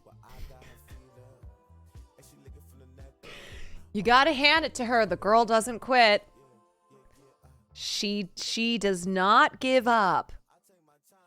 I know what her next excuse is going to be, and I'm absolutely dreading it. Demonic possession, question mark? Kate Corrine really needs to get some therapy. So yeah, I mean, these authors are all like, this is Kate. Why? Who the fuck else would it be? I'm telling you, maybe Lily was real after all. Or maybe it's like a Jekyll and Hyde. It is a Fight Club situation. Yes. Nevertheless, she persisted. Oh my God, this is unbelievable. I'm flabbergasted. I didn't think that this story could continue to get even wilder. And yet, here we are.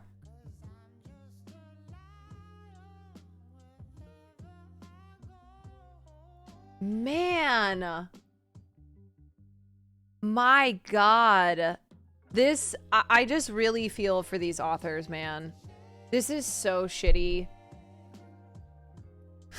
Like, even if it's not Kate Corrine, which, who here thinks it's not Kate Corrine? Raise your hand. But even if it's not, this is still happening to them again. That Goodreads has not put anything in place to ensure that this doesn't keep happening.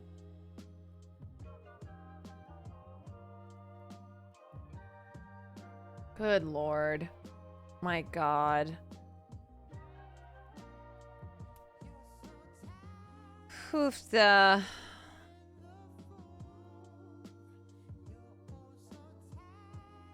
Well, that was a wild update, I will say. Sky, thanks for sending that.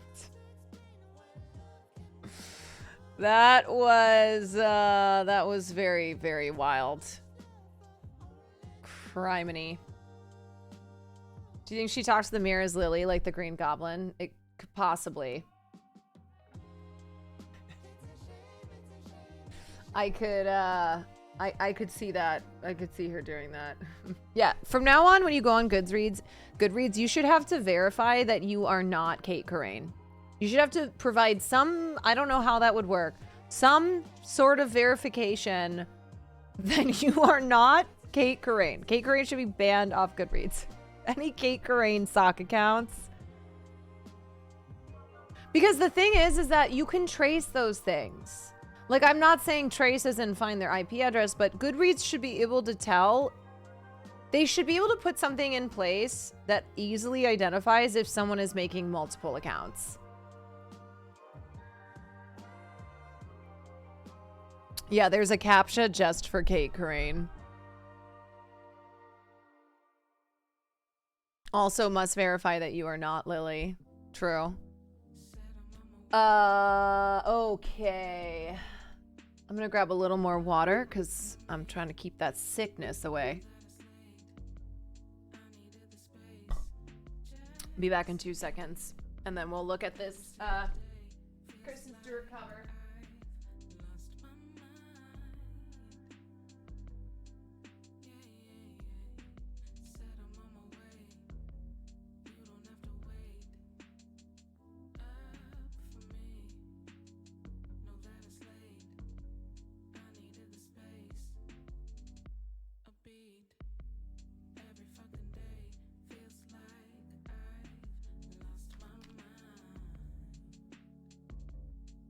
You know what's funny is how predictable right-wingers are now, where you just know when they're going to be pissed off about something.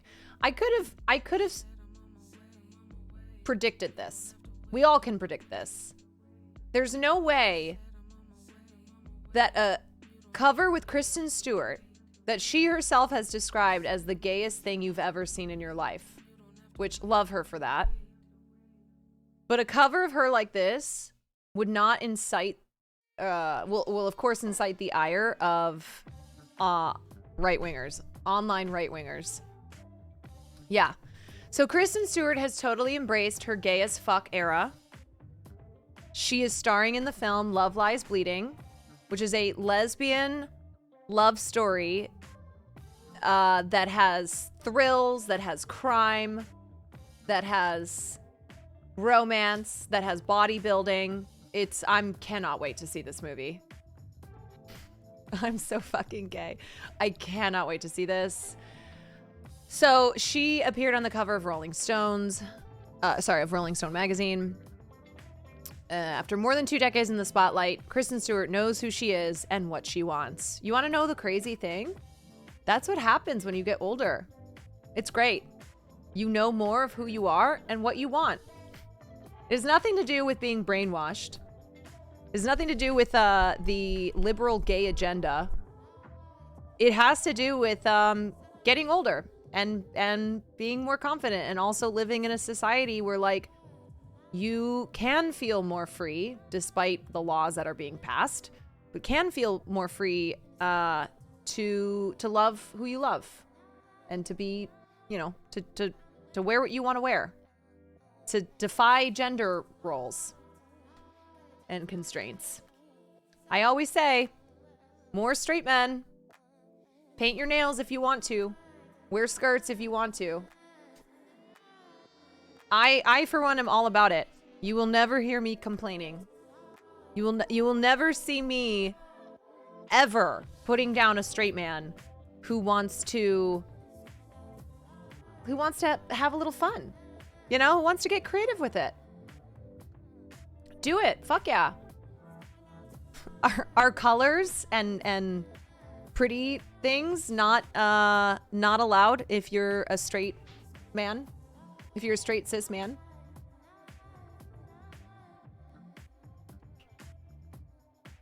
Okay, so Kristen Stewart came out as, oh, I forgot that K-Stu came out as gay in an SNL monologue. That's iconic. Since then, she's become a queer icon of the big screen, pursuing layered roles in challenging and subversive films. You know, when I track my thoughts on Kristen Stewart being a good actress, when I track my own fandom of Kristen Stewart, it does line up with her being more gay. The more confidently queer Kristen Stewart became, the better I think she became as an actress, because she took better roles, and B, you know, just was, I don't know, more interesting, more self-assured, which I think reflected in her work.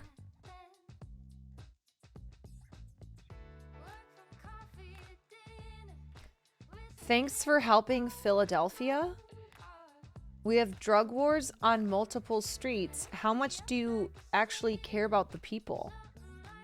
Wait, are you saying me saying I love Kristen Stewart being gay AF is helping Philadelphia? In that case...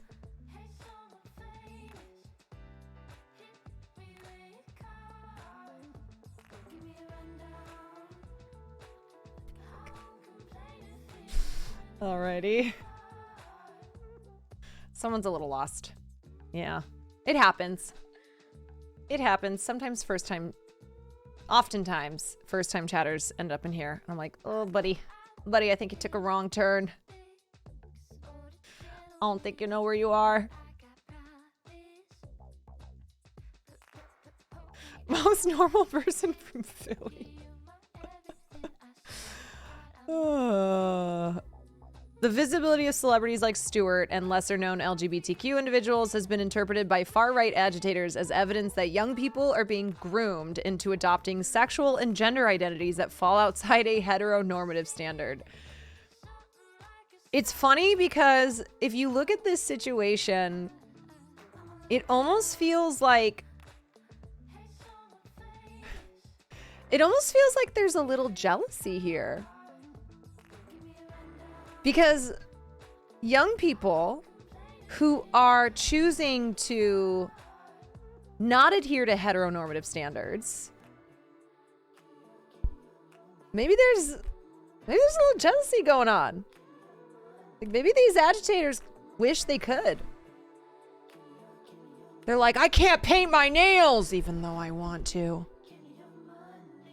I can't have a haircut like this even though it's my dream. They wish, yeah. No, they are, I mean, of course, a lot of them online, the big accounts are just grifters and they are feeding into this culture war bullshit. And this is a very popular tenant. The whole grooming thing. Very, very popular.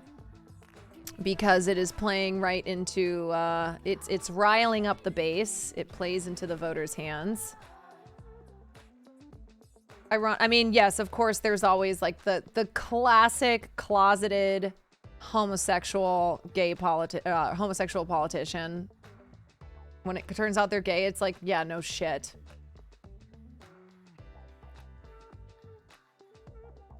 No shit. Hello, I'm back. Hello, birthday girl. Unsurprisingly, Stewart's new photo shoot with Rolling Stone, which played with the masculine-coded fashion and props, has this crowd foaming at the mouth once more. Christopher Rufo, oh, love me some Chris Rufo, a primary architect of the astroturfed conservative panic over critical race theory in schools. I think everybody who's against critical race theory, anyone or like DEI, they should have to explain what it is. I think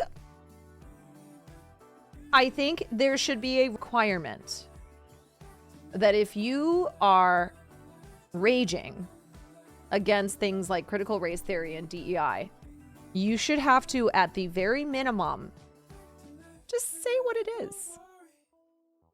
Say what you like. I mean, they'll probably say what they think it is, but they have no clue. Of course not. Of course not. They had Christopher Rufo had an especially rabid take on the images of Stewart. He argued that queerness is an ideology and appears to make people miserable. In the same post, he purposely dead-named the actor Elliot Page, a trans man, claiming media depictions of him and Stewart are intended to demoralize. That doesn't even make sense. Because every time someone who's queer or someone who's trans is on the cover of a magazine, it's all about like queer joy or like the joy in being true to yourself. They put this is his tweet. They put dismal pictures of Ellen Page or Kristen Stewart under headlines with words like joy, family, happiness, propaganda that intends to demoralize. Yeah, buddy, that's what's going on here. Kristen Stewart is literally talking about how she wants to have kids. Isn't this what these psychos want? Isn't another thing that they're saying is that like women aren't having kids anymore? That we need to force birth, which is what's going on in this country? And Kristen Stewart is literally saying, there's no fucking way that I don't start acquiring kids. And somehow, though, it still gets, these freaks still get riled up.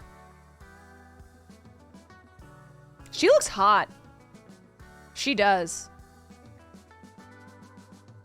I bet you Chris Rufo is uncomfortable with the fact that he also thinks she looks hot in these photos. That's the real truth. Chaya Raichik, what a gal, whose anti-LGBTQ hate speech from the Twitter account Libs of TikTok has been linked to bomb threats against her targets, has one word for the pictures of Stewart: disgusting. She was responding to Ollie London, a British right-wing influencer who in years past was a subject of UK tabloid fascination for his many plastic surgeries, which were intended to transform him into a lookalike of Jimin from the South Korean boy band BTS. At one point, even though he's white, Ollie London identified as a transracial Korean person. London, who's a gay man, I'm sorry, this is just comedy though. This is straight up parody. Like The Onion cannot write better than this. London, a gay man, fumed that Rolling Stone pushes queer and non-binary ideology and took issue with Stewart saying in her interview that she wants to do the gayest thing you've ever seen in your life. This is a perfect example of how this is a fucking grift, okay? Ollie London, who declared himself at one point to be transracial, who is gay, he hasn't changed that. He hasn't walked back being gay, is angry because Kristen Stewart is also gay. And because Rolling Stone has put a gay person on the cover. What? I'm telling you, it's the grift. It's the right-wing grift. And we see it happen too. Because we're all so fucking online, you can see the grift happen. Ollie London, I mean, he's still new to the scene, but the more he's grifted, the bigger he's become. The more money that he makes from his grift, the bigger his audience grows, and so he leans into it. Speaking of grifters, Ian Miles Chong. Ian Miles Chong was once upon a time a left-wing poster. Let's not forget about that. I don't know if he was really left-wing, because it's hard to say someone's really left-wing when they'll just easily jump ship for the grift. But he, at least online, at least the things that he posted, were once upon a time left-wing, and then he realized, like, this doesn't pay. You want to know what pays? This kind of shit. What did Hollywood do to Kristen Stewart? I also love that, like, Ian Miles Chong, in the midst of, is he dead, is he not? Newsflash, he's not. Had time to post about Kristen Stewart. You gotta love his commitment. You gotta love that he doesn't, the grift never stops. The grift keeps on grifting. So Ian Miles Chong, a notorious Malaysian troll who loves to tweet about America, even though he's never been here in his fucking life. Not only does he not live here, he's never been here. He's currently facing an avalanche of memes fantasizing about his execution by his government over past support for Israel. And he blamed Hollywood itself for Stewart's preferred gender presentation. He shared the Rolling Stone cover alongside a photo of Stewart with Pattinson at the MTV Movie and TV Awards show in a seeming attempt to illustrate that the industry had coerced her into getting a mullet. Yo, that's that Hollywood mullet agenda. Watch out. Okay? Let me tell you, speaking from experience, they've tried to do it to me. They've tried to mulletify me as well. If you ever see me one day on stream and I've got a mullet, just know it was Hollywood. Just know that Hollywood got me. You know what? In fact, if you just even see me with a short haircut, Hollywood. You're so brave for resisting them, Queen. I know, but it gets harder every day. You don't even know what I'm dealing with. Bertie Rose, a UK artist given to tweeting all kinds of transphobic statements, went a step further, predicting that Stewart would be coming out as a man by the end of the year, also likening her with disapproval to Elliot Page. Yeah, so there is such a thing as lesbians and lesbians who like to dress masculine, butch, and then trans people. There's not this like, oh, if you're a lesbian who dresses in a masculine way, then the next step is you become trans. Elliot Page was always trans. It just took him, you know, it took him steps to get there, to come out as a trans man. Because if we're being honest, the reality is it's harder to come out as a trans person than it is to come out as queer, as like gay or lesbian.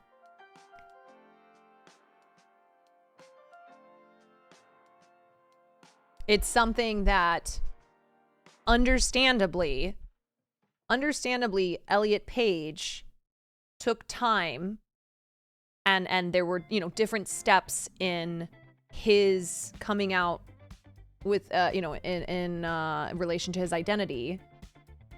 Took time until Elliot Page came out as trans. That's what it is. That's how it goes. Zenmies, thank you for the 5 months. Yeah, not everyone is on the same path. Exactly.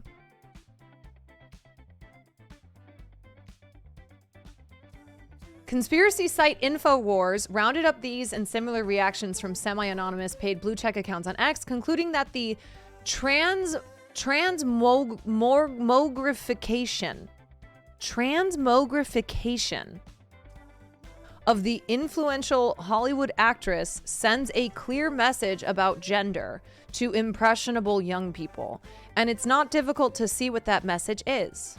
Of course, if culture magazines with androgynous and scantily clad models on the cover constituted some insidious brainwashing campaign, the conspiracy must date back at least half a century.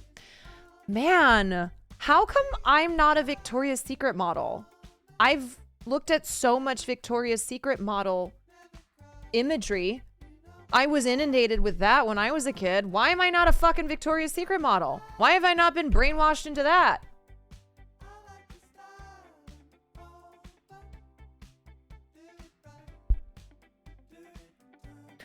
What's going on there?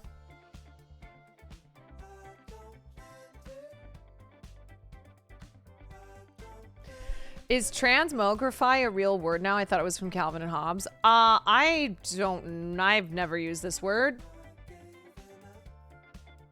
Probably not a word that I will ever use.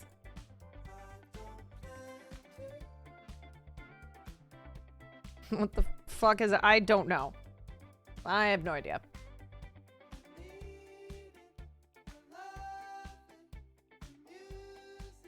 Conservatives' newfound fear of Stewart as a harbinger of apocalyptic gender fluidity makes about as much sense as Trump's unnerving interest in her dating life more than a decade ago. Or for that matter, the right-wing conspiracy theories positing Taylor Swift as the key player in an NFL playoff season scripted to help re-elect President Biden. But if nothing else, raging that a famous lesbian has graced the pages of a publication that you already hate for being part of the liberal media is one way to get through a lonely Valentine's Day. I, for one, want to see more. Not just of Kristen Stewart. I want to see more sexy-ass lesbians, androgynous folk, just sexy people. Keep putting sexy people on magazine covers. Apocalyptic gender fluidity. If I ever have a band, that is what my band will be named. Hey everybody, we're Apocalyptic Gender Fluidity and what's fucking up? Are you ready to fucking rock? Are you ready to apocalyptically gender fluid yourself? Da-na-na-na. It's just gonna be me and 4 girlies, and we're all playing guitar.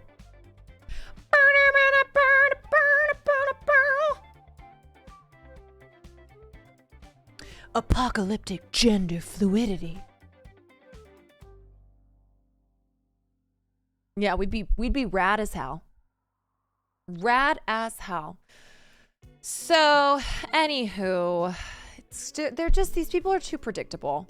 They're too fucking predictable. This is why it's so easy to imitate or parody right-wingers. Because of how predictable they are, and because of how it's just the same shit, you know? In response to anything that's not just like boring as fuck, or the same thing that we've had over and over again. It's like the queer agenda, the liberal woke gay agenda. Yep, reactionary, this is all they do. Yep.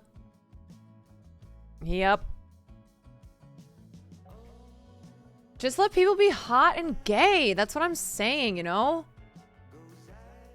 Let people be hot and gay. And the crazy thing too is like, if there were to have been a fat person on the cover of Rolling Stone magazine, but a fat person who's not gender fluid or androgynous, like, they'll have shit to say about that too. They always have shit to say. They always have shit to cry about.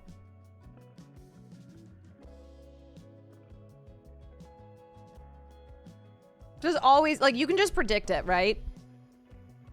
Whoever it is. Or if a black person, they'd be like, oh, woke agenda. Everything is so woke that nothing is woke. Oh my God, pissing, shitting, throwing up. Pissing, shitting, and throwing up right now because of Kristen Stewart. All right, guys, we are 5 hours in. My voice is tired. I have been talk about yapping. I've been yapping for the last 5 hours. I do want to get to a little bit of gaming. Now is also, while I have you here yapping, if you've got an Amazon Prime that you're sitting on you haven't used, and you want to be here listening to every second of the yapping without ads, don't forget to use those primes, whether on me or what other streamer, you know, yaps better than I do. Or maybe who doesn't yap at all. Broken Unicycle, thank you for the prime. You know, I always feel cringe. I feel cringe doing the shill, but I'm also like, I know people forget about their prime subs, and it is a free sub. If you have Amazon Prime, you get one free sub a month. So, you know what? It helps me. It helps you. So I'll keep doing the reminders, even if I feel cringe doing so. All right, so legit forgot about it. See, it does make me feel better knowing that, like, I usually will always get a Prime sub because somebody has just forgotten. Somebody has simply forgotten that they have Prime. Being Christine, thank you for the 2 months of Prime. Okay, so we have Elden Ring, and I'm at that one boss. What's the boss name? Rena? Is that her name? The other thing is, I know that people are playing... I know everyone's doing Helldivers, which I could try to get into, but it's also one of those things where I'm like, fuck, am I gonna even know what to do here? So...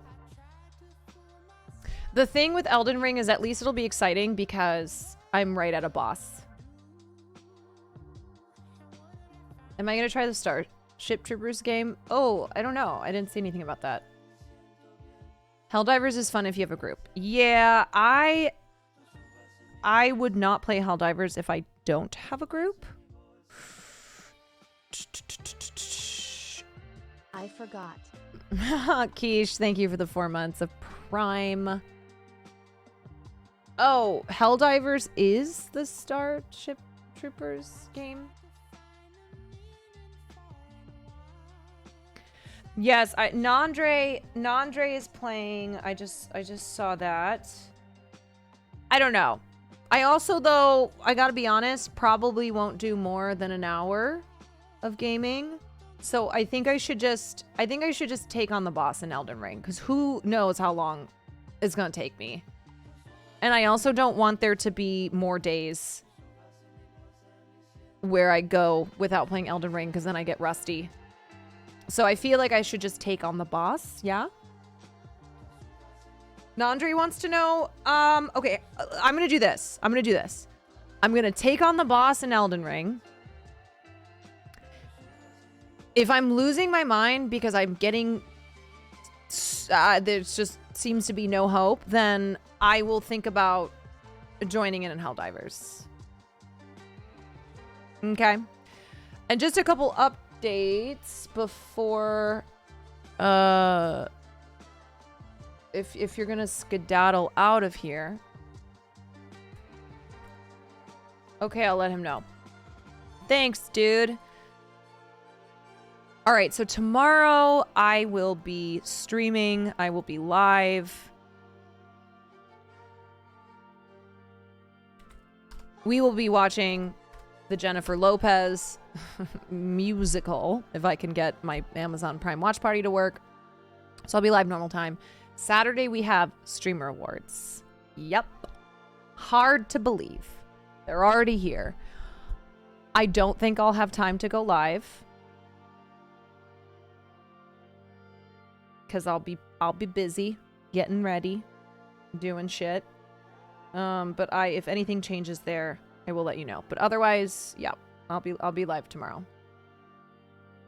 Do I have an outfit yet? Hell yes, I do. Okay, does anybody remember this boss's name so I can put that in my stream title? Did Cutie find her dress? I'm not quite sure. Have we played Until Dawn? Yes, I did. Pretty much everyone died. It was very, very tragic.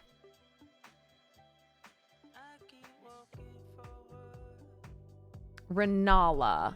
Fighting Renala. Okay. It's Vidal. Thank you for the 6 months. All right, we're going to change that here. I'm going to pull up... I have to run to the bathroom. Chin to Tog. Thank you for the gifted.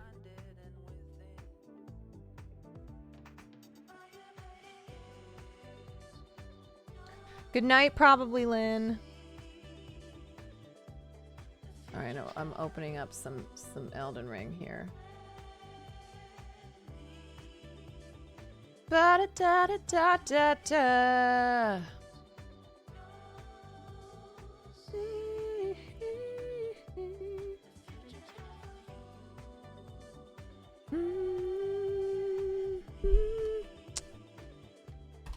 Does this want to open up? Let's see. Game capture.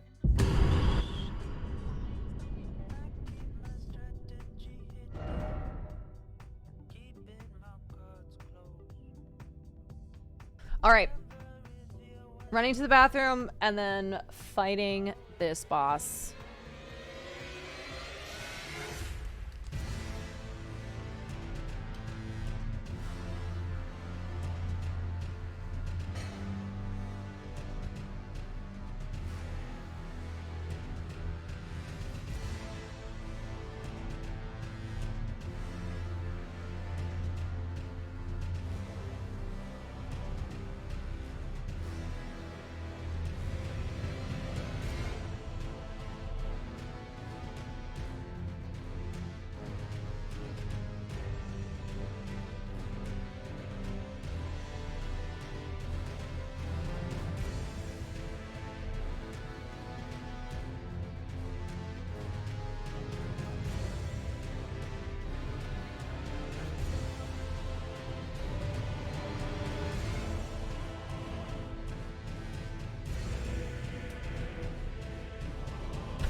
Us commence.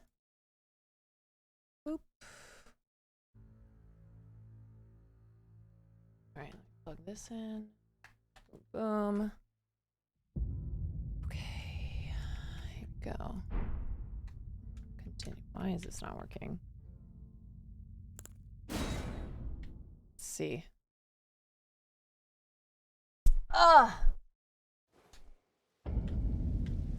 Am I ready to kill this? Well, that is dependent on if my... Oh, God. Oh, there we go. Okay. I think I just took a screenshot. Oops. Okay, let's just practice this. Whoo! Oh, baby. Oh, boy. Oh, boy. Wait, do I have to... Hold on. Do I have to fight that annoying knight again? Because I died? Please tell me no. Was he just a one-time thing? Oh, God. Oh, shit. Starting off strong. No. Yep. No. Oh, okay. All right. Well, we're off to a good start. Things are boding well. Okay. All right. Look, I have to get one gravity L out of the way. Wait, there's a shortcut. Oh, unlock the shortcut. Yeah, I need to do that. Okay, focus. Oh my God.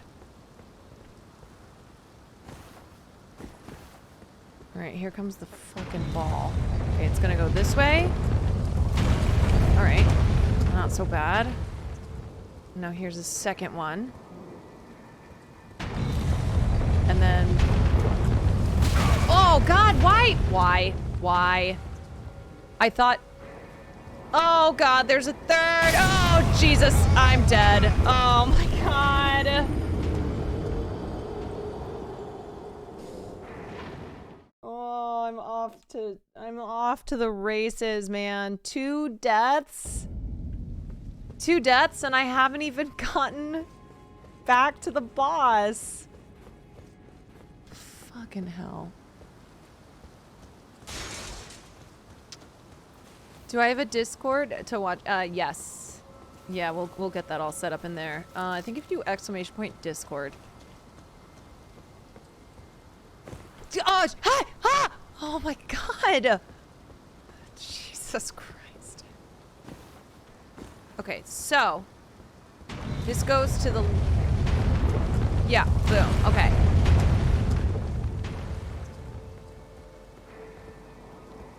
Wait. I don't understand. Why am I so stupid? Okay, here's the third.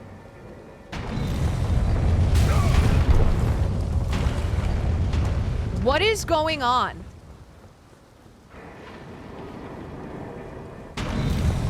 Great, okay. Well, there's 1 health that I have to use up. We're so fucking back, man. Cannot open from this side. Sick. Great. Where's this shortcut? Here? Oh!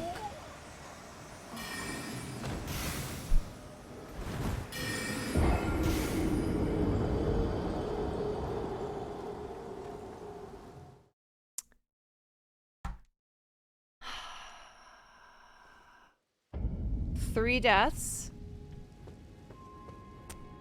3 deaths and I haven't gotten the boss. Sick. Tell me how to get this fucking shortcut so I don't have to deal with this. Please.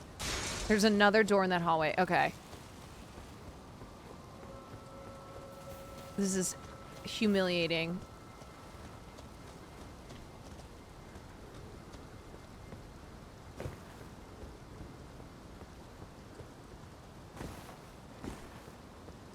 Absolutely humiliating.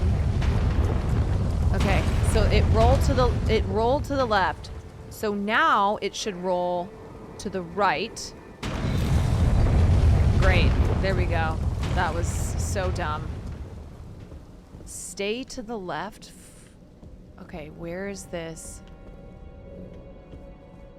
Now, where am I going? Is that the shortcut down there? All right, I finally learned something. You just passed the door. But I can't open this from that side.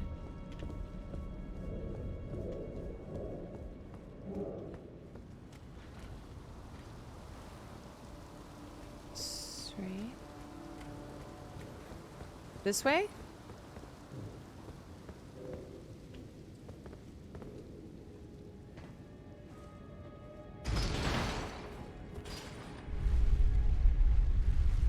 Oh, this is the... Wait, this is the boss elevator?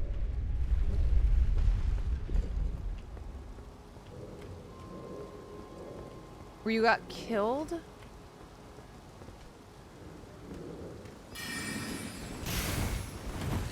You stupid bitch. Okay. Here. Now.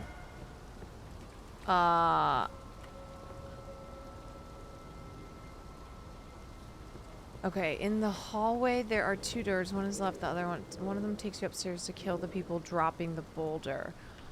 Oh. Okay, so nice golden runes. Wait, don't go up there. Wait, why? I want to go kill these fuckers. This way. Correct?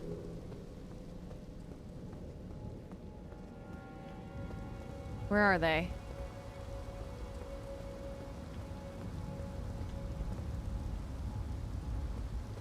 Well, I don't want to take this travel hole.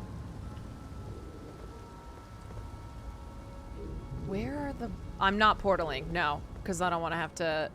I'm not portaling till I get this shortcut. I don't understand. I still don't understand how I get this shortcut.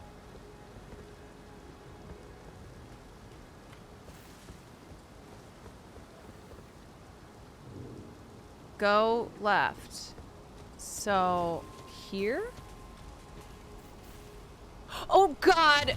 Oh my god. Oh my god. You're... I'm back. Oh, shit. Oh, God. Jesus. Well, what is this gold thing that's glowing on me?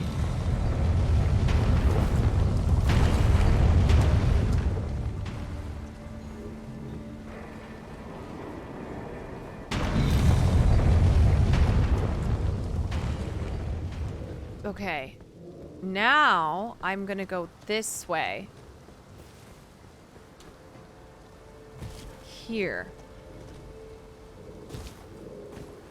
Yes. Climb. Aha!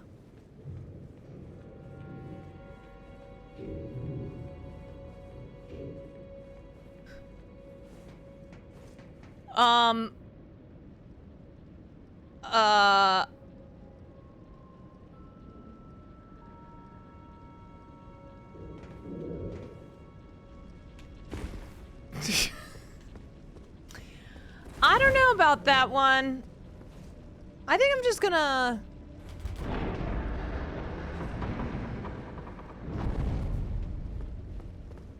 Okay. You know what? I think I'm good. There's still a shortcut? Wait, what is the other shortcut? I'm so confused.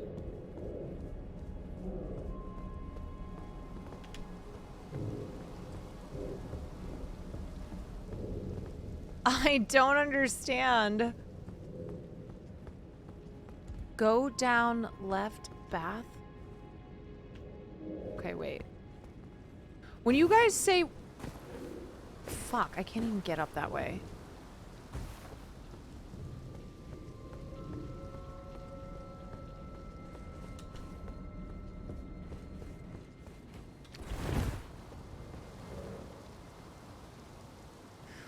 Who's the wizard I killed? This is so confusing.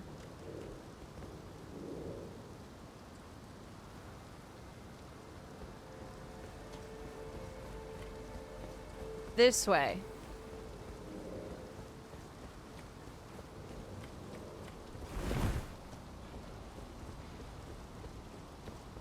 Okay.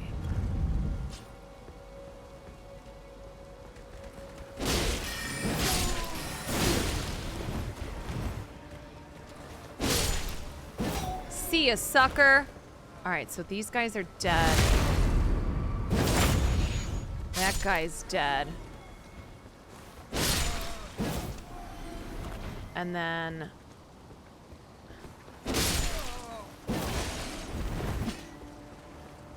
Now, where is this?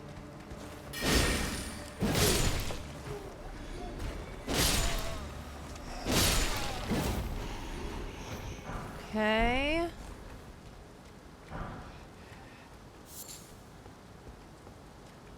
Now...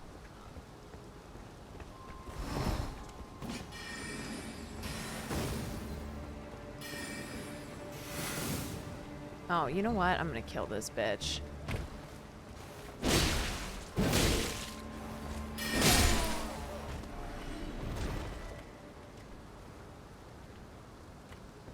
Alright, what's in here? Anything good? Anything good for me?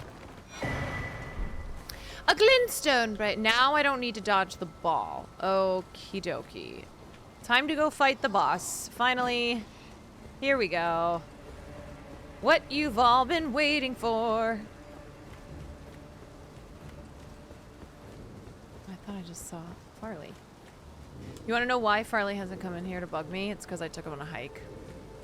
He's probably snoozing somewhere. He's sweeping. All right, here we go. Here we go. So pretty much I cannot die at all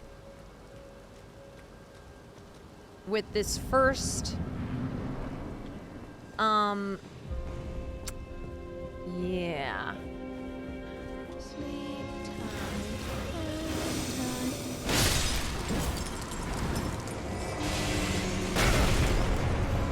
Oh shit. Wait, that's a waste. That's a waste.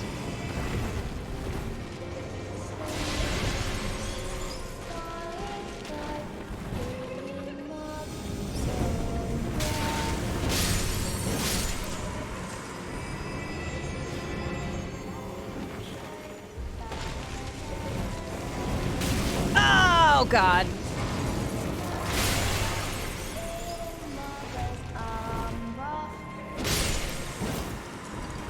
Okay.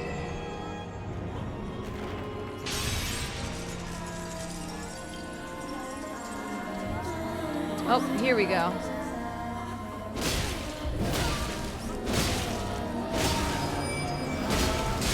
Ah, shit. Oh, God.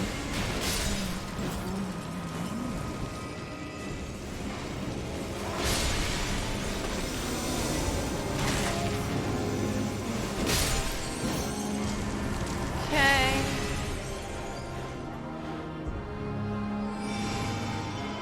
Oh, God, I really don't like these things. These little sing-songy. All right, where is she?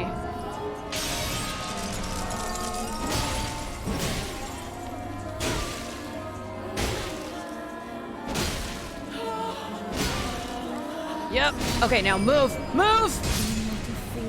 Whew! No, I'm dead. Wait, no! Oh, no, I didn't. Oh, no. Oh, no. Oh. I lost. I didn't heal. Oh, my God. Okay, it's fine. Whatever. I didn't heal. Because I was like, don't waste your heals. And then I didn't realize how fucking dead I was. Okay. It's fine.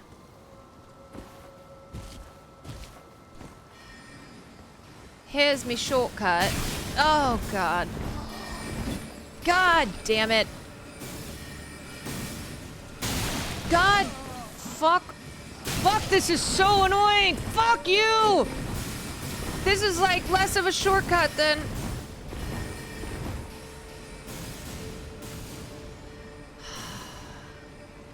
Also, don't forget you can hold your strong attacks. Wait. So much for the shortcut.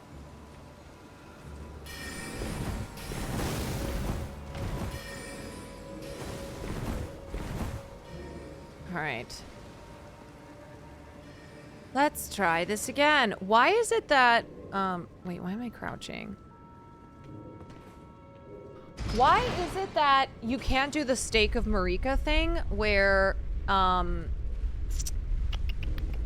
you can just start at the beginning?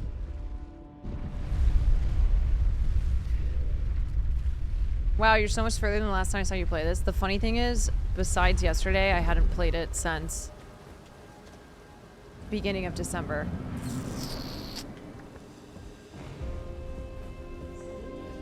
Okay, so this first one, I have to hit...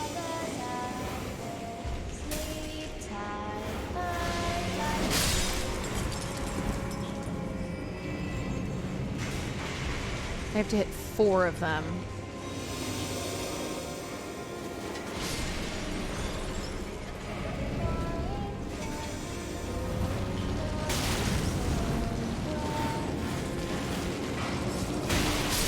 Shit. Oh, did she just bite me? Fucking bitch.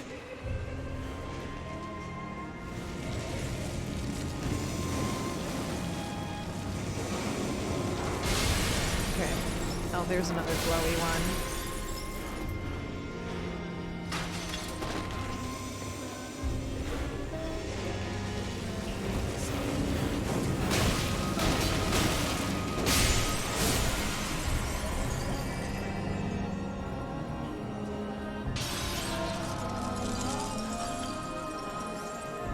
Oh, wait, I have my boys. That's right. You know what? I'm gonna do the Skelly boys. Yes, let's go. Let's go, boys. Squad up. Oh, there she is.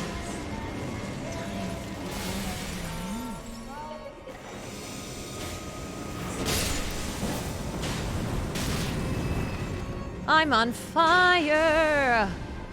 Oh, there's another one right over here.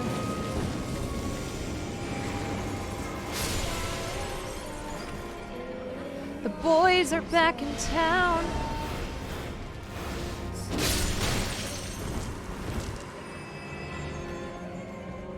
Should probably heal. Yep. Health. How? Oh my god. There we go. All right, round one. Mama's breaking. Oh, there's mommy. Yeah, I'm gonna kill your mother.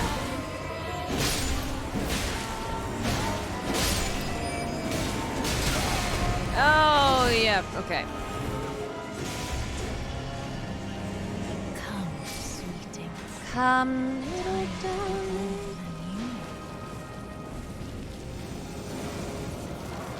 Boys, how we doing? How we doing, boys? Where's the glowy? Where's your glowy sister? Where are they? Where's the glowy ones? There we go.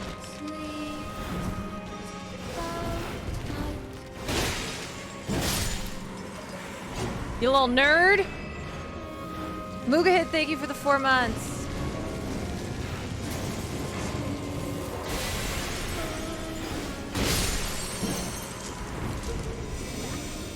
Okay, mommy's not. Mommy's still intact. God. I cannot believe how many layers there are to beating this boss. Wait, shit. What is she doing? Yep, okay. She's broken. She's broken.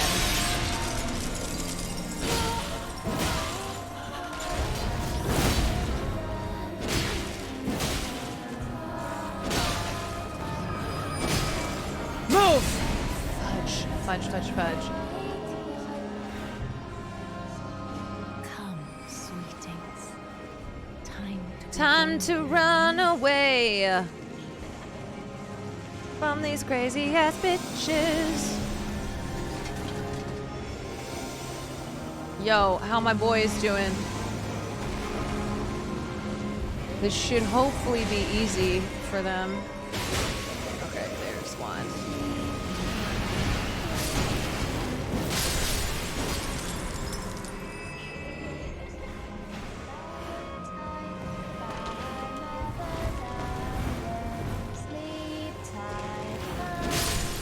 Okay. That's gotta be it, right? Oh, no.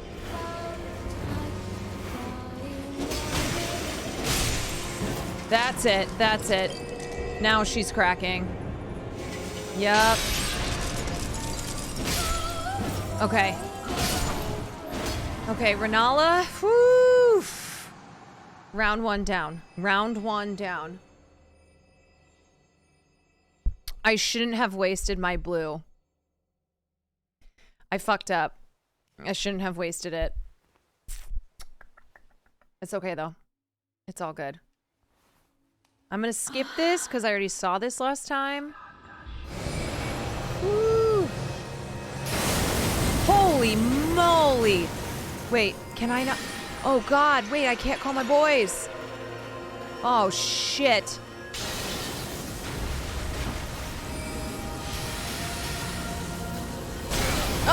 Oh god, I gotta heal. No! Oh my god! Oh no! I didn't even get a chance. I didn't even get to hit her.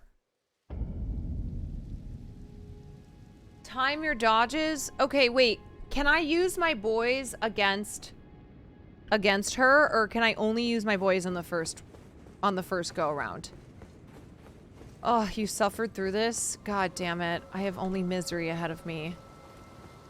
You have to save them. Okay, I'm gonna save my boys, and I'm gonna also save the blue. I'm not gonna waste.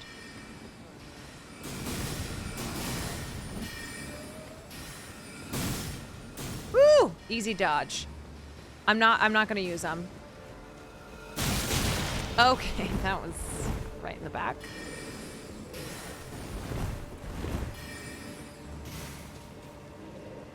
Patience, patience. Oh, I shall try for patience. I shall try. You can. I also cannot use heals. Like, I have to save them all. Oh, god damn it. Spoiler for that, she'll do big blast at the start. Yes, I've learned that from now dying twice. Move as quickly as you can. Yes, indeed. Okay. Hit the elevator to go down. Oh, right.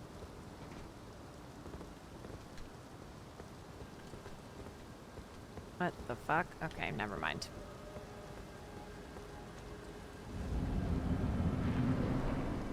Waste heals. Yes. I don't want to waste heals. I can't spend a single heal.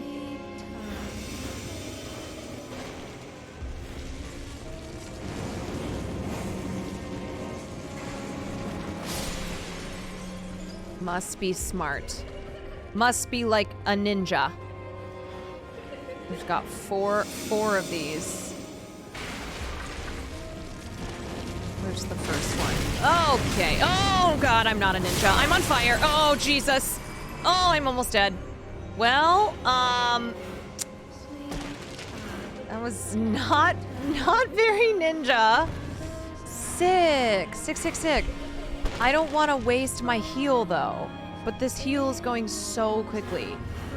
Or it's going so slowly. Maybe I can stay alive. I think I can stay alive. Oh, God. Oh. Oh, no. Okay, that was... I should have healed. I should have just healed. That was bad. That was a bad start. God damn it. Joseph, thank you for the tier 1. Fuck, man. This is gonna be misery. Should I get... Okay.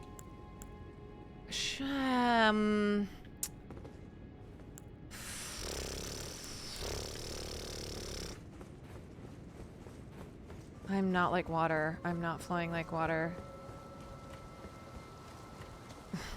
This is not putting on... This is really not good.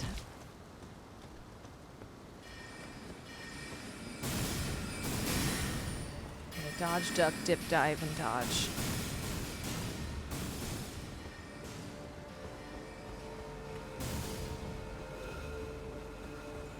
Dodge, duck, dip, dive, and dodge. There we are. All right. Yeah, that was a terrible run. Oh my gosh.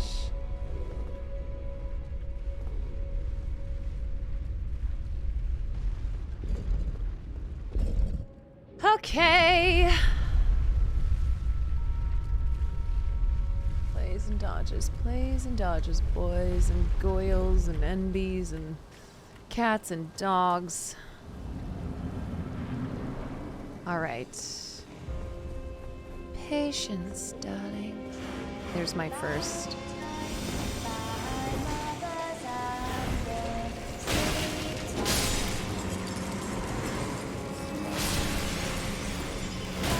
Oh.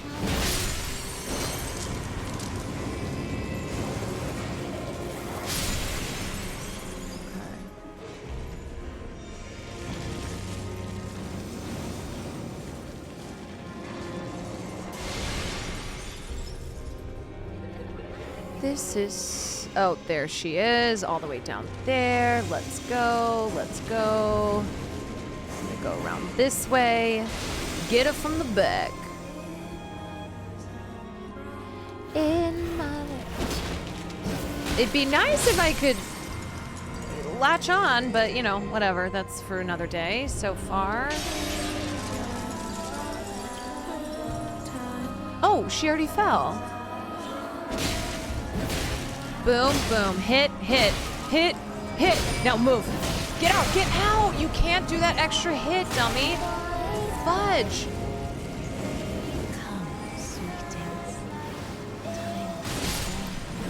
Dumb, dumb, dumb. Move. Move. Hide. Hide.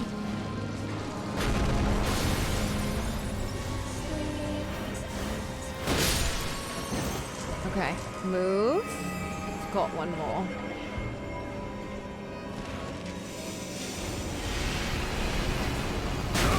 Oh, shit. Okay, now I have to heal. I'm not risking this. God damn it. God, fuck me. Blasted apart by a stack of books.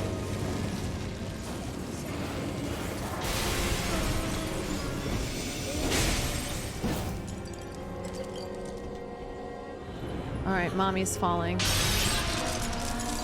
Okay, get out of there. 1, 2, 3, 4, 5. Now move. I feel like she's gonna, oh wait.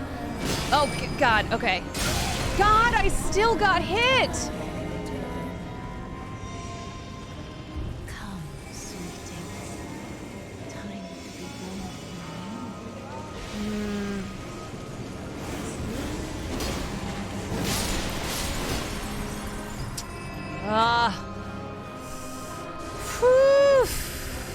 Okay, okay, okay. I don't want to, I can't waste another heal. I don't know. I don't know. Do I just do it? Okay. Well, now I have to, because I just got blasted by that bookshelf. Sick. So sick. Okay, very cool.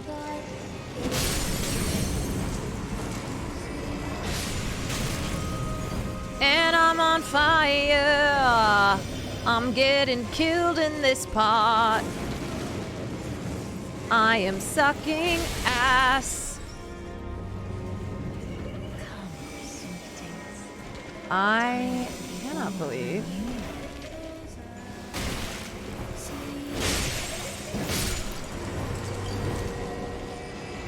Yay.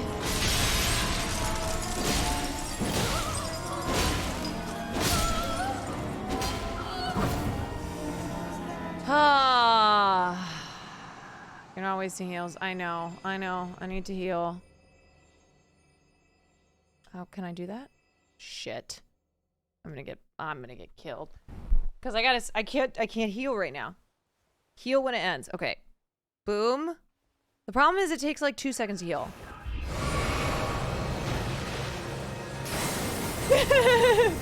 Run! Oh, I just wasted. I can't even hit her! I can't even hit. Move! Move! Move, dummy! Oh, God. Oh, God. I need to heal. Heal. Oh, she is such a bitch.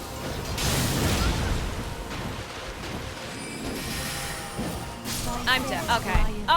Okay. Fuck me, this. Fuck. Oh, she is so evil. I do not support all women. Some of you. Okay, at least I got some hits in. At least I got some hits. Oh, boy. Oh, I forgot the boys. That's true. She is not a girl's girl. I cannot believe how long this boss is. That, like, that first part is not short. Move it!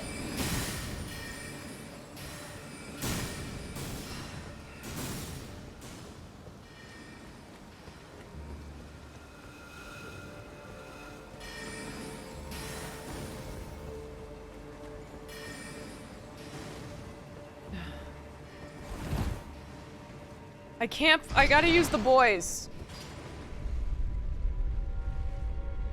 Yeah, I gotta immediately summon. These are all true things.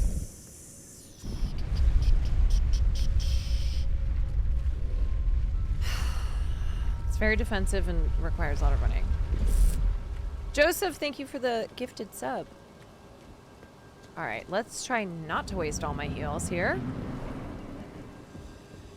That would be sick. Sleep.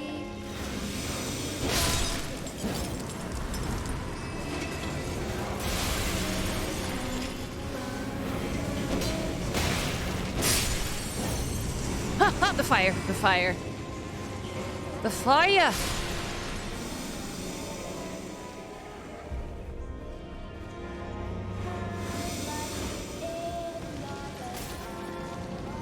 Okay, where's the next one? Oh, it's probably, some of them like to hide out here on the sides.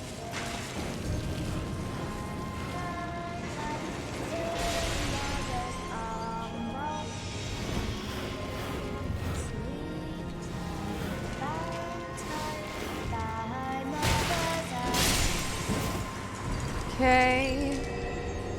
There she goes. All right, here I come. Hit, 2, 3, 4. 4, and now I'm gonna leave. Now I'm running. Yep, okay, I've learned. A book to the back?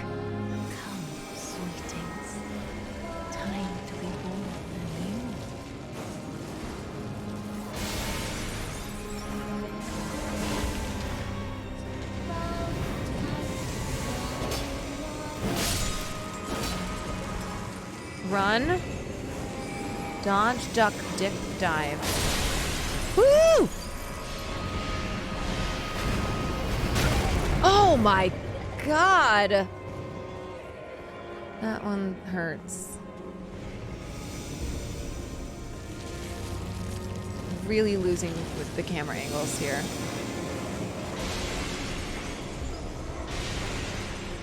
I do not love this. Alright, where's your sister? There she is.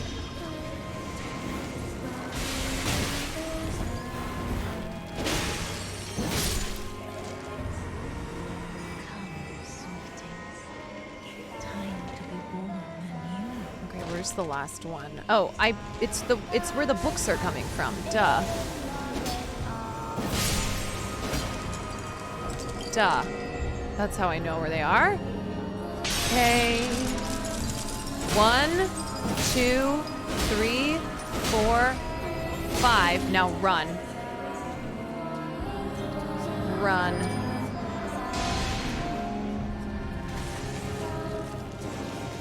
I'm not about to get blasted. Time to be born anew. Ah, ah, ah. Okay, check where the books are coming from. There's gotta be one over here.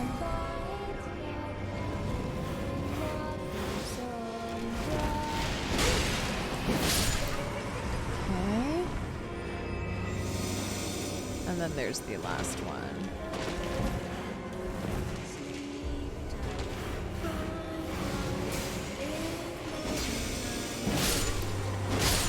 Okay.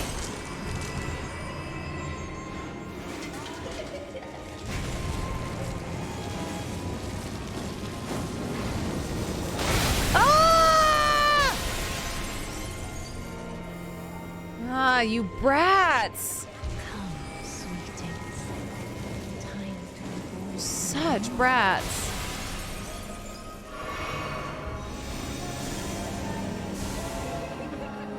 Where is it? Where are you, you little book freak?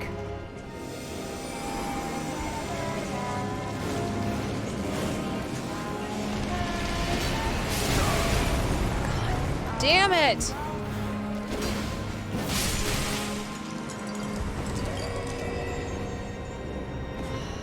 This fucking nerd.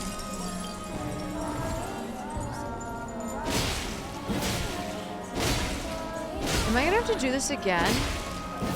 Oh god, oh god, oh god, oh god. Oh my goodness. I have to do a 4th round because I didn't hit her enough. I thought it was gonna be 3. I guess not.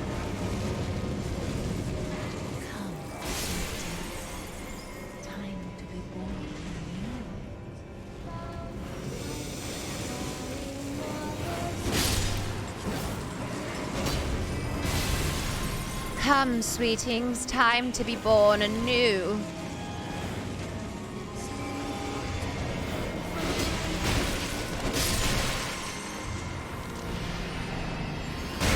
Oh my, okay, now I have to heal again. Fuck me.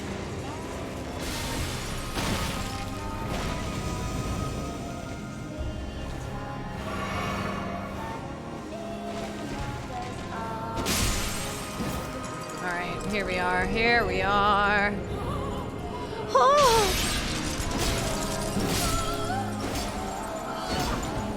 Okay. Fuck, fuck, fuck, fuck, fuck.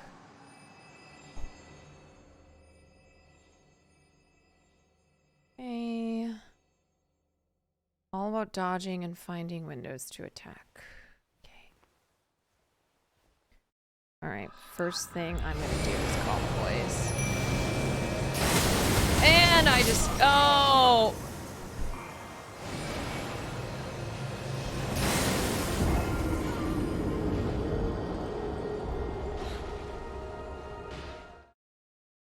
I can't. I didn't even have a chance to fight her. Oh, I forgot how long it takes to call them. I should have just moved first. I literally should have moved because I was calling them and then I tried to dodge. Me and the boys got blasted. I don't know. Do you guys think that this is too hard for my skill level? I'm not ready for this. Pour one out for the boys, man.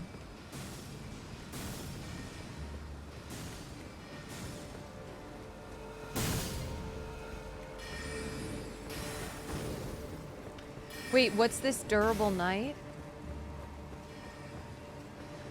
I know, the boys. A lot of the page can be dodged by picking a direction and running. You don't even need to roll. Okay.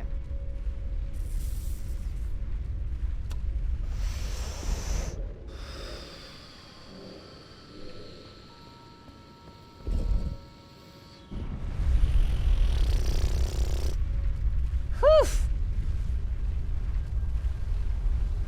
Maybe after 15 more tries. Even Hassan did it. Okay, as much as we give Hassan shit about gaming, he does game more than I do. And he's a Souls player.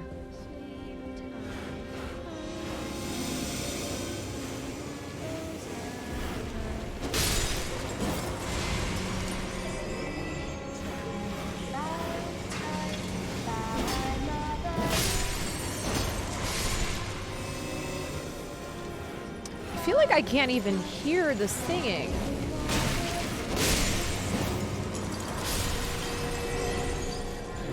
All right, mommy's down. 2, 3, 4, 5. Okay, now get out. Now get out. She's gonna blast. She's gonna blast. She's gonna blast your ass!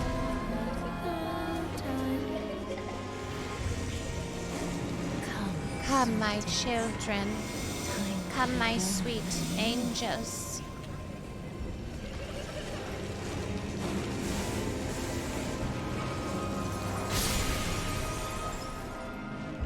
Come. Mother has a special task for you.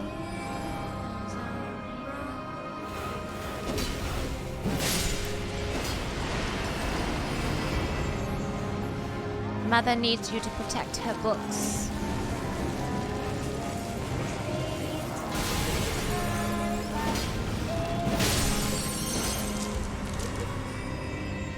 Mother's about to get angry.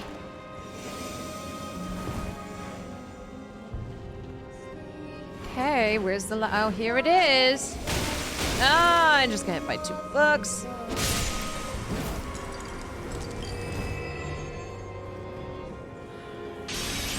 Mother's broken.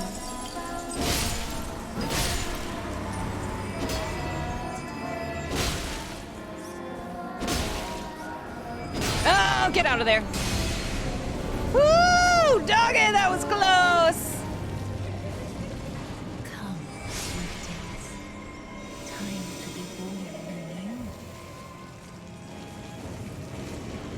I just don't want to get blasted by a bookshelf. Please.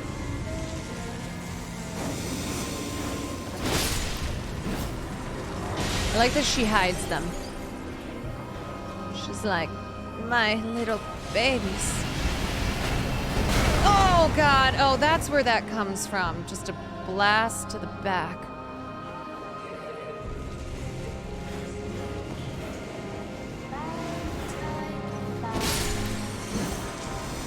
There it is.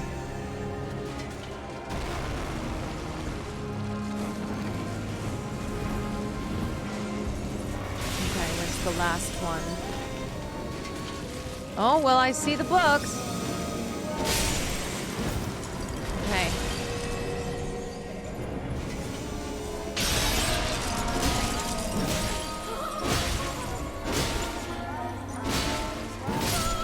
Woo! Okay, all right. Okay, we're back. Twist her dick, yes. So, first things first, I need to flee this.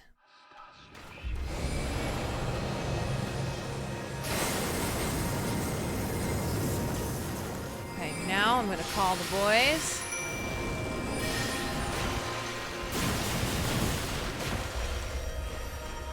Where'd she go? Oh, I totally missed. Oh no, oh my God, she's a one-hit wonder. Are you fucking kidding me?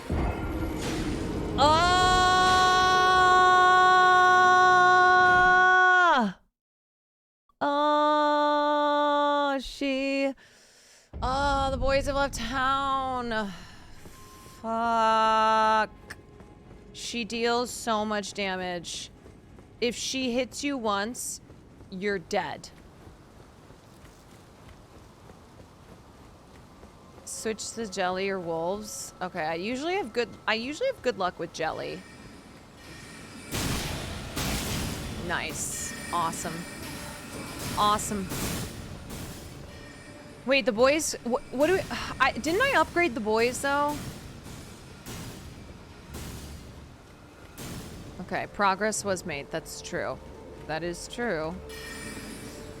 The boys are good for stunning her, which prevents her from attacking. Okay, wait, so of the jelly, of the boys, and of Skellies, who's the best? Hambina, thank you for the 6 months. Yeah, how dare that bitch kill me? I think Jelly's pretty good. Jelly has served me well in other boss fights. Well, look, I'm gonna die a million times anyways, so I'll just try out different ones.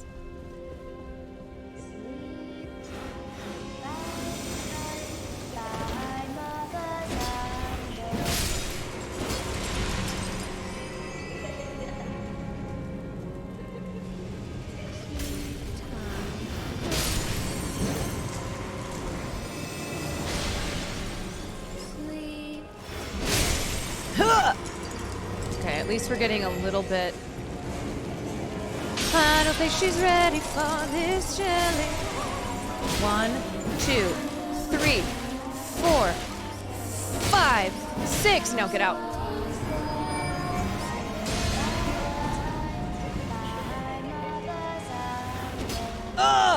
Wait. Fudge. Fudge, I cannot hit this. Okay. I was like, what the fuck?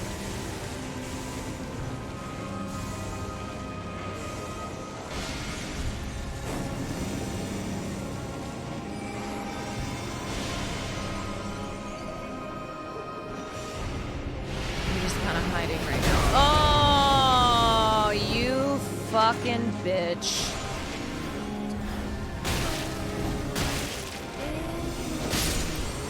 You bitch. I don't want to heal because I think I can do this and not waste a heal. Yeah, here we go, here we go, here we go. No, I can do this. I don't want to waste a heal, and I think 2, 3, 4, 5, 6. Now, run. Run. Camera is the enemy here. Come, sweetings. Time to be born anew.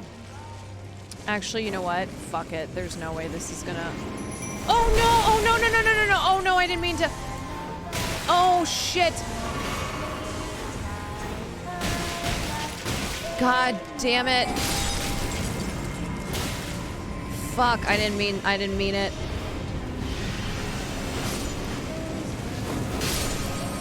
Okay, I gotta end this. Oh, Jesus. Oh, this is rough. Oh, crap. Oh, God, it's over.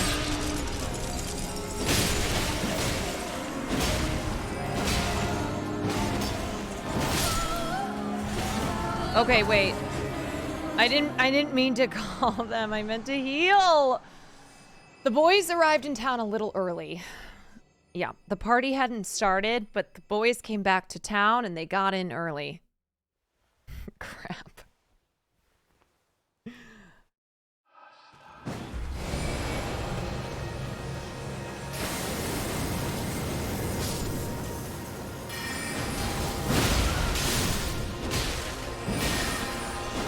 Move! Move!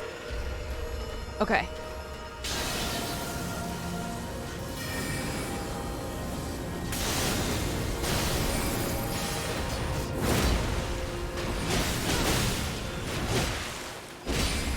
Move! Okay.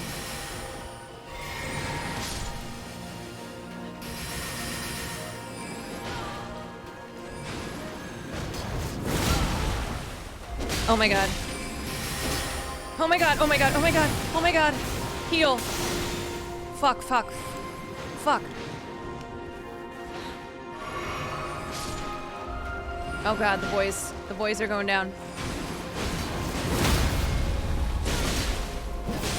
Oh my god, oh my god, oh my god, oh my god.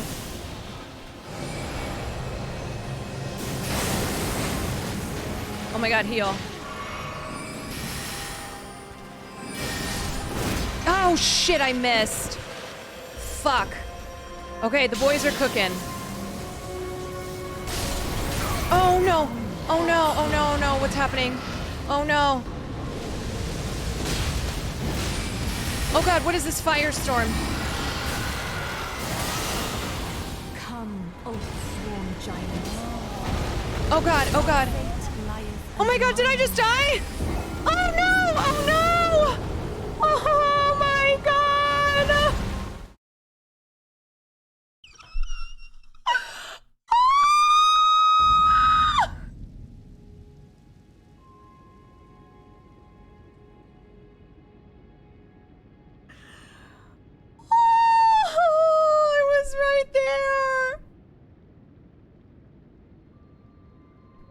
Oh my god, I choked.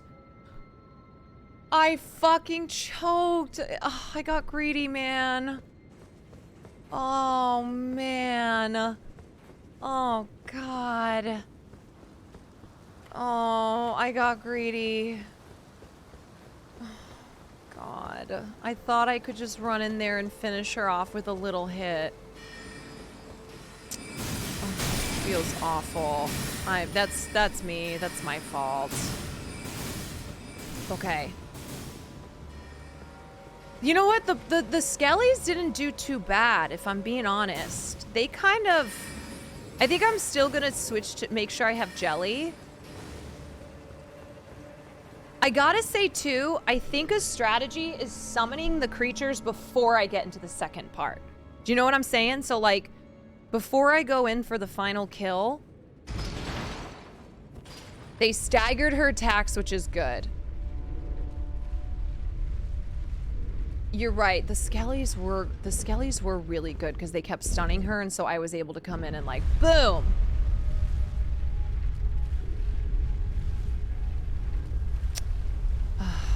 Farts. Okay. Okay. All right. 2 of them draw aggro. That's what I'm talking about. That's what I fucking need.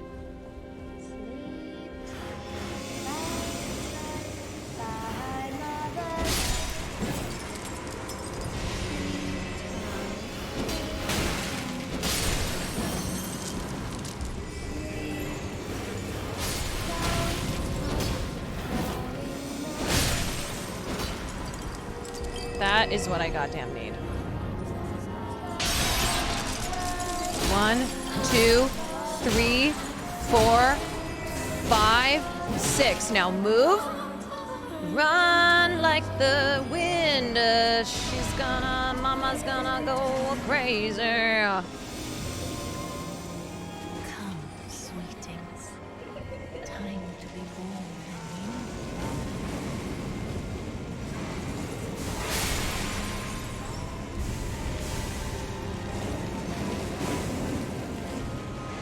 Okay, where are they? Oh, that one just fell from the ceiling.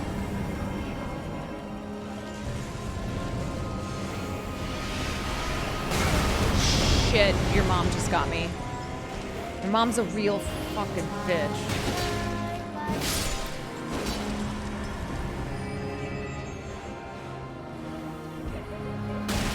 I'm gonna have to heal. Oh, what's up, what's up, what's up? Who just raided Wilnef? Oh, shit. No. Heal. Oh, Will, what's up? Okay. Hi, everyone. Oh, I'm right in the middle of fighting this boss. She's a fucking bitch, too. Wait, how many am I? Okay, it's time to get out of there. I can hit her on the last one. I can hit her on the last one. Here we go. I hope you guys had a fun stream. Okay, okay, one down. Okay, right. Okay, oh, there it is. Gotta get out of here. This is not a good spot to be. Dodge, duck, dip, dive, and dodge. Oh, shit. Oh, shit! Oh, my God. Okay, it's time. Oops, now I called the jelly. Alrighty. And I need to heal before I fuck your mom up. 1, 2, 3, 4. Oh, God! Fuck, I didn't get her! Damn it! Oh, I shouldn't have done that. Oh, God damn it. It's fine.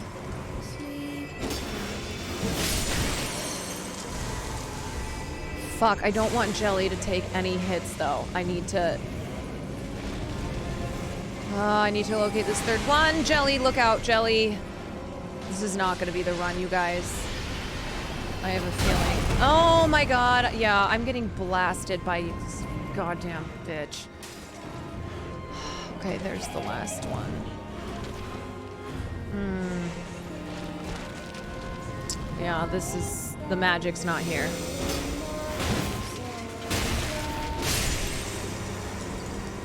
Fuck me, and I need to heal. Oh, this is bullshit. Okay, this could still be it. Let's see, let's see, let's see. I could still, we can still try. We can still try. We can still try. Okay, I can still do this. Still do this. All right. Look out, Jelly. Oh my God, Jelly just took major hit. Boom. Fuck you.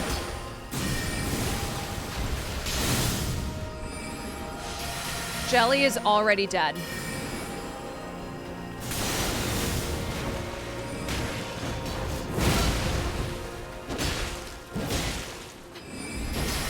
Huh, huh, huh, huh, huh, huh, heal. Wait, what are these? What? What? What the fuck?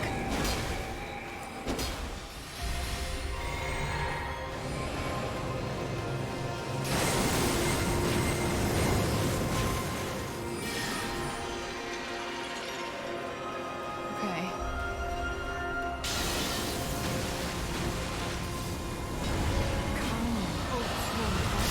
Shit, I can't even. I'm dead. You guys, how did Jelly? I just healed and she killed me. How did Jelly get taken out? Wait, you can call back the summons? You can? Oh, fuck, I have to pee. Oh. Okay, I'm going back to the skellies. I'm going back to the skeletons. I'm going back to... No, I can't pee. Am I gonna game better if I have to... I'm stressed. All right. I thought I had hit a heal. Maybe I didn't. Joseph, thank you for another gifted. I don't know. There's something to be said about needing to pee. And it being better performance. Focus. Yeah. Okay. That was... Let me just see how this run goes. Let's just do this. Let's do it. That was also really bad. I didn't do so hot. Okay, let me make sure I'm not gonna fuck myself. Do a fucking...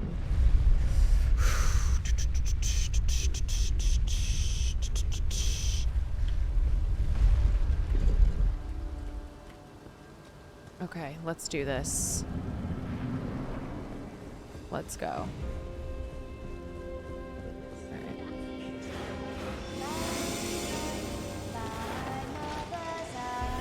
By my mother's arms. Okay, where's the next one?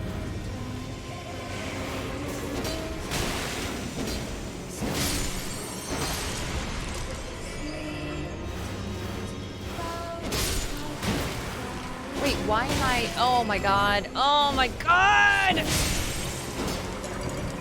Dummy! Dummy! Wait, fuck! I'm trying to hit your mom! 2, 3, 4, 5, 6. Now, time to run. Woo! Hooey! Hooey! Ha ha ha ha ha ha!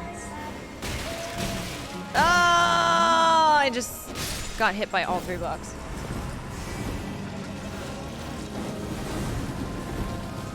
Oh my god. Your mom's gonna hit me. Oh my god! Jesus Christ!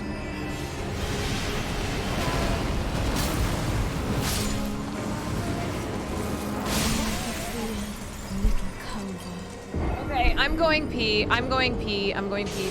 I'm frustrated. I'm frustrated.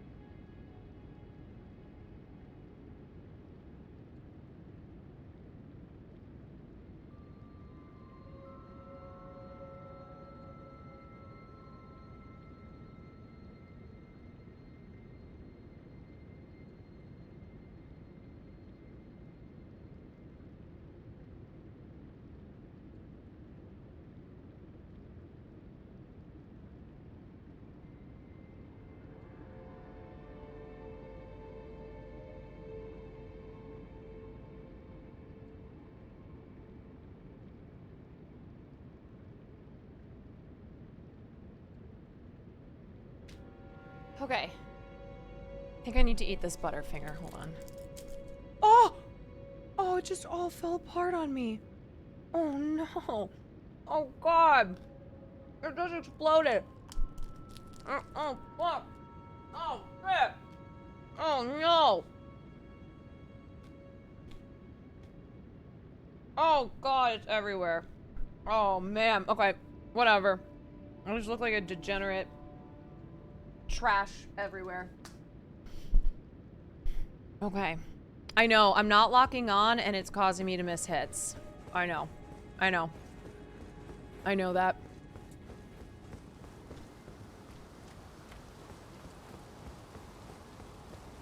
Bro, that Butterfinger was all pieces. Oh, that's so annoying. That is so annoying. For fuck's sake. Oh.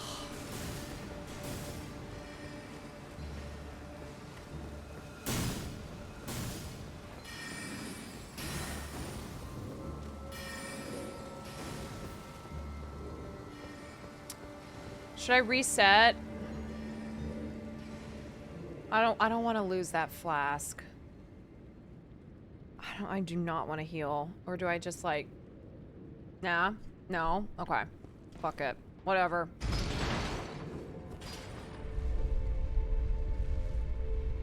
Just go. Oh! This mofo's following after me! What a stalker.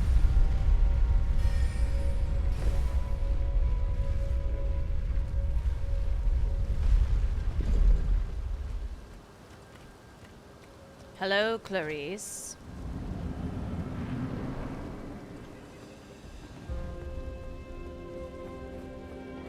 Right. God damn it! I'm locked onto the wrong thing!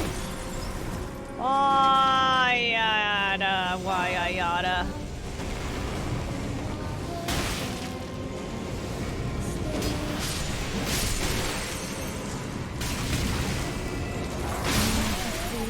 Okay. Alright, that was a shit.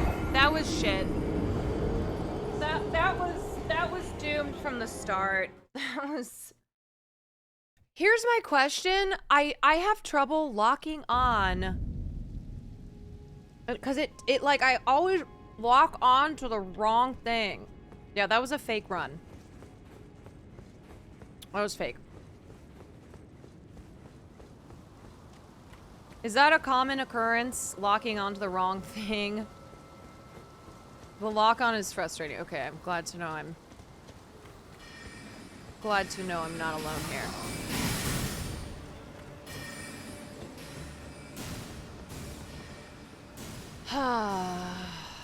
Locking her. Yeah, there are a million targets.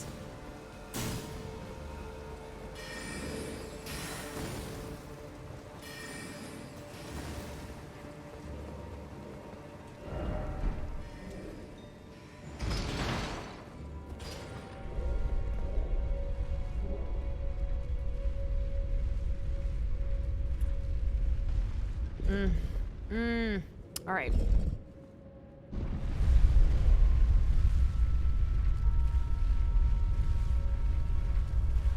I think I can do this though.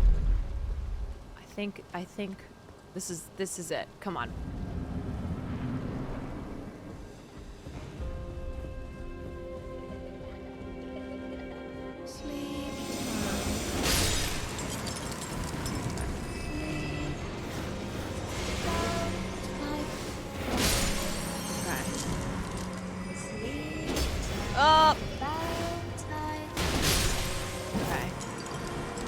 There we go. 1, 2, 3, 4, 5, 6. Now, run. Run away. I wanna run away. Anywhere out this place. 'Cause you. Ah!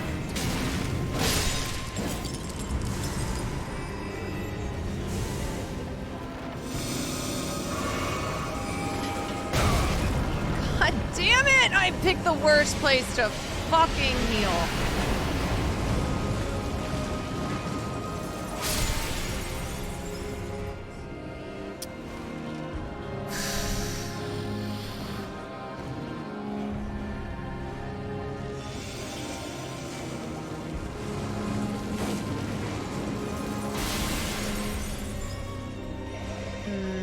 Where's this girly?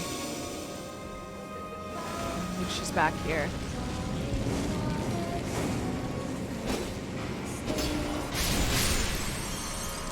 Come, sweeties.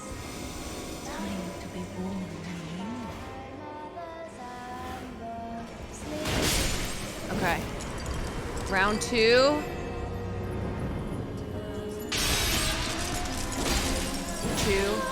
3, 4, 5, 6. I wanna run away.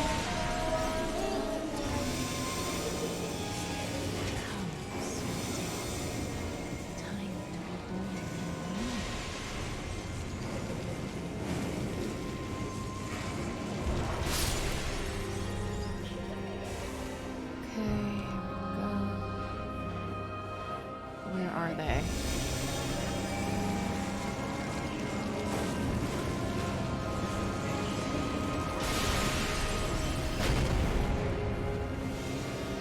There's one.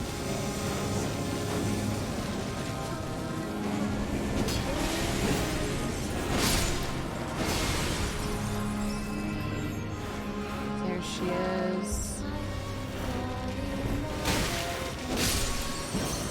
There, and then there's the last one.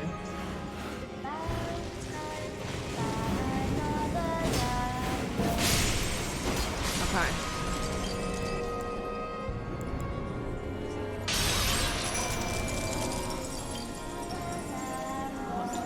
One, 2, 3, 4. That's gotta be it. There we go. Okay. Okay. Okay. All right. All right. All right.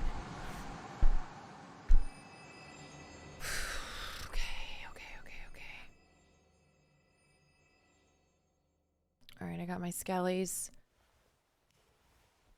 Here we go.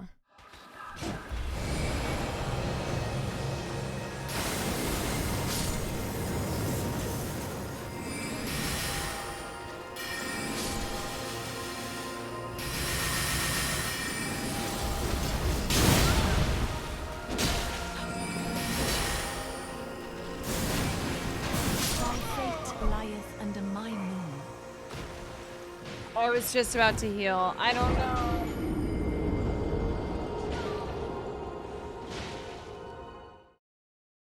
I don't know. Oh my god. Oh my god. Oh my god.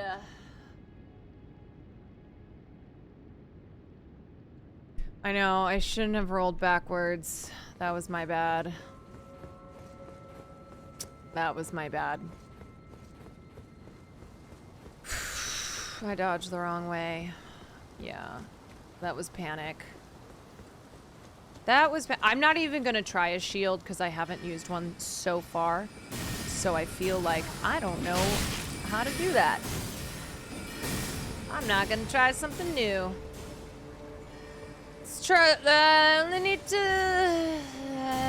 only need to win once. That is true. That is true. It's okay.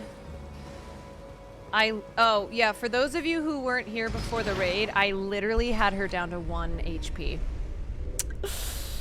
I had her down to 1. I can't believe that happened.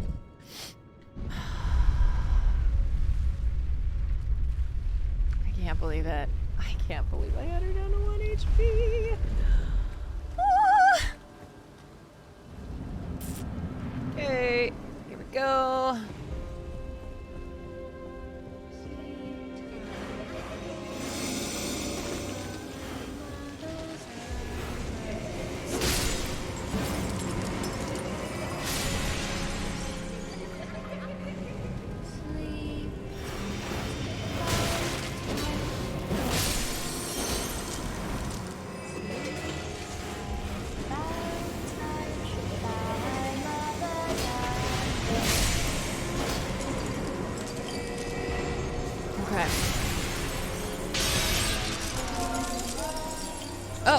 God damn it!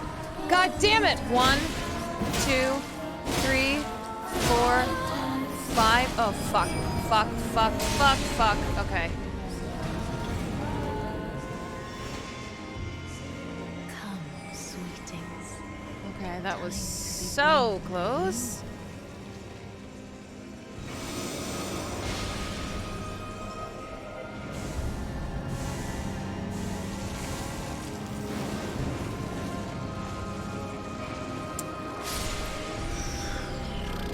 All right, there's one. There's one. There's another one.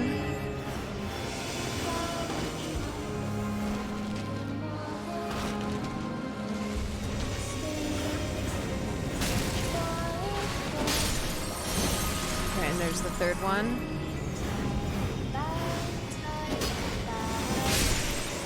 Okay. All right. 1, 2, 3, 4, 5, 6, 7. Okay, run.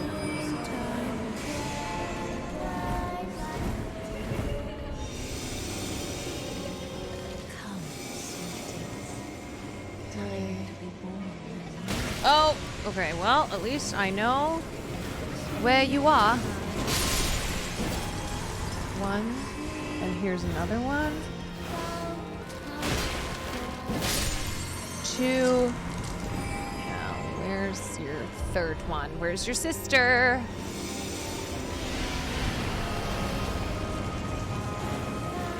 Ah, there she is.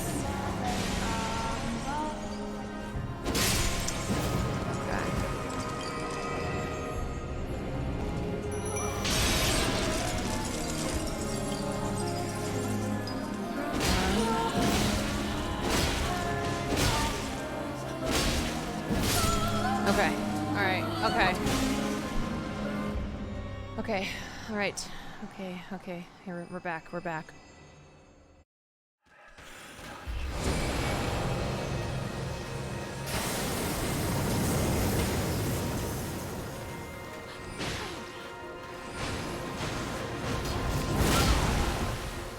Now move.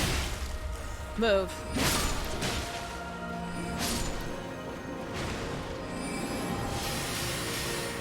Wait, my skellies are already dead?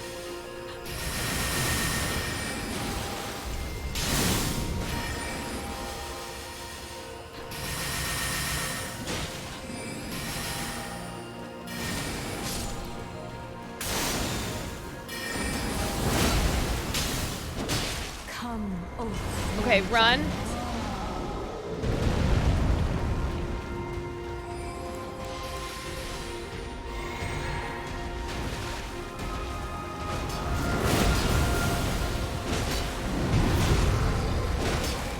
I can't even see this fucker!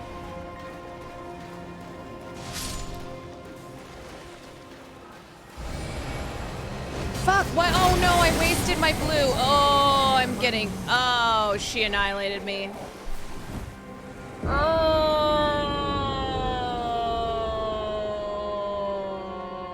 And I wasted my blue anyway. Wait, you don't have to fight... Wait, I don't have to fight her summons? Aren't they gonna kill me, though? You can... Oh, you can run away from the... Oh my god. Okay. Okay. The biggest thing is focusing on healing ASAP. Oh. I thought I had to fight them. Okay, okay. Alright, we can do this. Oh my god. It's fine, it's fine. It's fine, it's fine.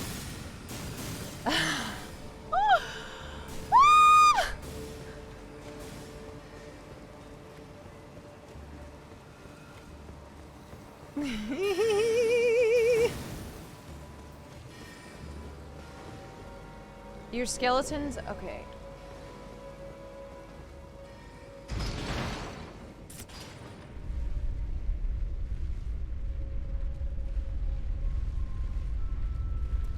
Maybe try moving your summons. Yeah, I do think I'm making this harder for me.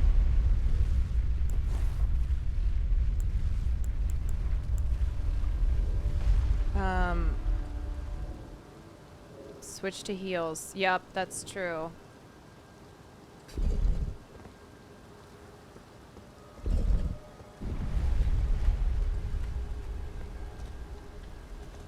Unequipped summons. The problem is I can't decide. I'm really slow at switching things, and I've changed up which summons I've been using.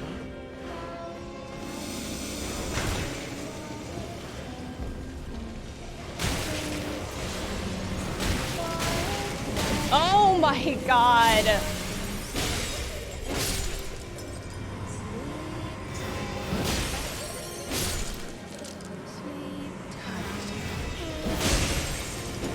It's fine. Whatever. Whatever.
Got feels bad losing on the first phase. Oh, I know. Okay, let me fix this.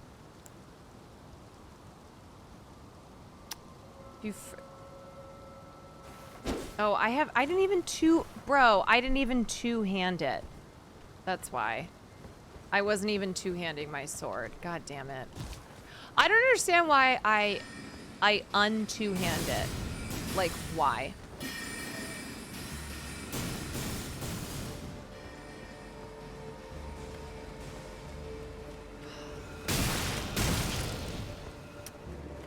Very cool. Very cool.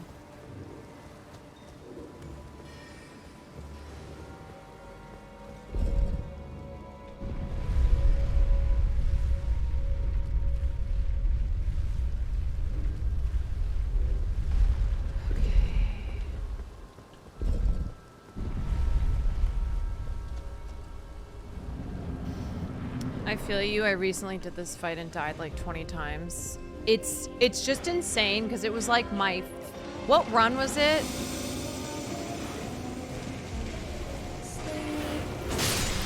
What run was it where like I had literally gotten her down to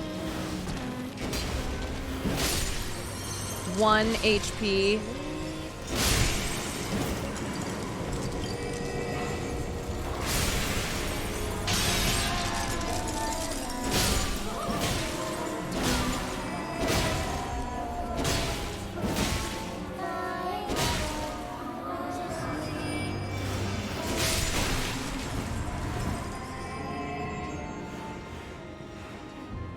Yeah, it was like very early on. I have to watch out for her blasting me. She's nasty. Like that kind of stuff.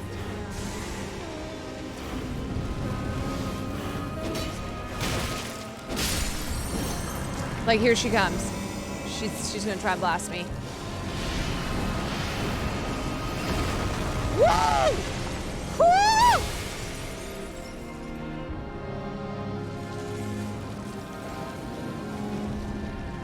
You guys see how close I was? Now that's what we call a dodge.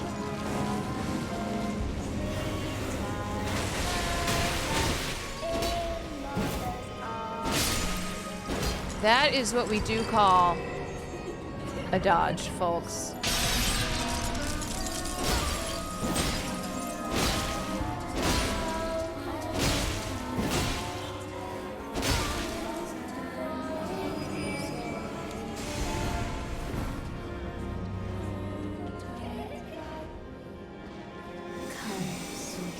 Third phase, yep. Time to be home.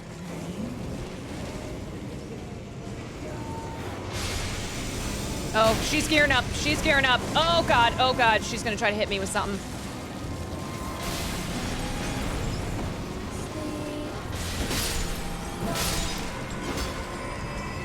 She's going for it. Yeah, she's angry. She's pissed. She's pissed. Oh, yeah, she got me.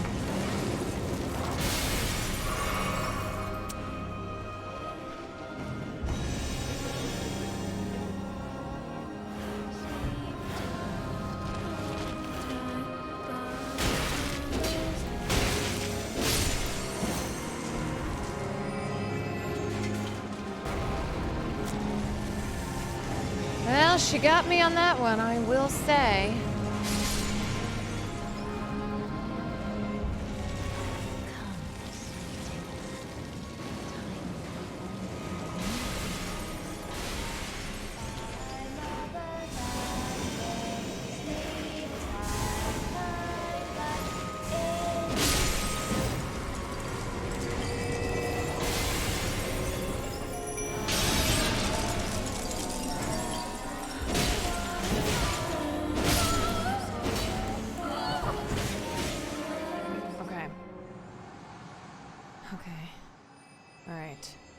My hand is cramping up. I'm getting gamer's hand.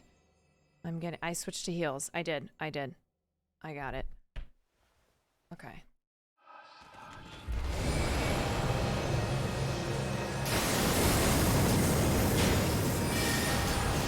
Oh, god damn it, Caroline. You know she gets up. I hate when the blue is wasted.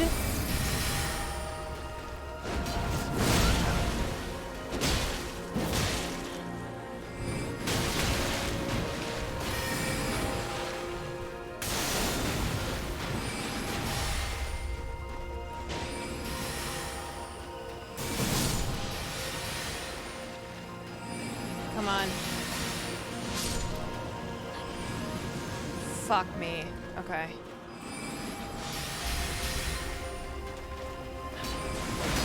Fuck, I just wasted another blue.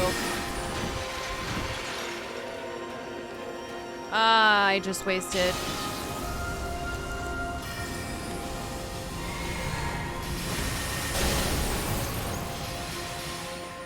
God damn it. I know. I'm locked on. I'm locked on. I am.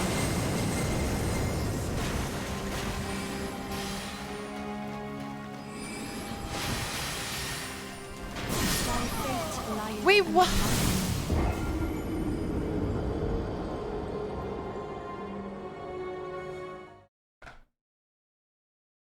Bro. She just like one-shotted me. I'm triggered. I'm fucking triggered, man. I don't know. I don't fucking know.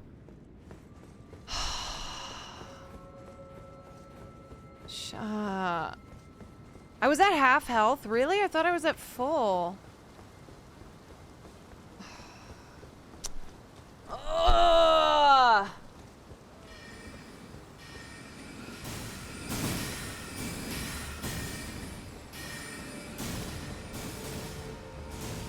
Your best is when you were most aggro.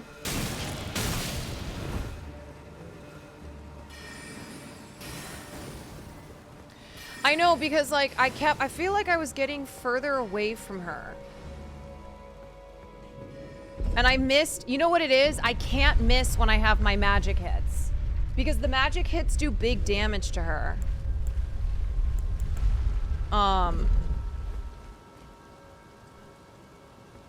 But when I missed, like, I have to get close to her. If I don't get close, then I will miss her, and then that uses up, like...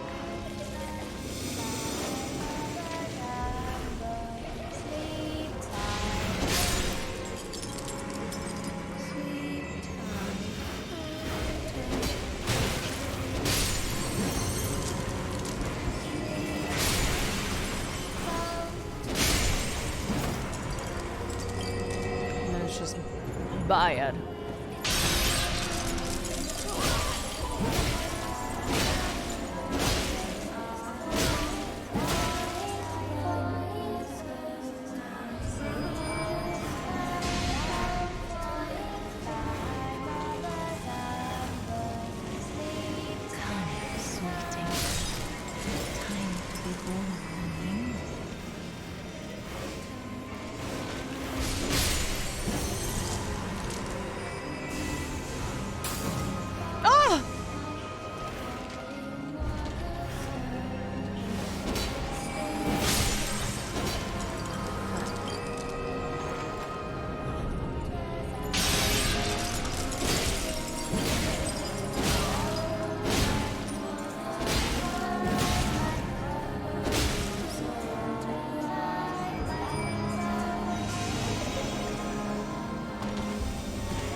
blast me. Where's this last one? Where is she? There she is.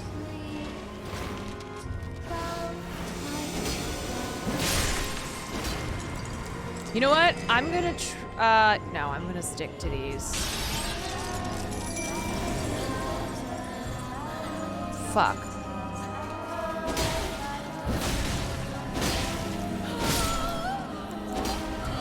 Okay, alright. This has to be the run. I have to go to work tomorrow. This has to be the run because I have carpal tunnel in my hands. This has to be it. Okay. Alright. I'm locked on. Boom.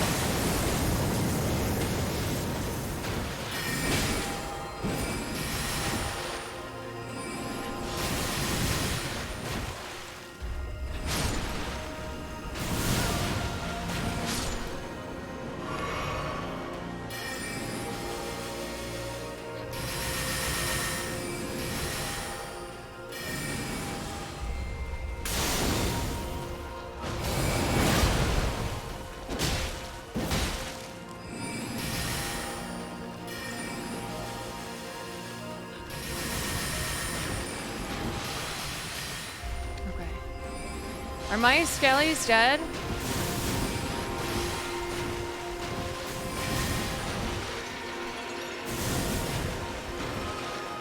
My skellies are dead.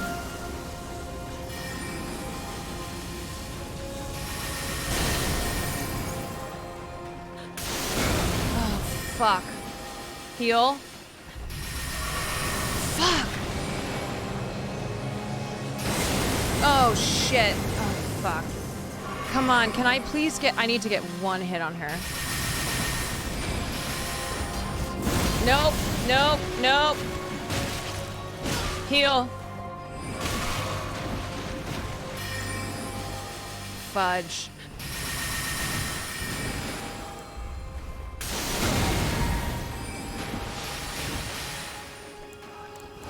Shit. I couldn't even heal. I literally, you guys, I tried. I could. I need to fix this. I'm not good at this. I can't circulate through them. I literally am looking down like, oh, where's my fuck? And I know to hit the down button so that like it stays. Cause if I'm circling like this, ugh.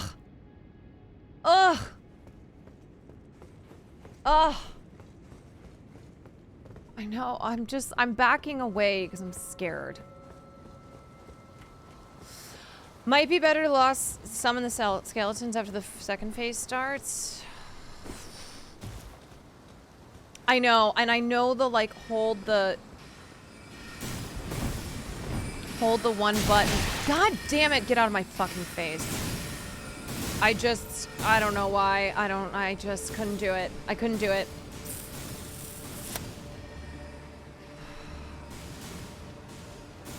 When you dodge, always roll. I know, always roll in an angle. I know.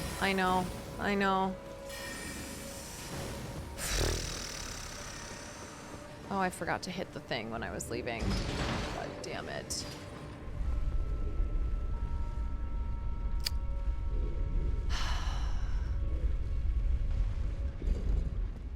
So, come on, man.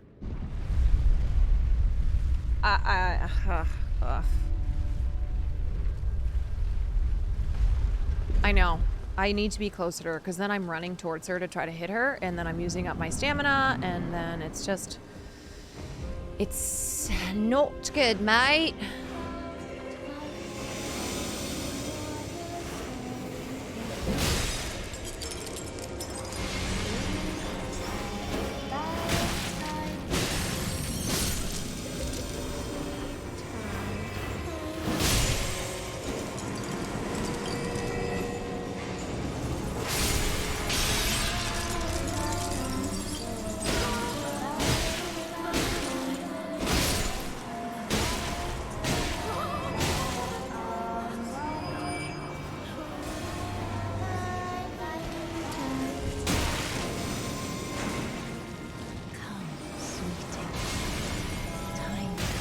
Oh, I'm just taking so many books to the back.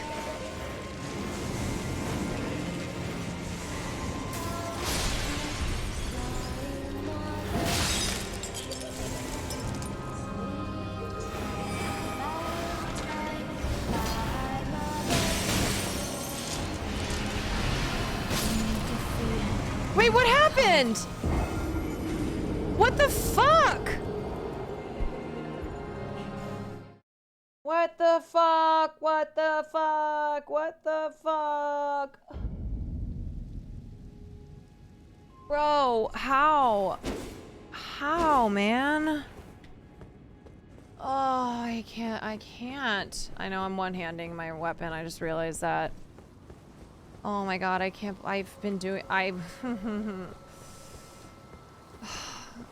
God gives his toughest battles to his strongest tarnished. I don't want this!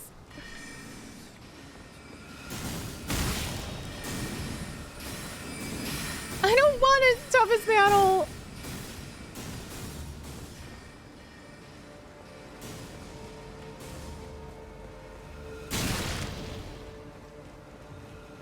The good thing with the books is that they actually don't cause that much damage.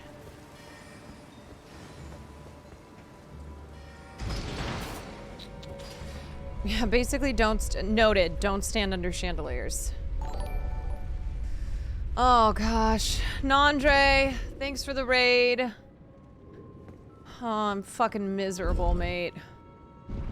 I'm miserable. I hope you had a good stream. Have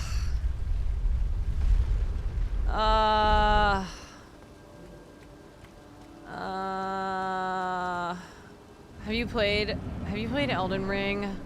I'm in the middle of this boss. And I just can't seem to get her!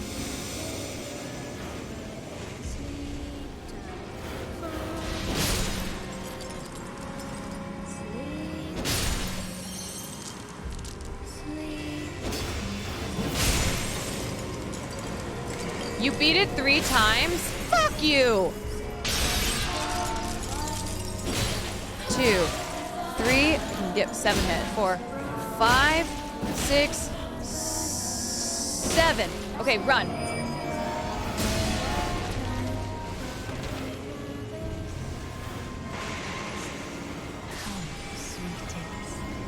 And get away from the chandelier.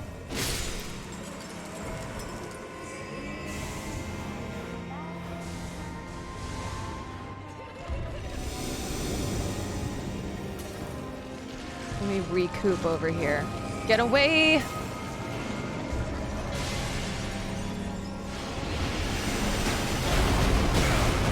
Fuck, she blasted my ass.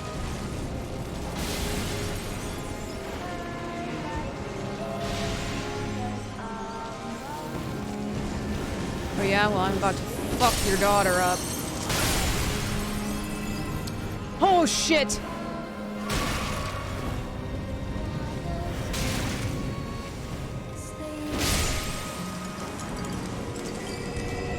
Fuck me.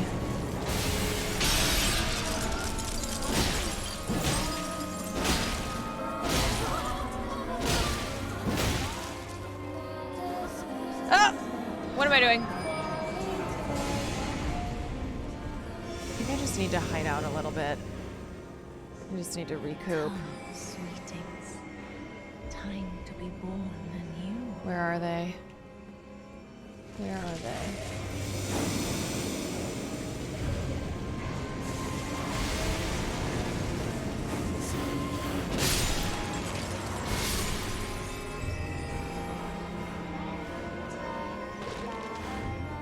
Oh, there's the second. I must hide from mother's wrath. Okay! Go, go. Move, hide. Hide.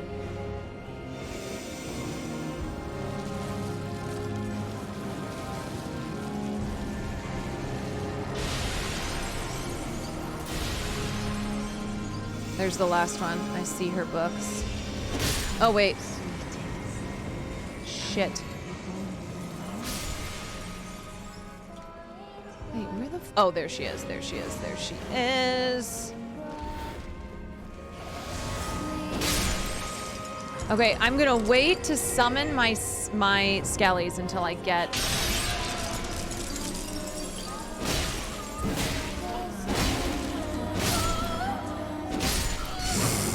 You know what? I'm just gonna take them all out! Okay.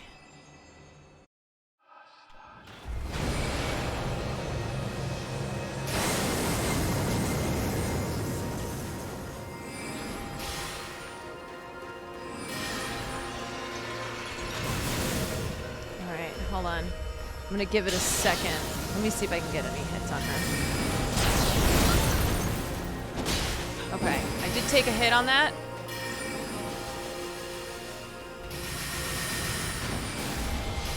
Now heal. I gotta call my Skellies, but I don't know how to... Okay.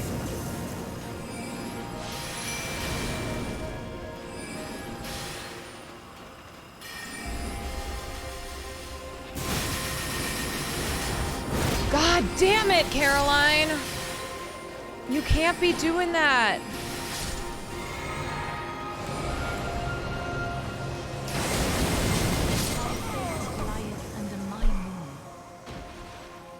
I don't know. I think I should quit. I think I should quit. I don't think I can do this. I don't think I can do this. Pick up the controller. What? Pick up the controller. Pick up the controller? You're not done yet. Got it.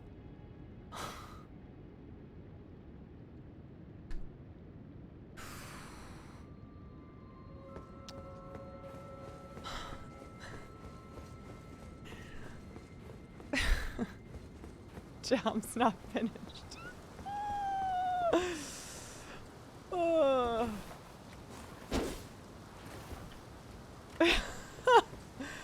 2024 is the year of gamer Caro.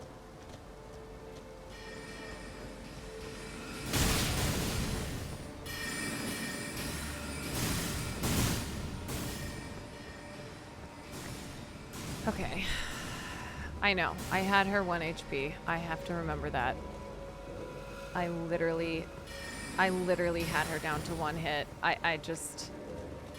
I haven't even gotten close to that, which is, I think, what's been killing me here.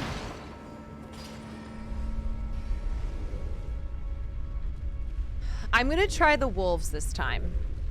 That's what I'm gonna do. I'm gonna try the wolves. Okay. Okay.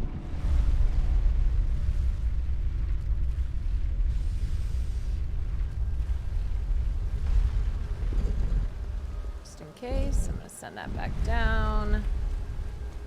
Let's just change it up. We'll just change it up. I'm gonna try the wolves.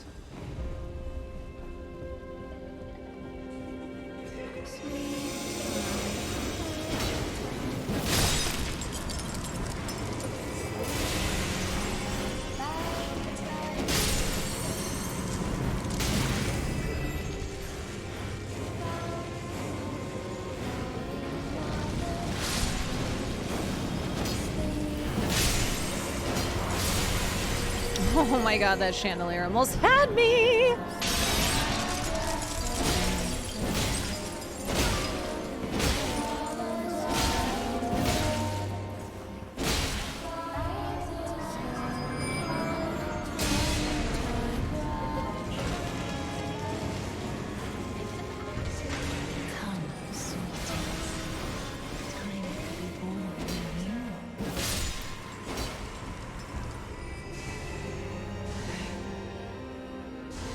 There it is. Fudge. The second one. Stay away from the chandeliers. Ah! Oh my god. Well, I wasn't near a chandelier. I was about to say, I'm gonna swing from the chandelier. From the chandelier. Okay, there's the last one.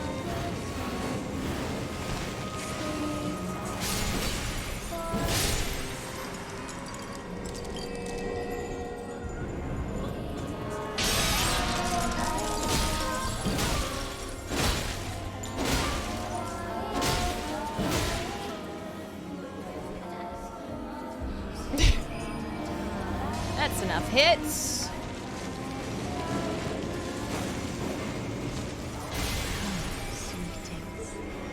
Time to be born.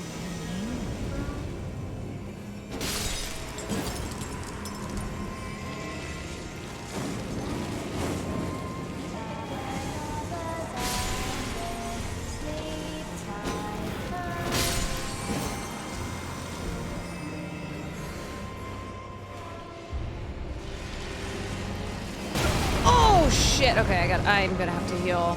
God damn it. It's alright. It's okay. There's the last one. I should have looked out for mommy to hit me. It's fine, whatever.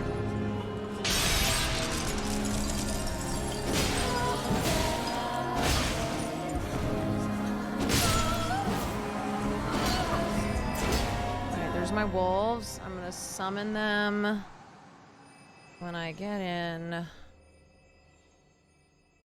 Okay.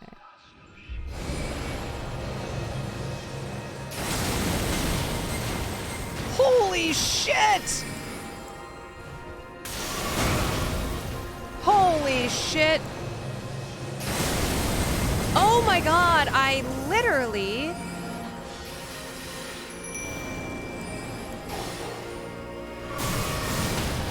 Oh my god, you guys. Oh my god! Oh my god! Oh my god! I could not summon a fucking thing! I couldn't summon anything! She just kept hitting me! Will, I'm giving up! Okay, fuck.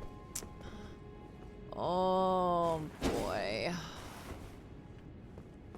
I think my originals... Okay, I'm going back to my original strategy.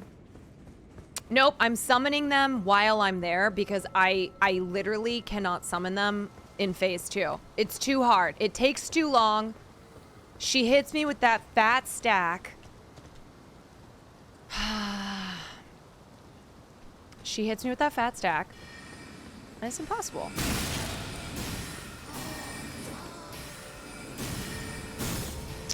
Yes, I think I upgraded.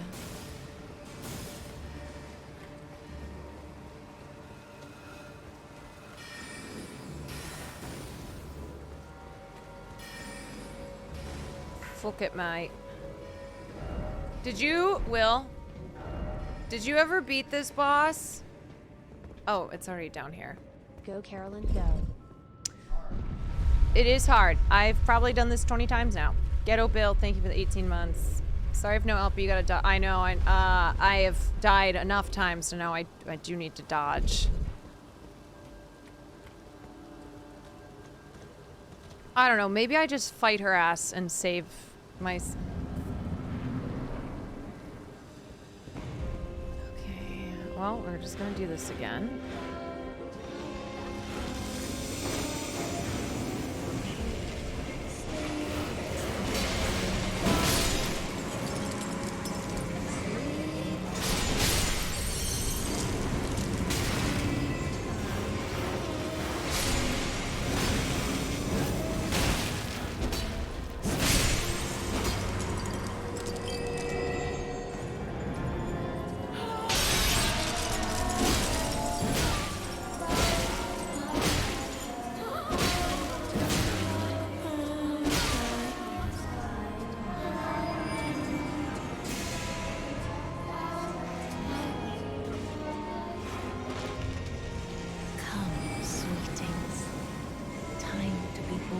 I've done this so many times.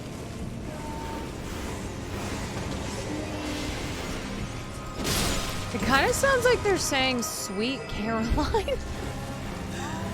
Sweet Caroline.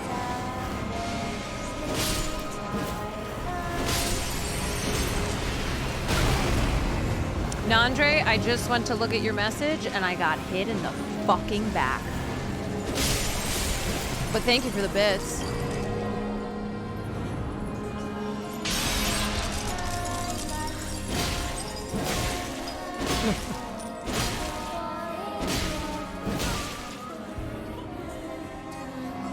And now I need to go heal off here.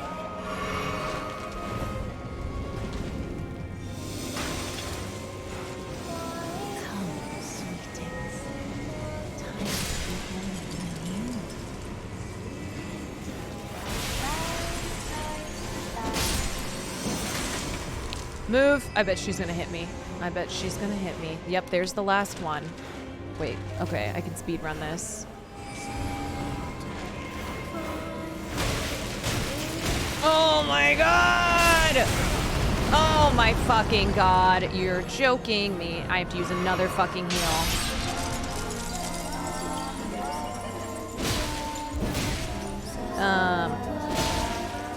What am I using? Wolves? Wait, shit! Okay. Oh my god.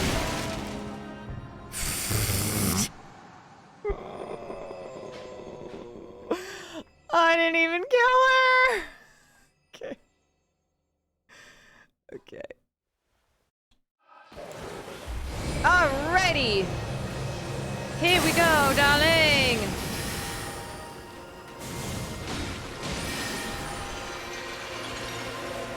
And a 1 and a 2 and a skiddly-doo.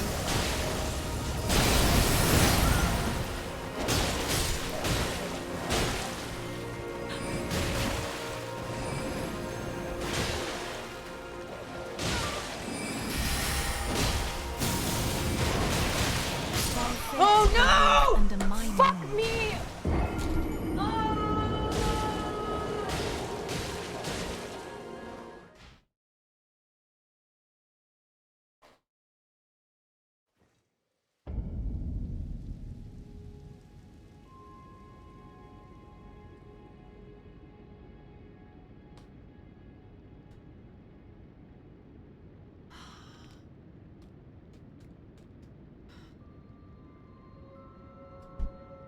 This is the apex of Crystal Mommy power.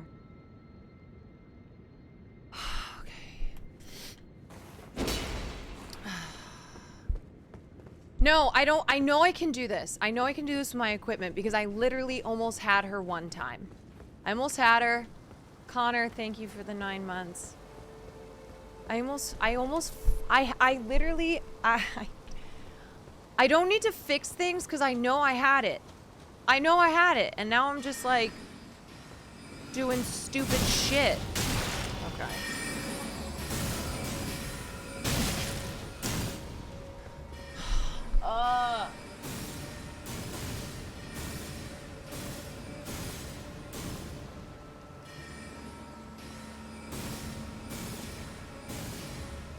I know, I'm tilted. I'm having a heated gaming moment.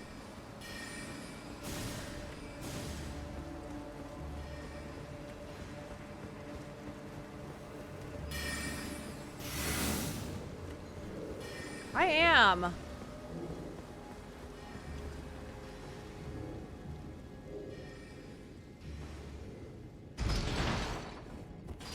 All right, I will take the summons away. I will take them away.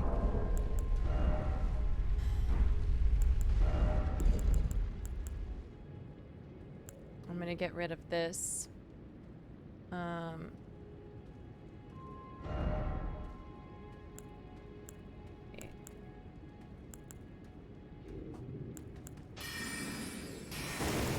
And then I think I'm gonna get rid of...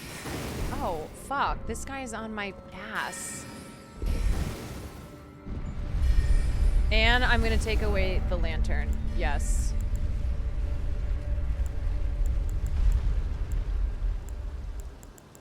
I don't need the fucking lantern. Okay, let's try this. Okay, whatever. I'll just... Yeah, it's better. Ah, it's better. I know I get hit with the moon. When the moon hits your eyes. Like a big pizza pie.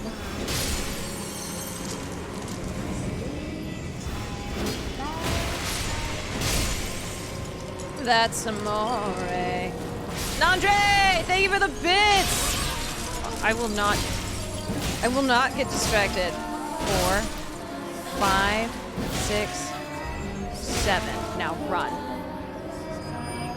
Get out of there. Get out of there, weirdo. Come, sweetings. Time to be born anew.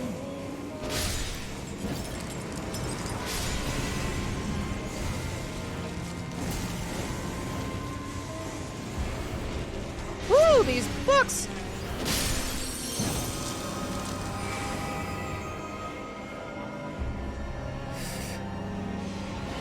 Yeah, I'm going by Caroline Kwan now. Oh shit! God damn it! I read your fucking message. I'm gonna kill myself. I'm gonna end it all.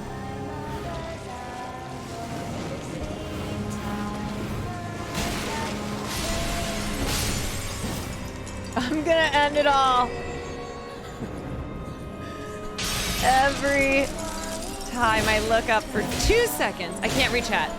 4, 5, 6, 7.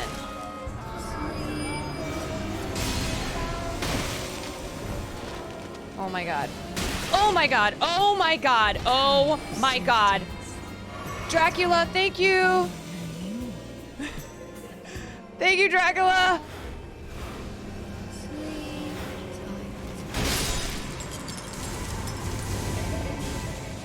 God damn it, I did. Fuck. Thank you for the 10.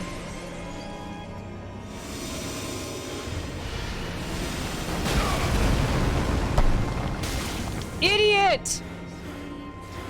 That was to me. Obviously, I'm the idiot here. I'm gonna have to fucking use a heal again.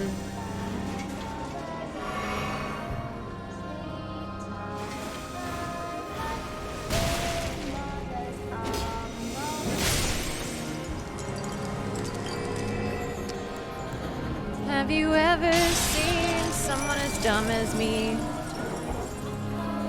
Hello? Hello, I need to get through.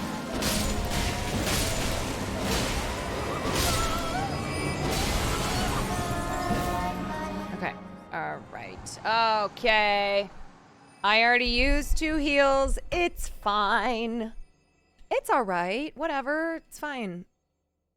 Here we go. Everybody's coming in. Coming in hot.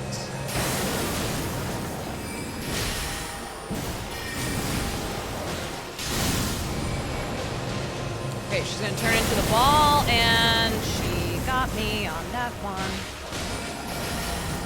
Okay, that was stupid as fuck. I'm already starting off.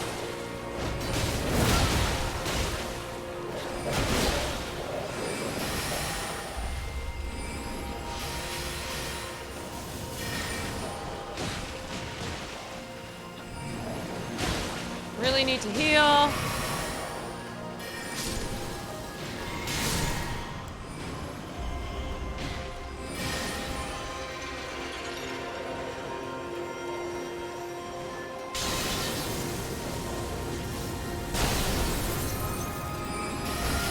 God damn it! Why do I keep wasting my fucking blue?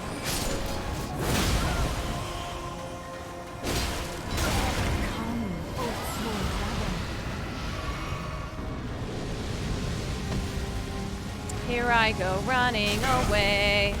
Ay, ay, ay. God damn it. God damn it. Fuck me.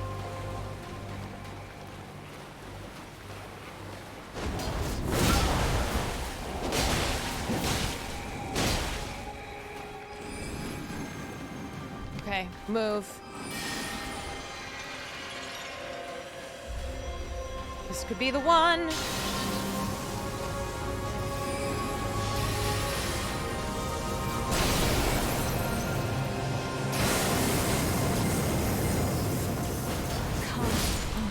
Oh, yes! Oh, thank fucking God! Oh my fucking God! Wait, what's going on? Wait!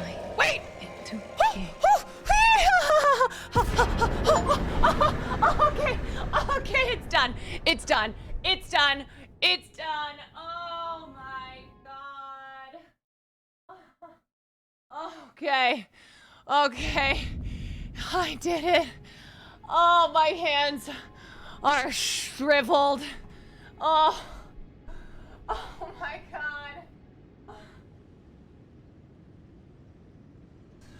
Oh, thank God. Thank you, Jesus. Thank you. It's over. It's done. It's done. Oh my God. Oh my God. Get me the fuck out of here. First, let me collect my prize. Holy shit. Is it thy wish to be born anew? To become a sweeting? Reborn of my beloved egg? Oh, thank God. Oh, thank God. I did it. Oh, my hands are destroyed.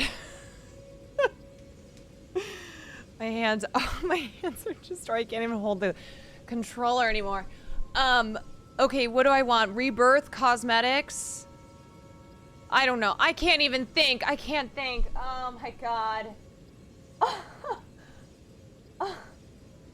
I don't need to do anything. I'm saving this for later. I can't even think right now. Be not okay. Alarmed. I'm saving. I'm saving. All right. I would birth thee as a sweeting, fair and fine. It's over. It's done. Art thou now assured? No, I'm done. I'm leaving. Alarmed. I'm leaving. Get me the fuck out of here. Oh, it's over. I beat Elden Ring. I beat Elden Ring. Oh, my poor hands. Okay, I'm quitting. I don't care. I'm done. I'm leaving. I'm done. I don't want to leave on any other note. But that one. Why is the screen shaking? I don't know. I don't know. Holy. Oh my God. Oh. Yeah, I'll kill every mom. I will kill every mom in existence.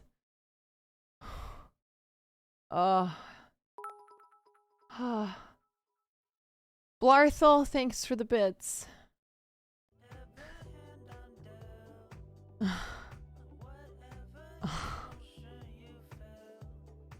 Holy shit.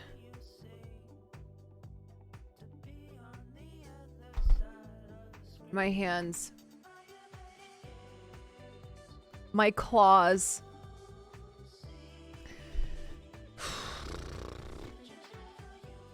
Whoo! Hoo-wee! So you're going by Caroline Kwan now, nerd? Haha, what's up, douchebag? It's Andre from high school. Remember me? Me and the guy who used to give you a hard time in school. Sorry, you were just an easy target. LOL, I can see not much has changed. Remember Will Nuff, the guy you had a crush on? Yeah, we're married now. I make over 200K a year, drive a Mustang GT. I guess some things never change. Huh, loser? Nice catching up. Pathetic. Hugo! Hugo Gerg, thank you for the 5. Thank you for the 5. Oh wait, no, I already know what that is. That's my TikTok. No, fuck you. No, why did you post my one TikTok? Nope. This came out on your F for you? No.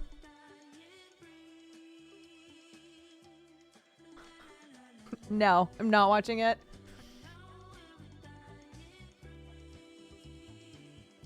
I shall not. It took me like I was so depressed in the pandemic. I wasn't doing anything with my life. I was like, I'm gonna make a TikTok, and then it took me 8 hours to make that TikTok. Yeah, that was in yeah, that was right.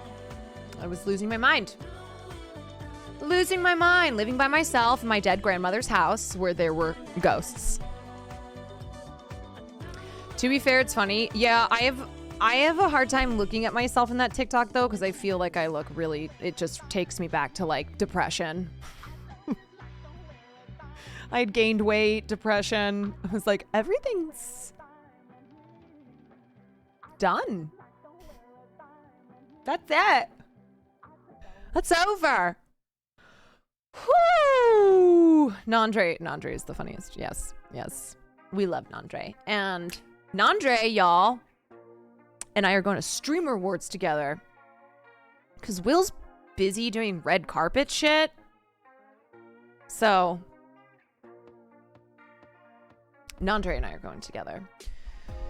Anywho, now you're Elden Ring champ, brother. I have barely made a dent in Elden Ring, from what I've been told, even though I feel like I've been playing that game forever. I have so much left to do. So much. All right, guys. Thank you. Thank you for spending this evening with me. I thought it was a really great stream. I really liked the conversation.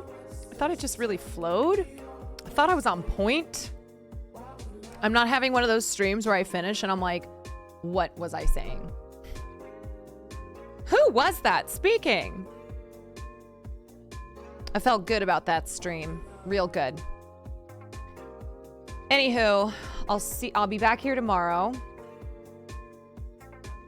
My hands are gonna take time to recover. I will be back tomorrow. We will be hopefully watching Jennifer Lopez's This Is Me Now, her musical / movie / mystery. We will watch that on stream tomorrow. So yeah, get excited. Get excited for that. It's out. I know. It came out tonight. Here's the thing. It's a two-parter. It's the movie musical / mystery, and then it's the documentary of the making of that and the album. J-Lo is just a content queen. Thank you for such a fun stream. Had a wonderful time on your birthday. Oh, I'm so glad you spent some of it here watching me defeat a mom. Okay, let's see. Who is streaming? I was almost just like, Nandre, you're streaming. I'm gonna send you guys Nandre. You guys want to fuck up Nandre's offline chat? Just kidding. Oh, Jaina's. I'll send you guys Jaina. Jaina's playing some Skull and Bones. All right, sick. Bedge for me. Yeah, I need to decompress. I feel like I kind of have crazy brain right now from just 2 hours of trying to beat that mom. I'm gonna decompress. I finished Mr. and Mrs. Smith, so I need to find something new to watch. And yeah, I need to clean up this Butterfinger mess that I have all over my desk that exploded on me. And then just like soak in the joy of life. I don't know what I'm saying anymore. All right, I'm sending you guys over to Jaina. I'll see you tomorrow. Mwah, peace and blessings. Thank you as always for everything. And keep it real. Keep it fucking real until I see you next time. Good night.